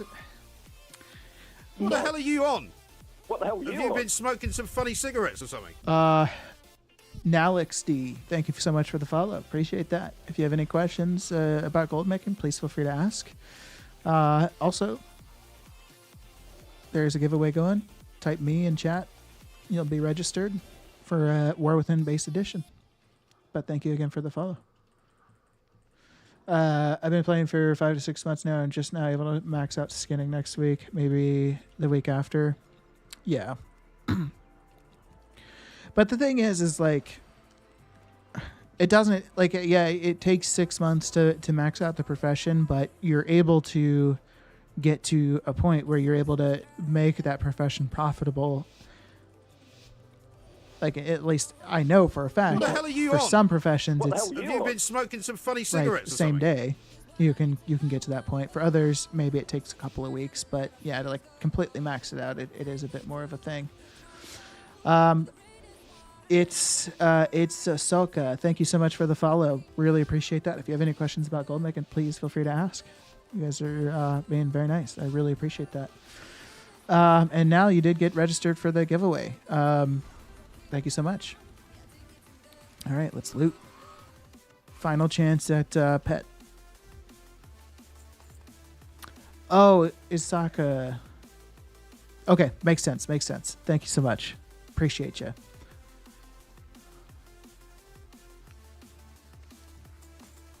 As my YouTube name and Twitch name are different. Okay, yeah, no worries.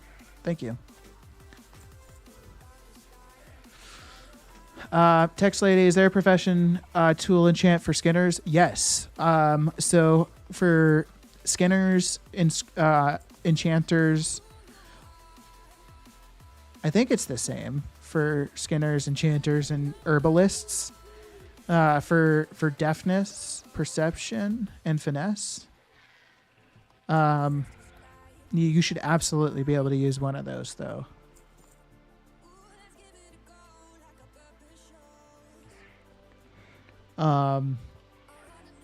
If you're having trouble finding them, like, let me know, and I can actually look to figure it out for you. Because they're absolutely hell yeah. All right, pet number 7. Pet number 8. Fuck yeah, bro. And pet number 9. Damn it.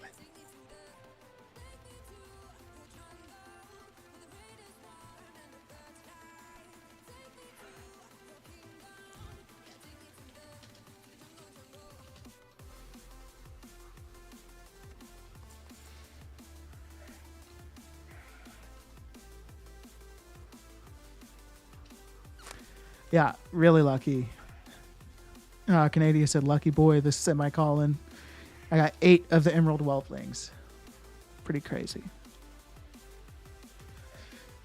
All right.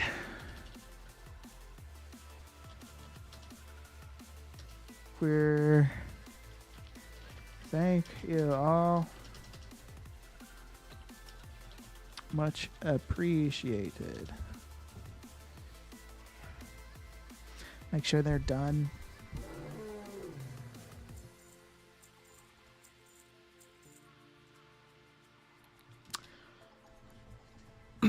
No questions, just recognize your name from YouTube. Okay, dope. Very nice. Well, hope you're having a great day now. We are making all kinds of money, so I'm having a great day. All right. Me who just started 4 months ago. It's a lot to get some level of professions to make profit. I don't know. I mean, that noob, like, I don't know if you've maybe mentioned this before, but if you haven't checked out my YouTube, I know I've mentioned it so multiple times today, but you can literally get Inscription going and be profiting off of Inscription within like a couple hours from 0. And number one, Inscription, you can level up to level 100, like the actual profession skill tree, up to level 100 in a day, because you can get the Chef's Splendid Rolling Pin. This is the only like profession equipment that doesn't require Artisan's metal. So you can get this recipe from Artisan's Consortium. I think you just have to be valued with them. And then it is a bit to craft, right? Like it's almost 3,000 gold to craft. But if you like crafted the ruined Wraithbark yourself, maybe it's a little bit cheaper. But you could get Inscription up to level 100 in a day. But that's not even necessary to be able to start making profit off of Inscription in just a couple of hours. But you really can get Inscription rolling and make it profitable super quickly.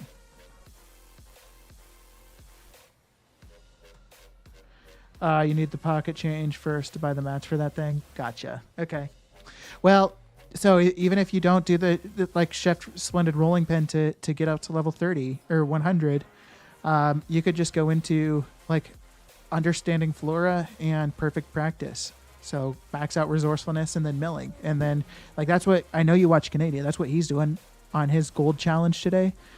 Like whenever he's got downtime, he's milling because it's profitable. So like that's something that you could get set up like right away and start turning a profit, and then with that profit invest it into the Chef's rolling pen, because you really don't need. The only reason you would need to level your inscription up to like 100 or 90 or whatever is if you're going to be doing burnished ink, so that you can guarantee rank 3 burnished ink. But if you're not going to be doing burnished ink right away, then it's not as necessary to get your inscription leveled up. So you don't necessarily have to do the Chef's rolling pin strategy right off the whip. Okay. I am going to go to the restroom real quick and get me some water. So I will be back in just a moment, my friends.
All right. Ow! Sorry. Oh, fuck. Oh. You ever... Oh, shit. You ever, scoot into... scoot into your chair and slam your knee into fucking...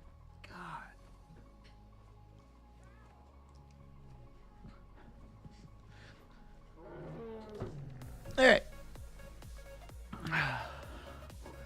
Now I'm doing fantastic, just relaxing before the week starts tomorrow. Yeah, you and me both. Hope you have a great week. Fucking work week. Fuck. Sorry for my vulgar mouth. Just sick of working, you know what I mean? Work's just bullshit. Like, who wants to work? As Kim Kardashian once said, get off your ass and work. I need the pocket change. Oh, I saw that. Okay, I feel that. I have those mats as well. Yeah, for Burnished, I need to level the rest, but profit, I don't know. Maybe someday. You'll get there, noob. I promise you'll get there.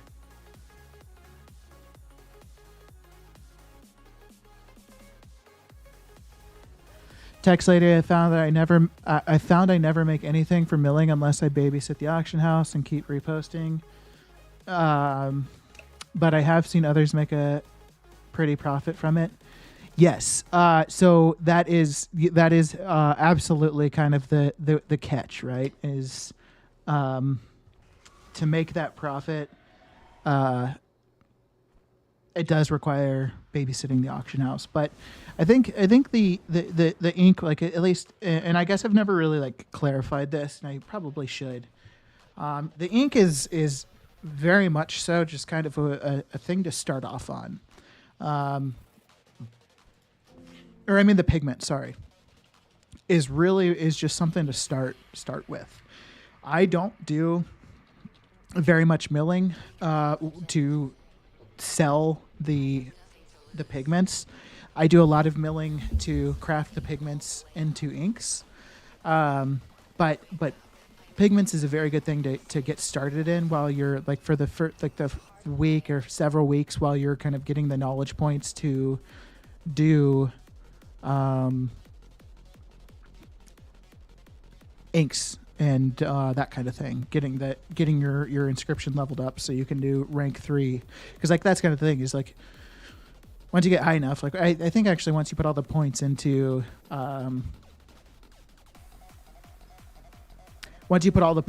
flawless inks, you'll immediately be able to guarantee rank 3 flourishing, serene, and blazing ink regardless of which rank pigment you have. But you need to get to the point where you can guarantee rank 3 burnished. So pigments are a nice kind of thing to do in that meantime. But once you can do the burnished ink and guarantee rank 3 inks, that's what you probably are going to spend most of your time doing. And I think another really important thing too is the market right now on NA, and I'd imagine it's a very similar situation on EU. It's kind of dead right now. Like it's not great. Like especially for inks. Like I was mentioning it earlier. I've had a lot of trouble selling inks recently, just because it's just dead right now. But once the new expansion comes out, or not new expansion, new patch launches, that should really change things. Sell rates should go up quite a bit. Everything should go up, including that bank account. Roy, you also need inscription to your 99 to guarantee rank 3 missives with rank 2 chilled runes. That's a very good call out. Yeah, that is.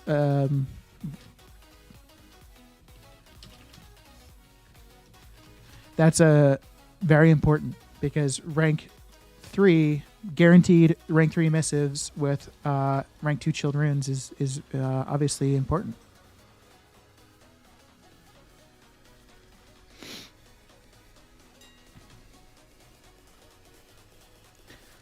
Oh, I want to do it.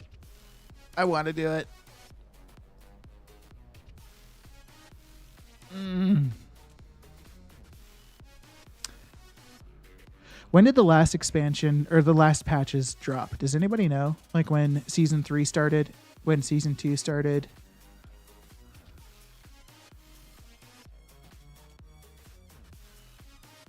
Area 52 US.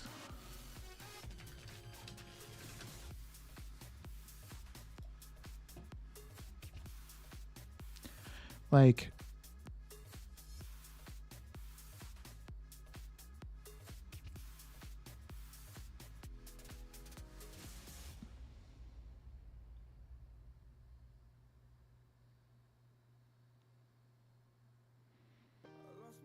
it's got to go up. Season 3 had to have started right around this time, right? When did season 3 of WoW Dragonflight start? Oh, it's on to Google. When did season 3 WoW Dragonflight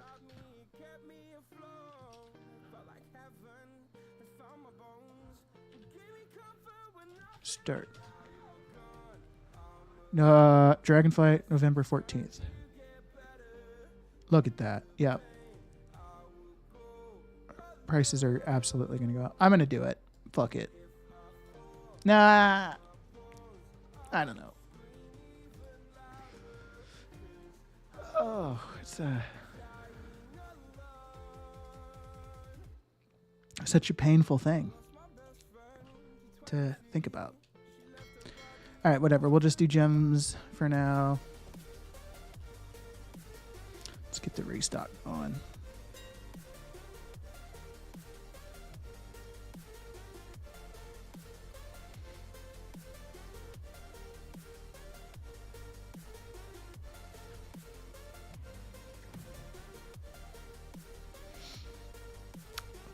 Yesterday, there were like no gems profitable. So this is the issue. That noob.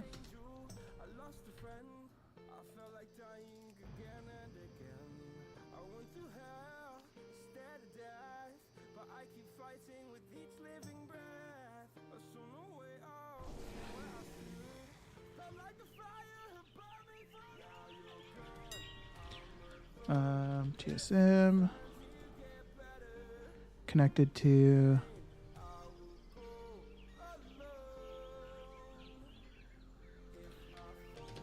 Brez.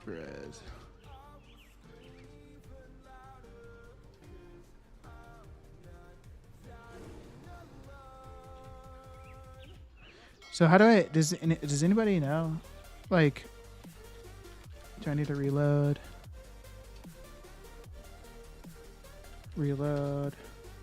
Let's say you have just started the game and you only have one level 60.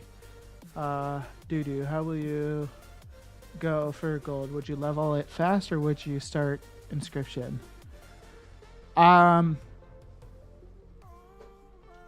So Work complete. if I only had one level, if I only had one character, it was level 60. What would I do? That's a good question. I would probably... Sorry, just a sec.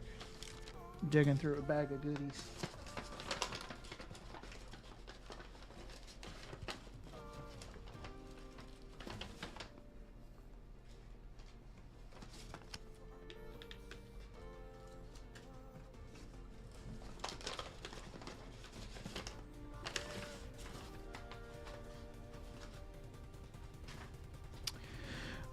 Okay, so what I would do is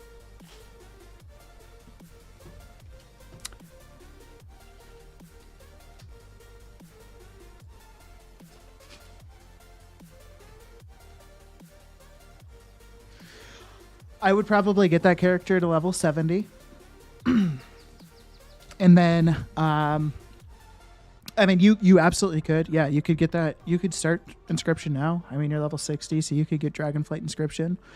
And you'll actually, I mean, I guess there's no reason not to get inscription now because if you're not max level and you're doing Dragonflight crafting, you'll actually earn some XP from leveling up your profession. So you might as well start it now. And yeah, you could do that and start doing some milling if you wanted to. But I would say getting to 70 would be important because once you get to 70, then you can start doing the world quests for gold.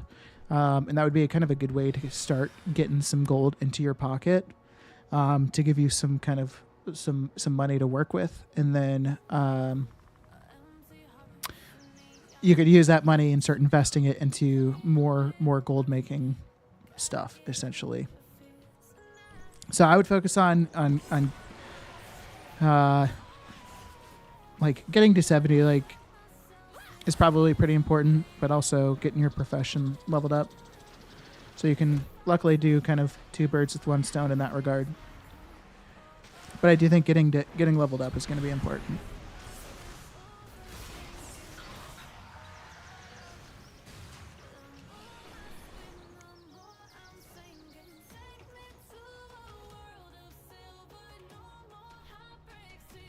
So, why can I not link multiple, like 3 accounts at a time?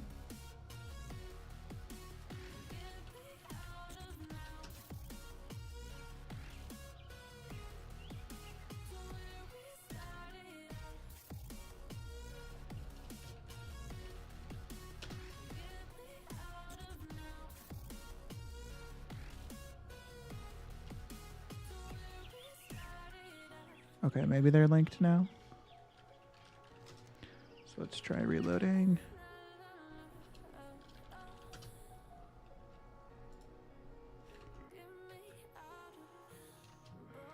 I'll leave that logged out for a sec.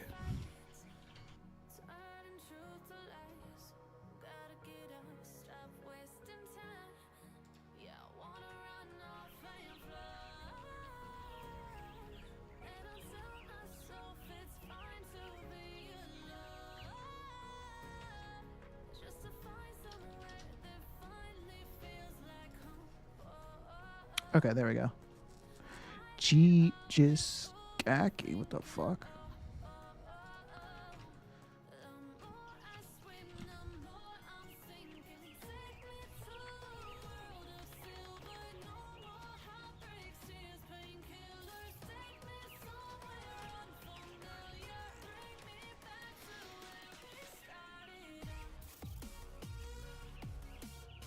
Oh, I forgot depositing into the guild bank is a lot slower.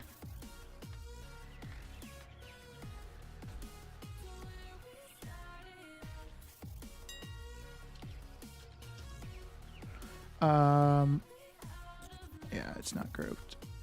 Pets toys.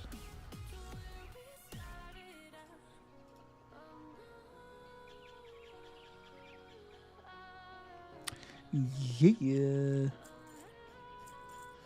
I need to be online on all, and the syncing character needs to be on the same realm. Gotcha. Okay. Oh, look. Quacky sold. Nice. All right, so now they're synced, which I don't think this character has any gems, so it doesn't really matter, but I wanted to just... So now does that mean that this is synced? It is. Okay, cool. We like that.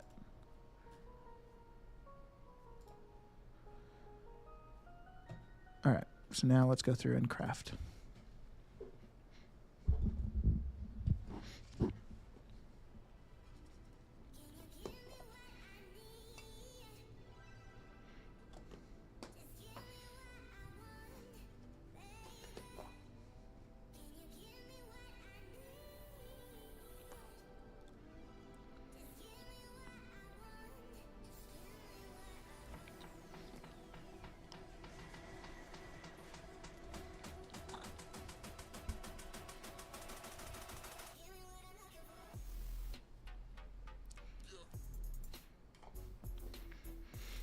All right, sorry about that. I don't think this was profitable. Nope. Changed 10 gold in literally a couple minutes because I think it was like 35 to craft earlier.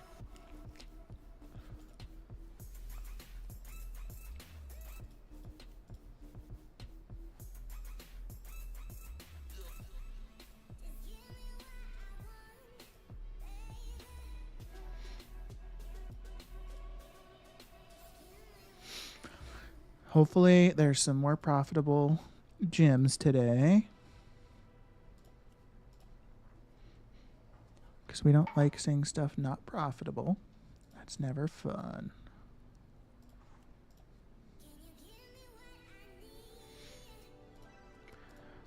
I really hope gem prices should really jump when the next season starts. I feel like you could almost like buy gems for what they cost right now and just flip them. I feel like that could almost be a reality.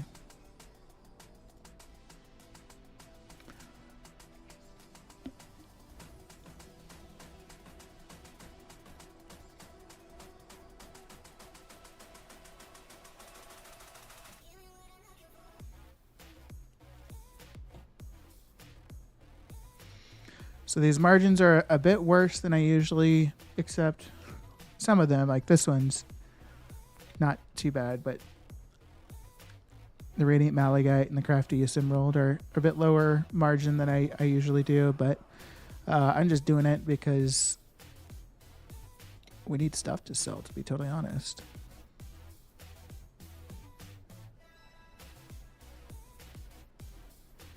That's nice. Okay.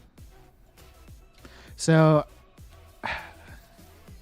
we'll do 10 of each, I guess.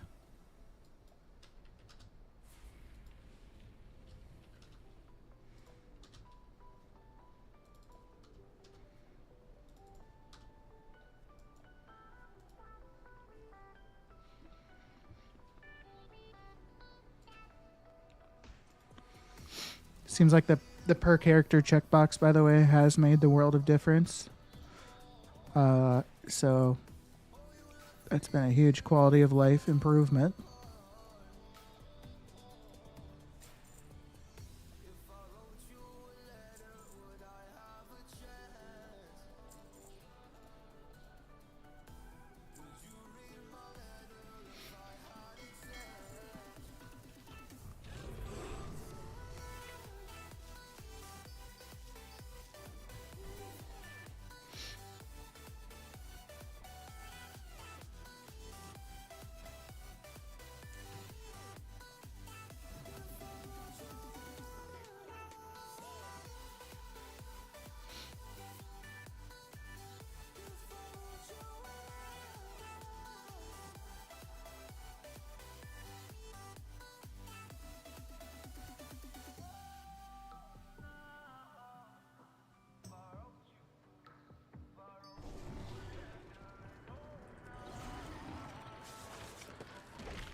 Oh, wrong character. Fuck. Damn it.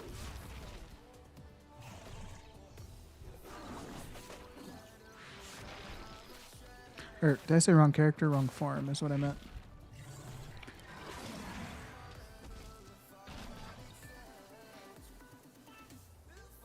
So we need 30 on this character. We're almost halfway there. All right.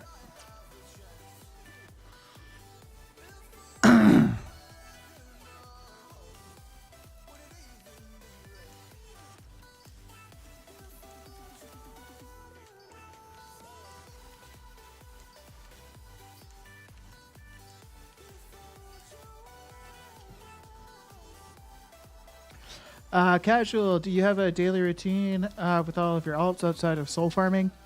Not really. So, I mean, that's kind of like one thing that I'm like trying to work towards, to be totally honest with you. So, oh, what the fuck? Did I not log out? The hell? I do have like a kind of a routine for like cooldowns. So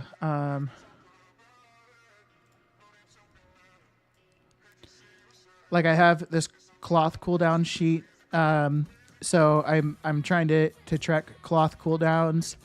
And then if I get to Dracothist, then I'll do Dracothist cooldowns as well.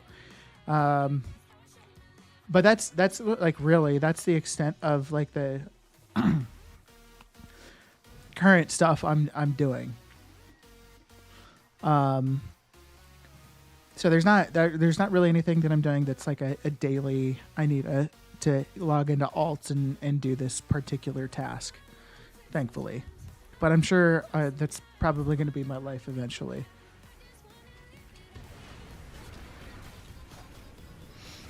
It certainly will be, like, because I want to. Oh, I need dismiss. Can I not dismiss? Dismiss. I need soul cages. How much are they on the auction house? So I don't have to go through crafting them. I'll just buy some. I don't need a lot though. We got 12. I need like 20.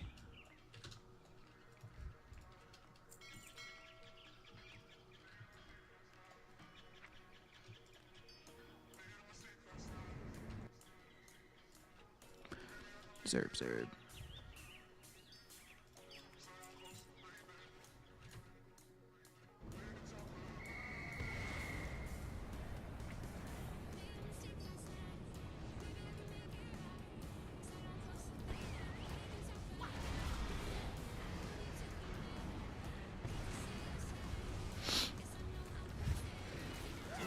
Yeah, so I want to get my monk set up, and like eventually I'm going to be farming out like the Mecha Mogul probably recipe. So that's going to require me to run the mother load until it drops. So that won't be like when I'm running the mother load, for example. That's technically not like a daily thing that I need to like log in to do, but it probably will be something that I log in daily to do just until I get the recipe, essentially.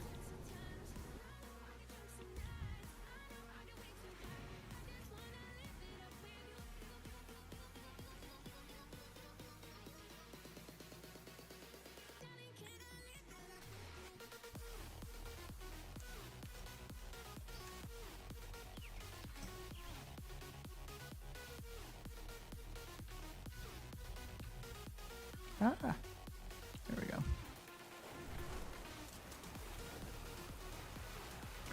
I'm almost out of soul cages on this guy too.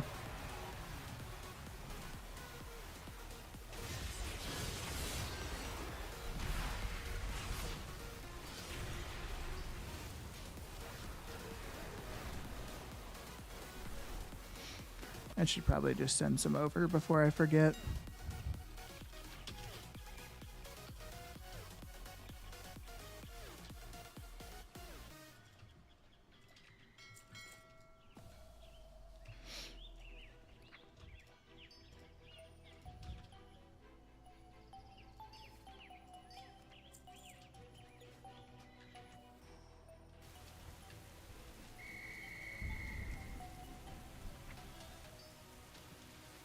Wonder where that tattered Wilder cloth is from. So this character, for example, I could fly him back to Valdrakken to do this, but he's got my recipes for my bags. So it's just kind of a pain in the ass right now because, like, if I wanted to do bags, I'd have to fly him back to Valdrakken, but then I'd have to fly him right back out here to continue soul farming.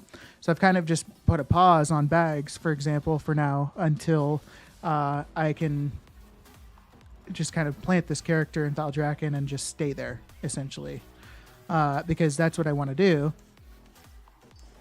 And then I can just crank out bags, like literally whenever I need to craft bags, like boom, just crank them out.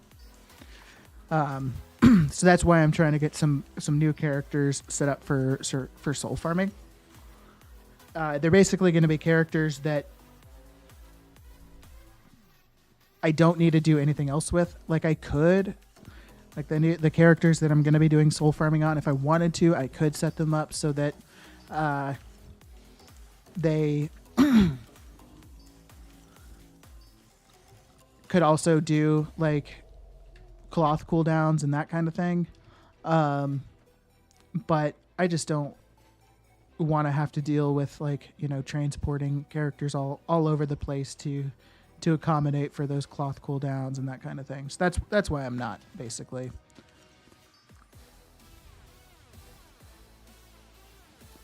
Getting a little laggy.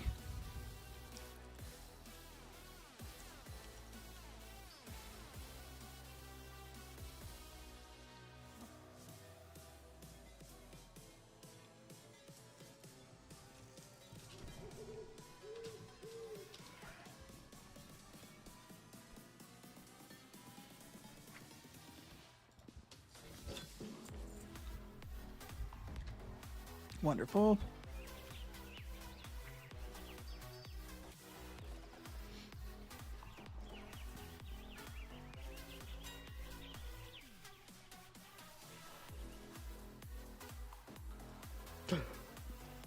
I don't know why I always make a face when I turn my camera on. All right. Hell yeah.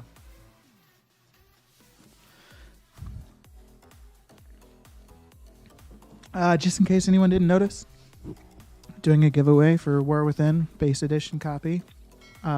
Giveaway is going to be drawn at the end of the stream today. All you have to do is type me into chat, and you'll be entered for the giveaway.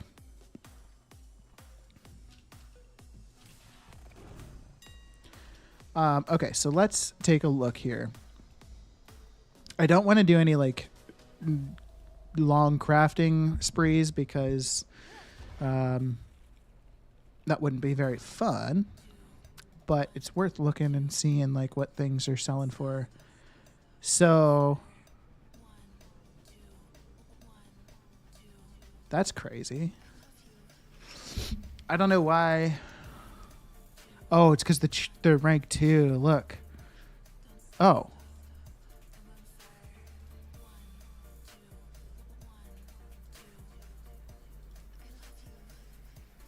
So Auctionator is kind of bugging out right now. Auctionator, when I do the initial scan, it's thinking that Ruined Wraithbark rank 2 is worth 85 gold.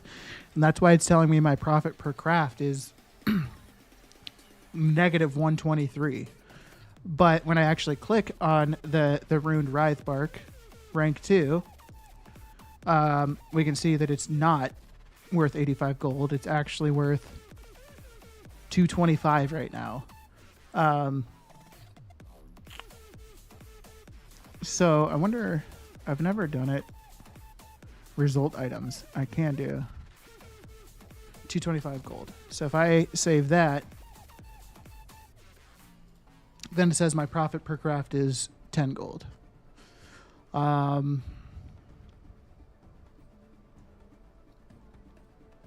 It's not great. So like Ruined Wraithbark is not something right now that I'd sell. Obviously, 10 gold profit per craft is pretty bad. Let's take a quick look at missives though.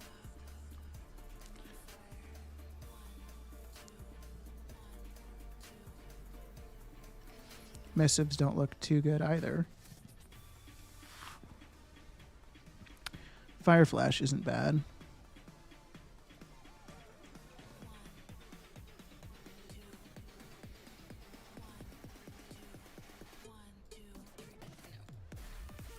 Yeah, I'm looking forward to the next season starting because this is just no good. Well, I think we'll just call it with that for now. At least on this character. Arcadian, welcome in. Hope you're doing well. You are registered for the giveaway.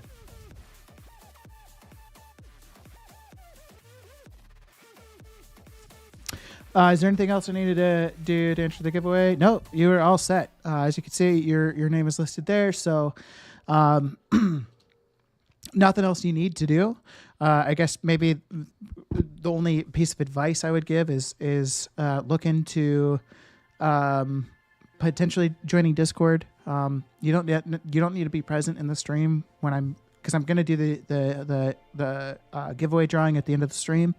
And we're nearing the end for sure. But you don't need to be present to win. My only request would be is to join Discord and make sure you change your Discord nickname to what you registered for the giveaway in, so that if you do win, I can shoot you a message in Discord. And then yeah. That's how we'll kind of set that up. Otherwise, if you're watching, then we can do the giveaway. I'll send it on stream. which would be fun. But then he said, I've had so much fun farming professions thanks to your videos. Cool. That's awesome. I'm happy to hear that. It is fun. I really enjoy gold making.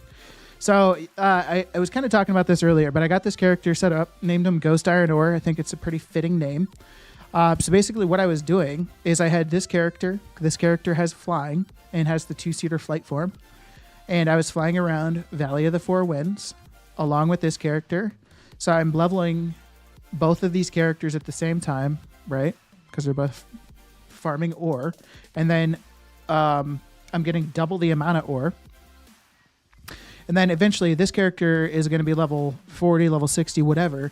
And then I'm going to basically have this character. And anytime I make a new alt, like this character, for example, I will be able to just immediately at level 10 go out and start farming ore and leveling via that method instead of, because previously what I would do is I would have to level characters to either level 30 or level 40 in order to get flying.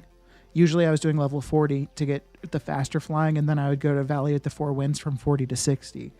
But once I have, again, this character at least level 40, I'll be able to just take fresh characters into Valley of the Four Winds and do my leveling and farming.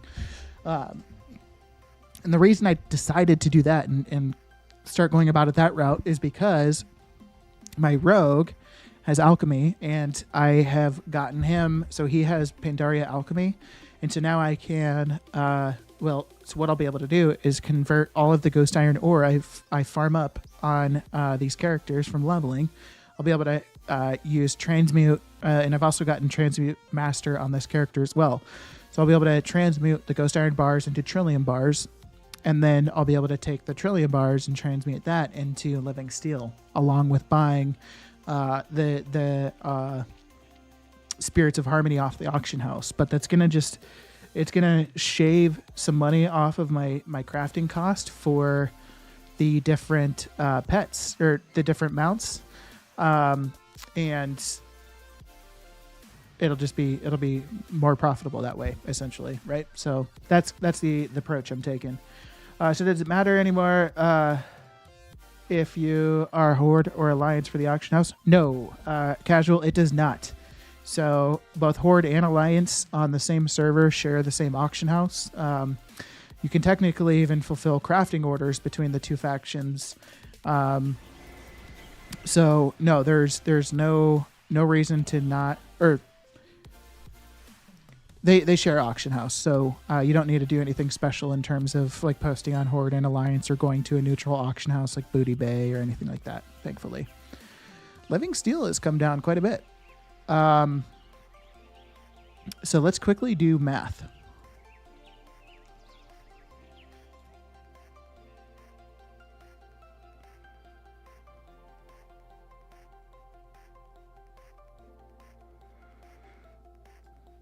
All right, so if I wanted to craft, let's just say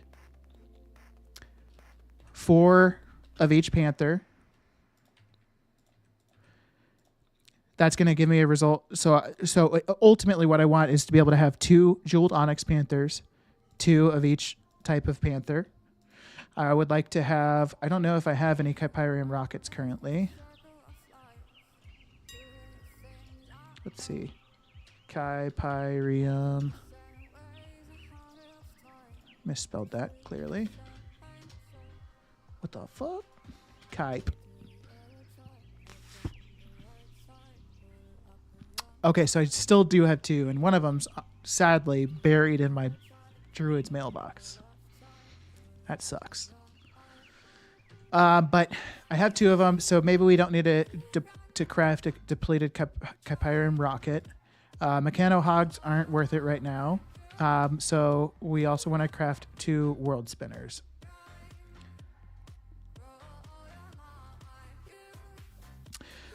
So the Panthers are 4 living steel per. So that's 16 living steel. to craft 4 of each of these panthers. Sorry, it's 16 living steel per panther, or per 4 of a set panther. So let's so that would be 34 living steel just for the panthers, and then the geosynchronous world spinner is probably 12 living steel as well. Yep, so 12 living steel, so it'd be 24. So I'll just put that there. I suck at math, so we'll do that plus that. So we need 58 living steel to complete all these crafts.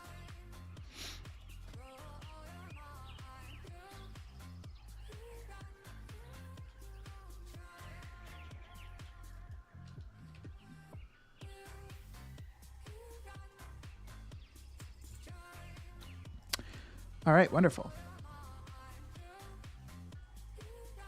So we got all the living steel we should need. So we're going to need 80 wild... actually, I already have 40. So 40 wild jades.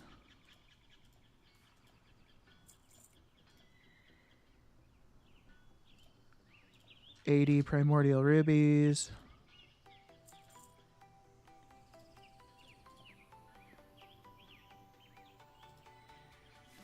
$80 River's Heart.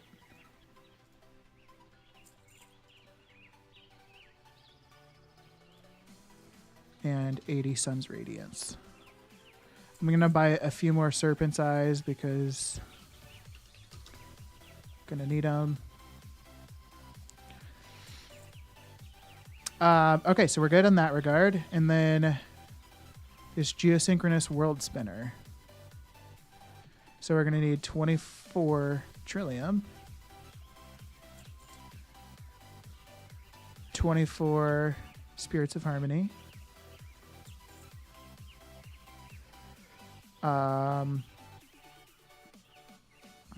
40 Ghost Iron. Oh, shit. Oh, that's not the right thing. Okay. 40 Ghost Iron Bolts. Probably worth crafting the Ghost Iron Bolts myself, too. Okay.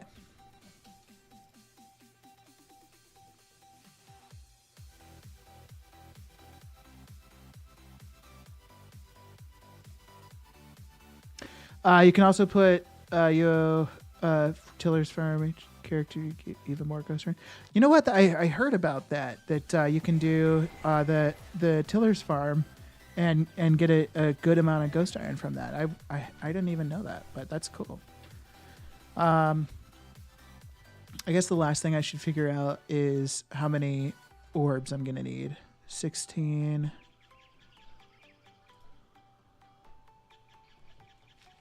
19, 22? 22 orbs, I think. Oh, I can hearth.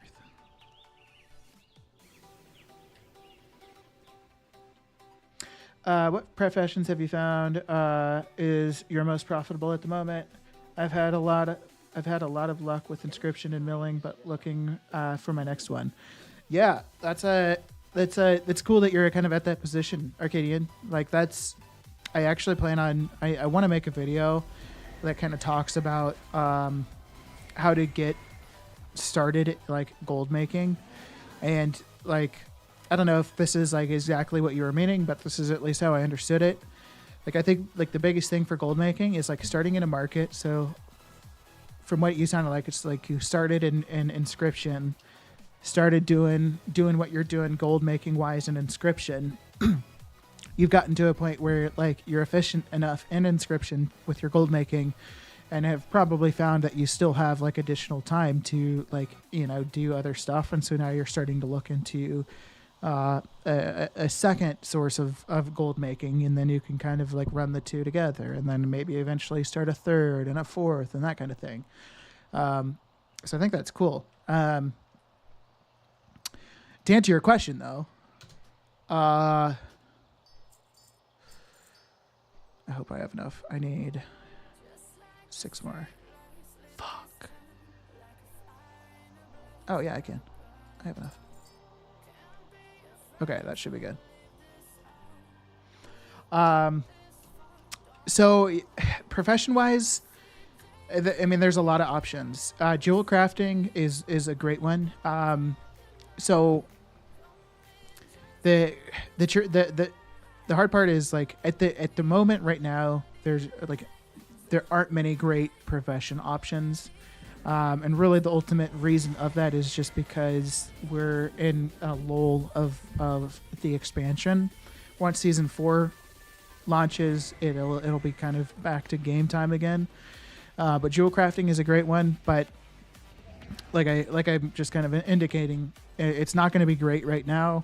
But it certainly would be worth getting into like gem cutting or elemental harmonies, prospecting, that kind of thing. For season 4. So that's an option. Tailoring is also a good one. But tailoring would really, I mean, my experience with tailoring is really just like cloth cooldowns and bags. So that's kind of what it would be with tailoring, but I think it's a great option nonetheless. And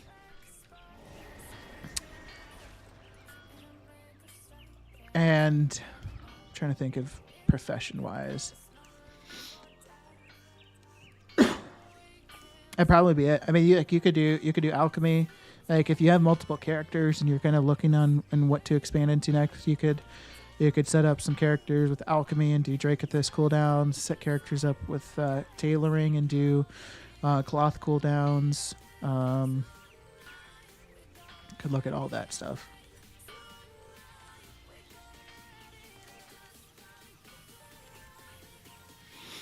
So ideally, I would like to get to a point where I'm crafting like a shit ton of these mounts at any given time so that I can just spread them across all the servers that I'm going to be selling on.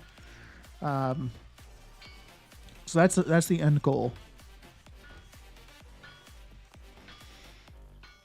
My living steel calculations were incorrect.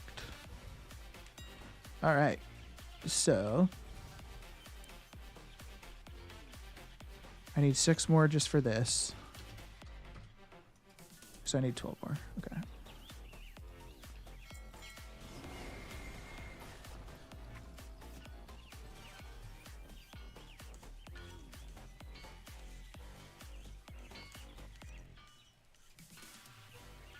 Moki, what's going on?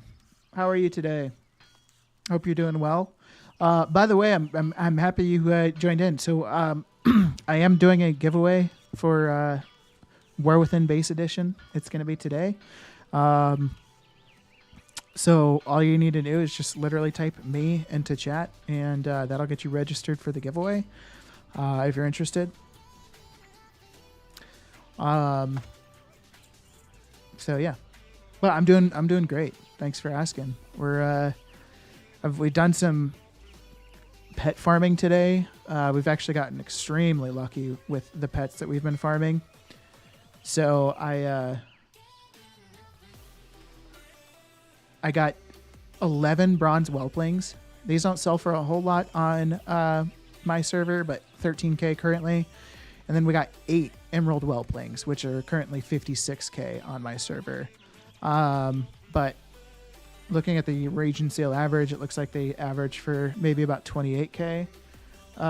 So that's unfortunate, but profit's profit.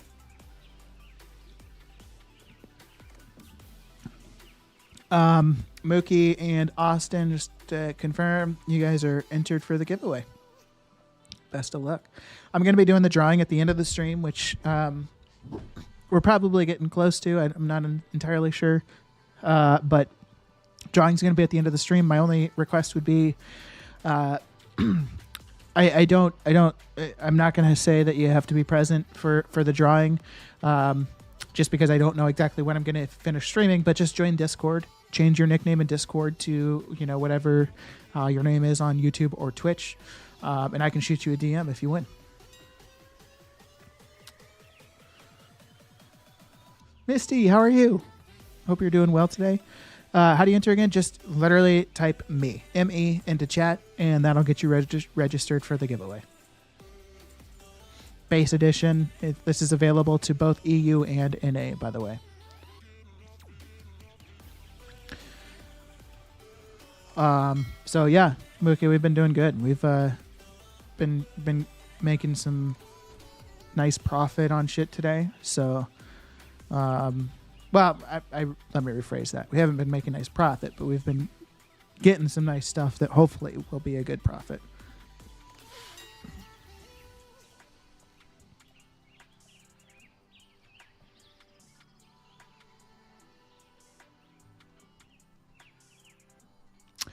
Oh, I see.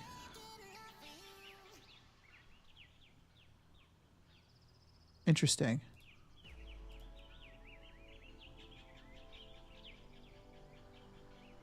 I wonder, does anybody know? Like, does anybody know, like why there's these two versions? Like this one's obviously like the Battle Pet version, but once you learn this, it's automatically going to become the Battle Pet version. So, I'm just curious. Like these probably don't really sell, right? Like if somebody's buying an Emerald Whelpling, they would buy it from this list, I would imagine.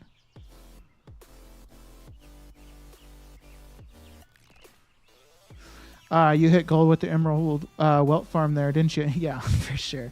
And also like the Bronze Whelpling. Like the last time I did Bronze Whelpling, I only got 6 of them. I got 11.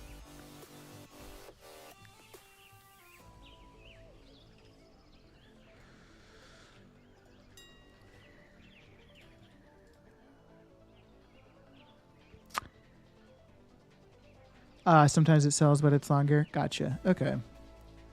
The top one is the last you put.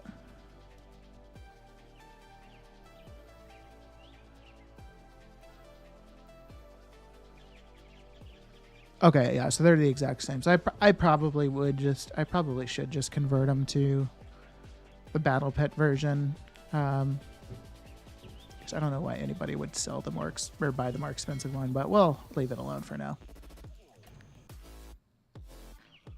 Okay, so I've gotten all the mounts crafted and actually sent over, but I just need to send the materials to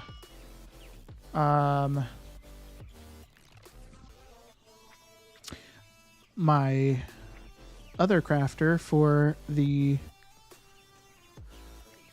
Geosynchronous World Spinner. Geo World. Oh, I'm looking in the wrong profession tree. That makes sense. World Spinner. Oh, it requires a lot more living steel.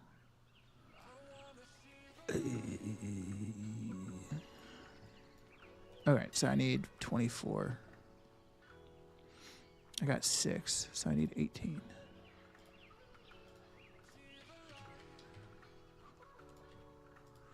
Ripperoni, man.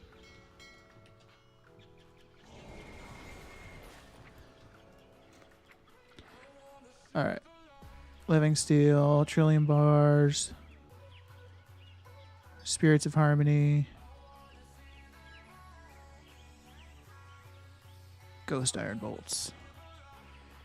That. Okay, that should be everything.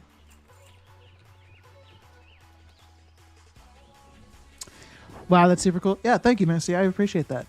I got super lucky, and I believe, Misty, you watch. If I'm not mistaken, you watch Canadia. I was doing it. I was doing the farms with Canadia on because he's doing the gold challenge stream today. Trying to make a token in 12 hours. So.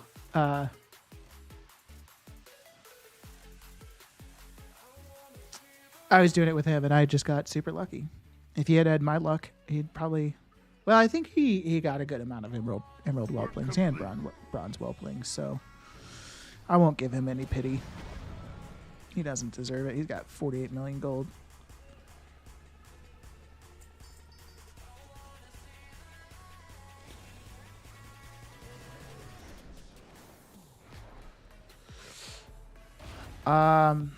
Jimmy Dance, what's going on, my friend? How are you today? Thanks for coming back. By the way, check out the top left of the screen, Jimmy, just in case you're interested in a giveaway. Why do you want to play 3 accounts if you don't do multi-boxing? That's a good question. So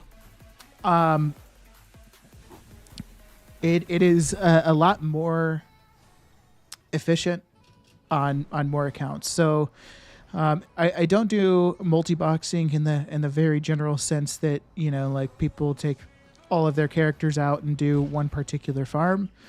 But what I do is, like, I have one character that's just sitting here. He is always able to be posting auctions.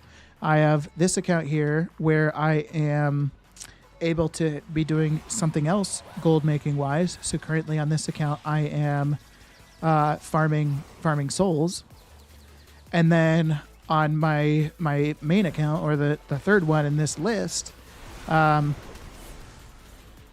able to do some additional crafting. What the hell are you on? What the hell are Have you you on? been smoking some funny cigarettes or something? So it is definitely a lot more efficient. Because if I didn't have 3 accounts, like if I had just one and I was doing all of these things that I'm doing now, like I would be spending a lot of time just sitting and loading screens. I wouldn't be able to like consistently be getting auctions posted on the auction house because I'd be doing stuff on other characters for so long. That's concerning. Or did I already loot the stuff out of the mailbox? I did, okay. I'm only going to be able to hold one of these at a time, though. All right, let me create a group real quick for them. Mounts. I actually probably can add this to the depleted Kypyrium rocket, because they probably have a very similar crafting cost. But does that make sense, Jimmy, on why I'm running the 3 accounts and why I'm not doing like the typical stuff when you look at like people that have multiple accounts that they're rocking?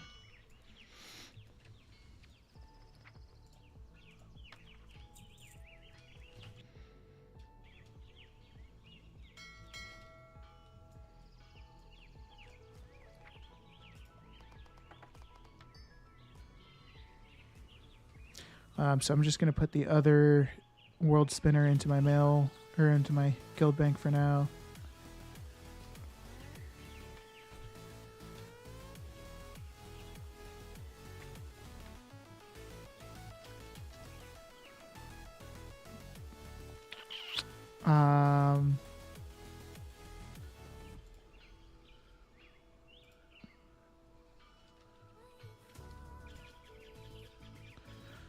Make sure, what's the minimum price for this? 70K. That would not be worth it. Oh, by the way, Wicked Lind, I'm so sorry. Thank you so much for the follow, by the way. I was just zoned. I wish I could just babysit Auction House, but I don't like making gold like that. Oh well. I feel it. What do you do for gold making?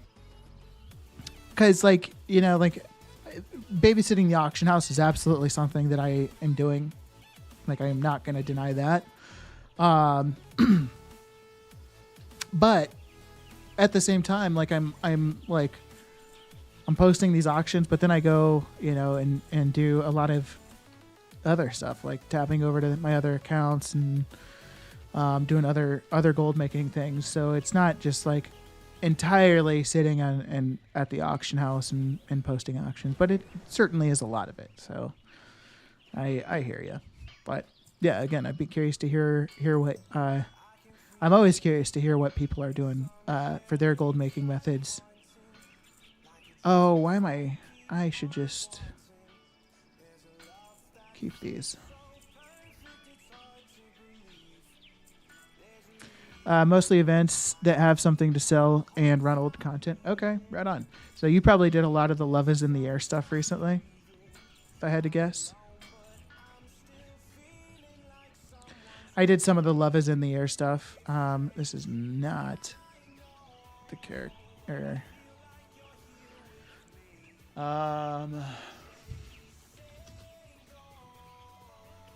I guess I'll make a group for Mist Piercing Goggles.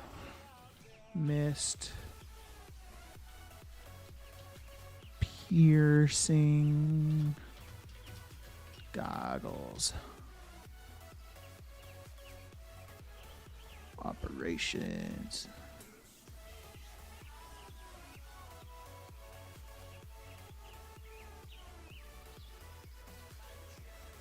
That should grab them. Hell yeah.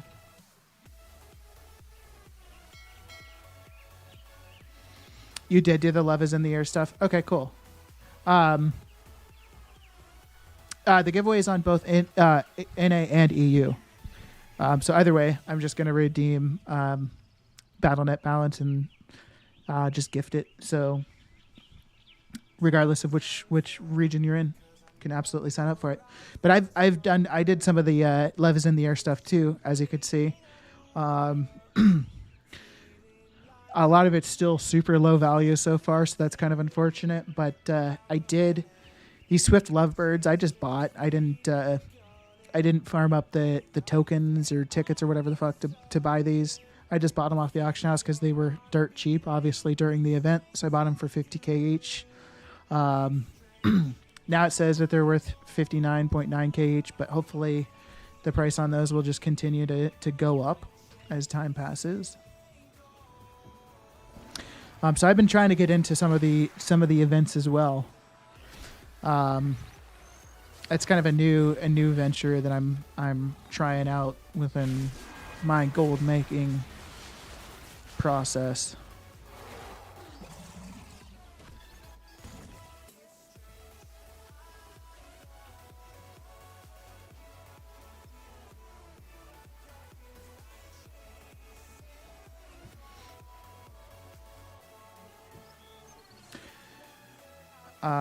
All right. So I want to get those mist piercing goggles into, where are they?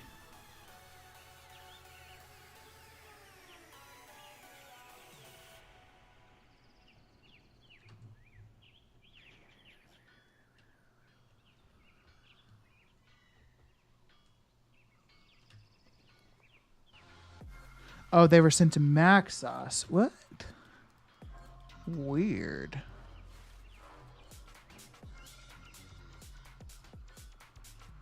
Mailing.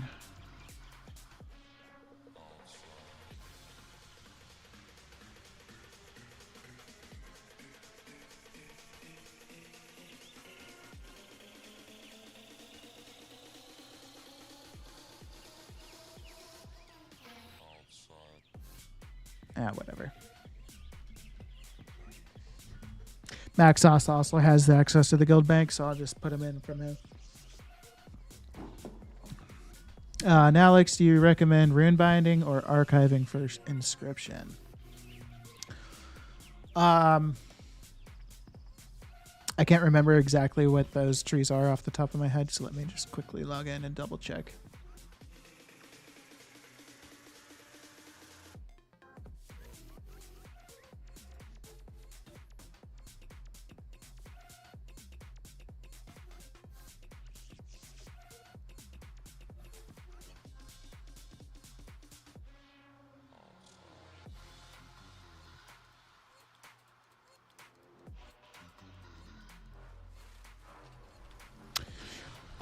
All right, so you're asking between rune binding and archiving.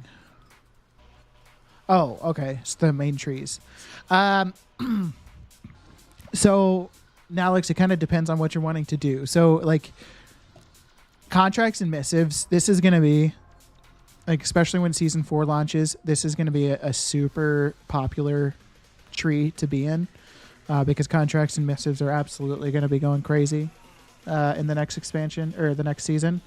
So if you went archiving, you literally would just need to put points down for the contracts and missives. As you can see, I haven't done anything within like the Dark Moon or sigils or even treaties. Literally just going down the line for contracts and missives. So that's a great option. And then option, if you decided to go rune binding is also great because it will give you an increased skill for runed Wraithbark. So rune binding If you went rune binding, you could max out the main hub one of rune binding 30 out of 30, and then you could put 30 points into wood carving. This will impact runed Wraithbark. Now these two end nodes are for gear and profession equipment. So I mean, I've had inscription for a long time. That's why I have points into them. But these are completely unrelated to like commodities, so you wouldn't have to worry about those. Excuse me. And then if you also went rune binding, you could then come down to the runic scripture side, and then this end node is for codexes. Which is gear crafting. Again, wouldn't really need to worry about it. But then there's Vantis runes and Fauna runes. But I would say that the Vantis and Fauna runes are probably least priority. So you could go runed Wraithbark, or contracts and missives. Those are probably the two main routes you can do. Recommending what are the other... It's really tough to say exactly.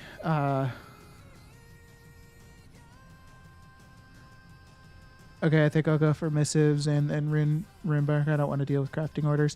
Yeah, I agree. I don't do anything with crafting orders. I never have, probably never will, to be totally honest with you. So, don't blame me one single bit. I think missives is probably a good route. Missives are like missives have been profitable for me literally up until like maybe a week and a half ago. They're still technically profitable, just not as profitable. But they certainly lasted a long time when season 3 launched. So if season 4 is anything similar, they missives should be profitable and contracts should be profitable for quite a while after season 4 starts. Wicked Land, I'm also doing all the things, collecting mogs from old raids, and sometimes I get lucky, a decent BOE, so... Oh, sweet. Yeah, that's cool. I know there's quite a few people that just do all the things. Do all do all the things and randomly, make a decent amount of gold off of it just because, like you said, you're just running so much random content that you just get stuff.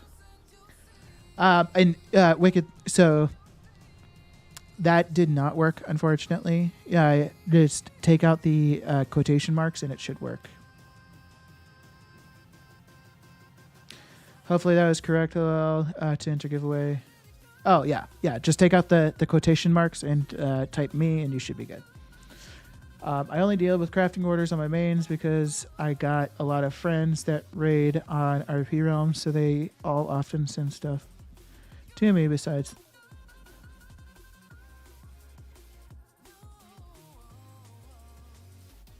Oh, okay. That makes sense. Now, Alex, yeah.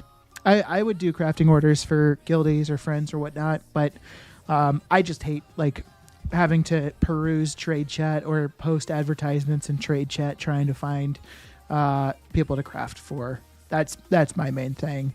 But guild crafting orders or friends, whatever it may be, I absolutely would do that too if it was available.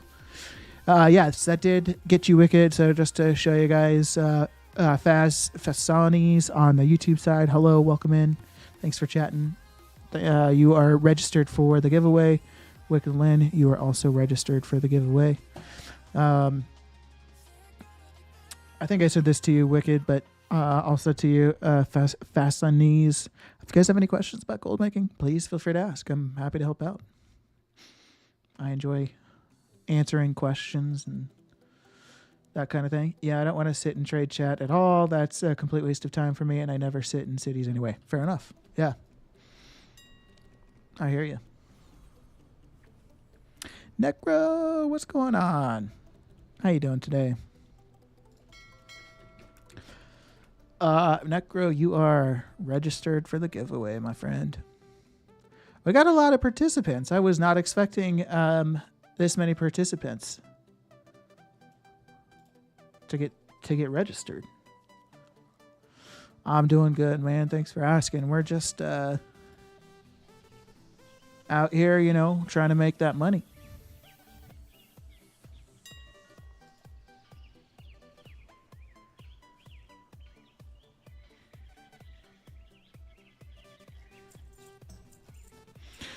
I have been doing some world farming today. We got a good amount of pets, bronze whelplings and emerald whelplings. So super excited about that. Otherwise, yeah, just farming really. All right, so here's well, I need to clear out some of this junk.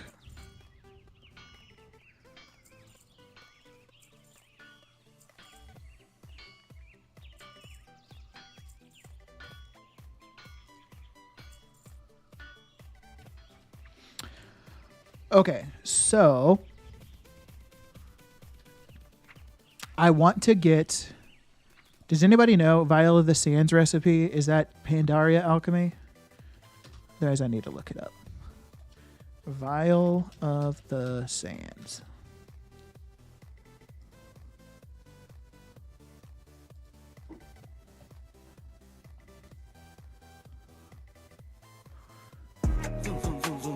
Zunk. Zunk. Madge, what's up? Thank you for the Prime sub. Really appreciate you.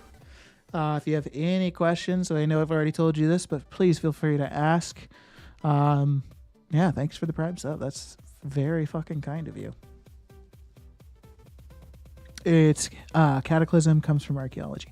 Thank you. Okay, so I just need to level up Cataclysm. Do I need to get Cataclysm alchemy to a certain level for the recipe to drop? First thing you need is 525 alchemy. What the fuck? Does 525 alchemy and Cataclysm even exist anymore?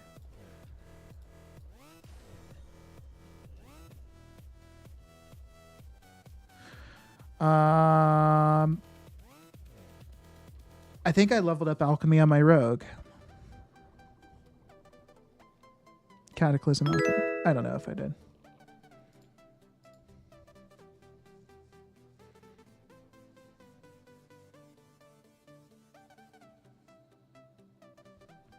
You just need the alchemy to get the recipe. Okay, cool.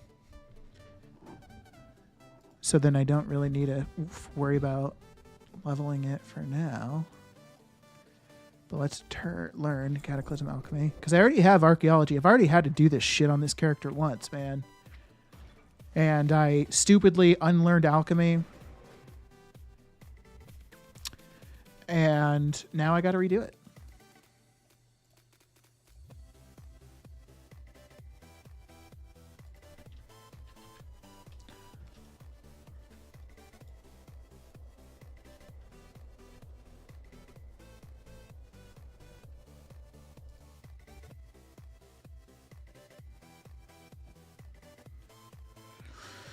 Well, we can go to, all right, where did it say? You need 450 archaeology to find Tolvir artifacts, and they're found in Oldham only. Why? I feel like I remember when I was farming it, I was doing it in Panda Land.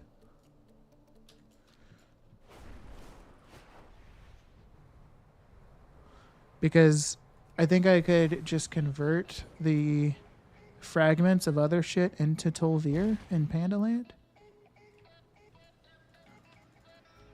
I don't know if that's right, but we're going to go to Panda Land and see. Does the relearn thing not reteach it? That's a good question. I don't think so. I think I tried that and wasn't able to get it. You do archaeology in Panda Land. Exactly, you convert. Okay, cool.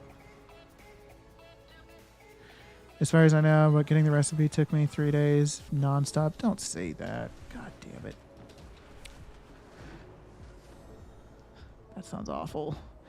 Just posted a screenshot in your screenshots channel on Discord. Can you explain this? Always confuses me. Yeah, let's take a look.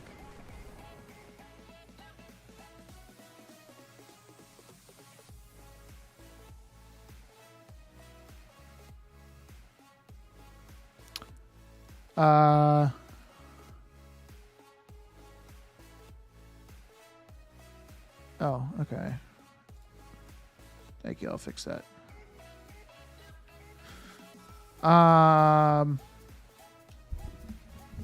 am I looking at?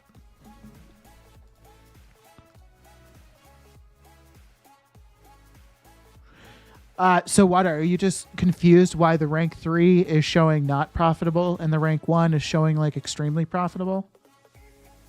Why would level 1 sell for way more? Okay, yeah. So basically the reason that the level 1s sell for way it's just because and I don't mean I hope this doesn't sound condescending, but because it's really not meant that way, but just because they're like listed on the auction house and it looks super profitable doesn't necessarily mean that they're actually going to sell for that much. And that's kind of what's going on there is nobody really buys the level 1s. They don't really move. And so somebody has posted level 1s on the auction house for an insanely expensive price, but nobody's going to buy them because they're going to see that the rank 3, which is better, is unbelievably cheaper. And so, yeah, just nobody's going to buy them.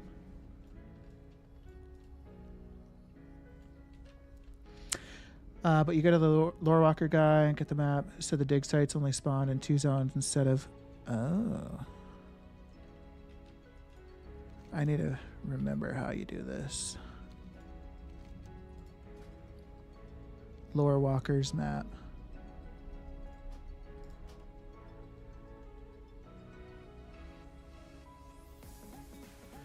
Creative Tolvir archaeology fragments. And you buy it with restored artifact. How do you get a restored artifact?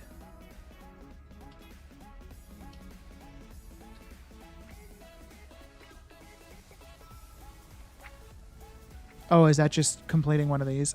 That's probably it. Okay. So I just need to start off doing some archaeology digging here.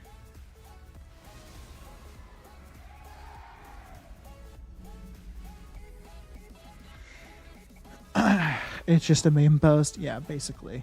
Okay, so it's just based on what someone is being ridiculous about. Yeah, exactly. And so you gotta like be careful with that kind of stuff. Like, you know, another good example is like Elemental Harmony, for example. Like those people can craft at rank 3 guaranteed. So like you might see that rank 2s are on the auction house and selling for a lot more than rank 3s. But the catch is that, you know, people aren't going to really buy the rank 2s of Elemental Harmony unless they're cheaper than rank 3s. So basically, if you ever see rank 3 cheaper than any other of the rank of the same item, then people can likely guarantee craft rank 3 of that item. And so that's why it's the cheapest, because people can guarantee craft that item at rank 3. And so you probably won't be able to compete in terms of profitability unless you're also able to craft that item guaranteed at rank 3. Do you know if Transmute Master affects Dragonflight transmutes? It does not. No. I actually, I guess, I don't know that for a fact, but I'm like 99% sure it does not affect Dragonflight.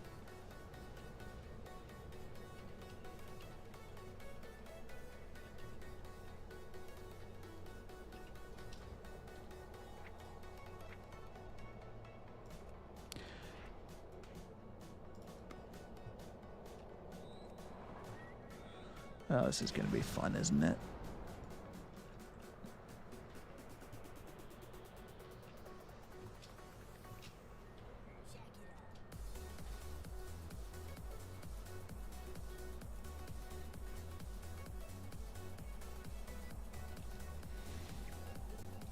Mantid.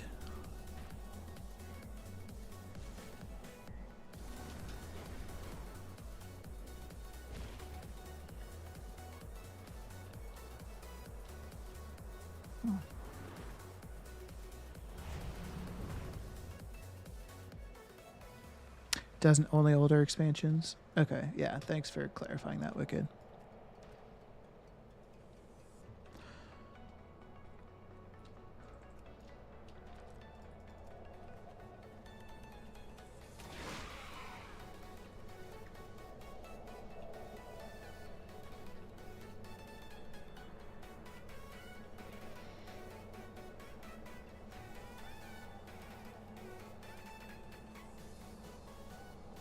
How long does this dig site last for?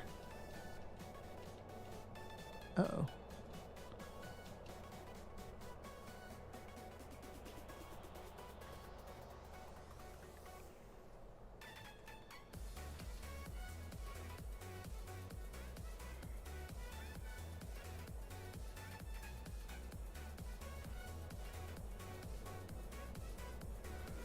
Dig sites last in a good minute. I thought it was only like three digs and then it disappeared.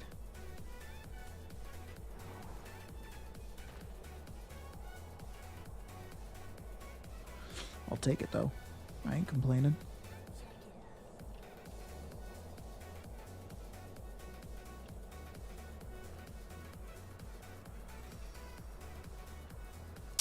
Oh, okay, there we go. So, Mantid. Solve.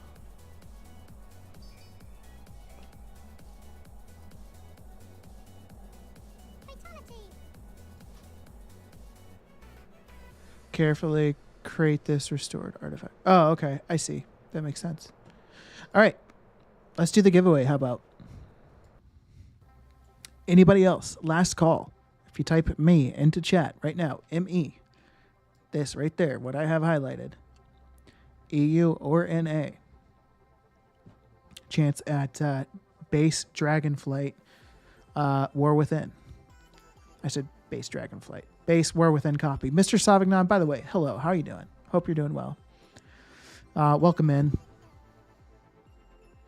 You got entered into the giveaway. Fairy Dose.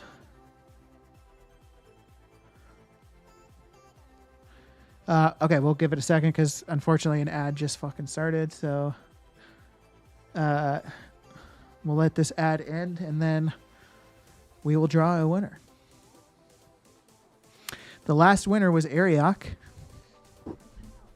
He won 600,000 gold. I guess that would be an option too. If you don't want the expansion, we'll say it once the ad ends. Let me clarify that. So if anybody else wants in.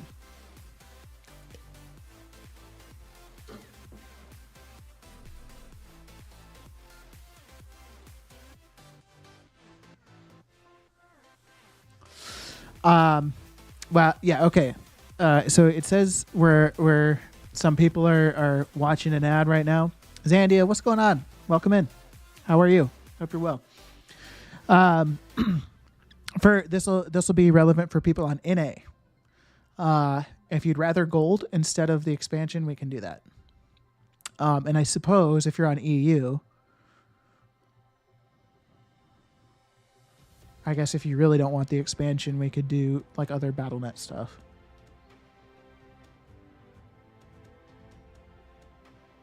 Sorry, the ad's almost over. 3 seconds. Okay, welcome back. Sorry for anybody that was just watching that ad. So I just wanted to clarify real quick with this giveaway.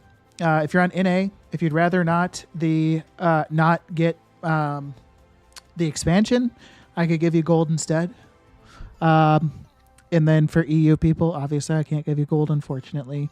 But just wanted to clarify that if there's anybody else that wanted in on the giveaway that hasn't registered, again, you could just get gold instead if you'd rather.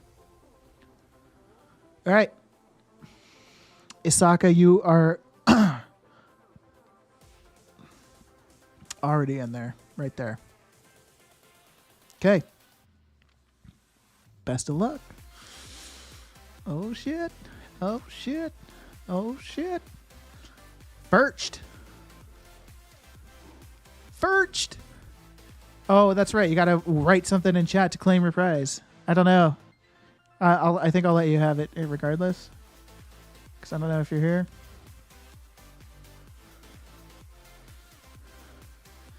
Is Firched here?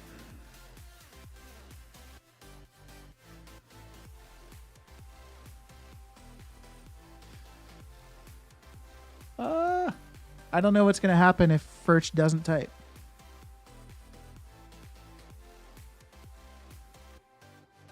All right, Firched won. I Firched won. But let's make sure he's in Discord. Because if he's not in Discord, then we're gonna re-roll. First. Uh-oh. First.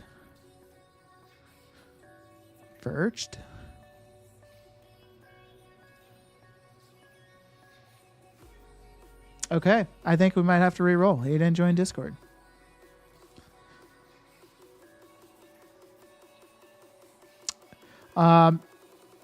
So, first, I apologize if you're here. Just let me know another time. But I'm gonna re-roll, but I'll hook you up still.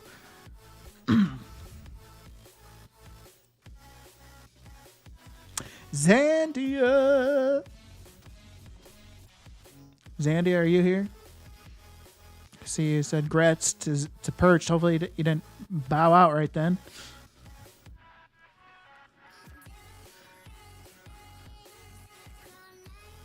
Hey, Zandia is here. All right, Zandia, are you NA or EU?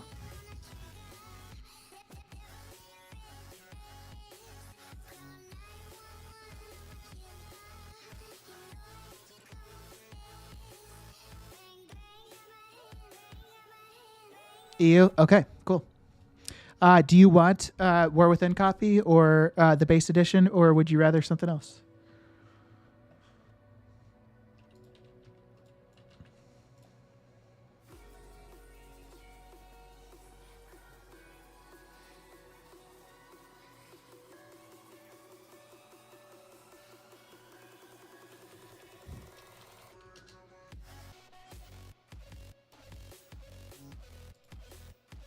I'd love a copy of the War Within. Okay, cool. All right, give me a second here. Also, Zandia, if you will add me on Battle Tag, please.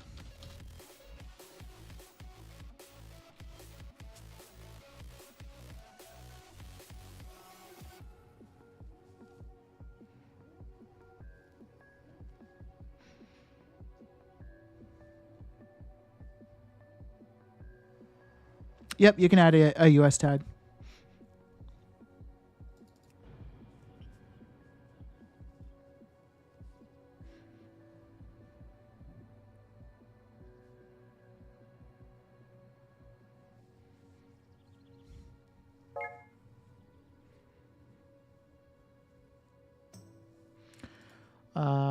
So base edition is $50, so I'm gonna have to redeem several tokens. Oh, okay.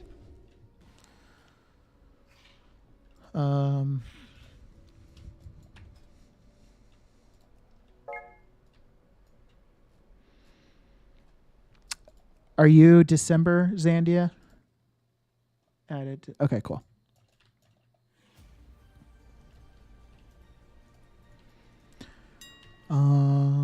Wow, tokens. So I think I need 4 tokens.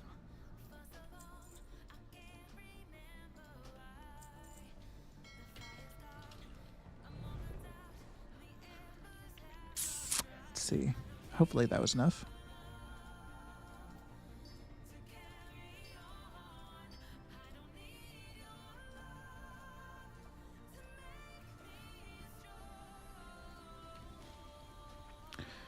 $15 Blizzard balance. $15 Blizzard balance.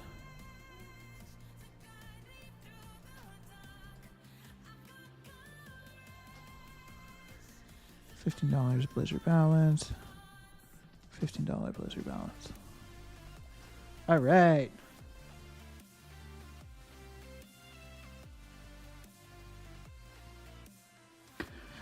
December pound 2675. Is that correct? We haven't been friends long enough. What the fuck?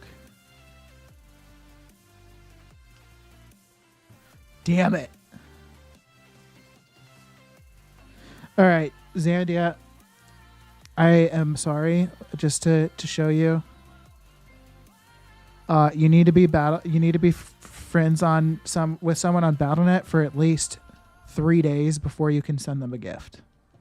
So I am really sorry. We are going to have to wait until for 3 days before I can send you that. But I promise you in 3 days, I will send you that. So please, everybody, hold me accountable. I really want to make sure I do that and follow through. So, I mean, I'll be alive during the week, so you can definitely pop in. And I'm gonna make a note of it right here as well.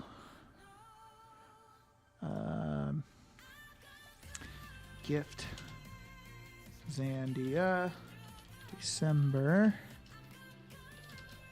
War Within copy. All right, so I got a note right there. Give Zandia December War Within copy.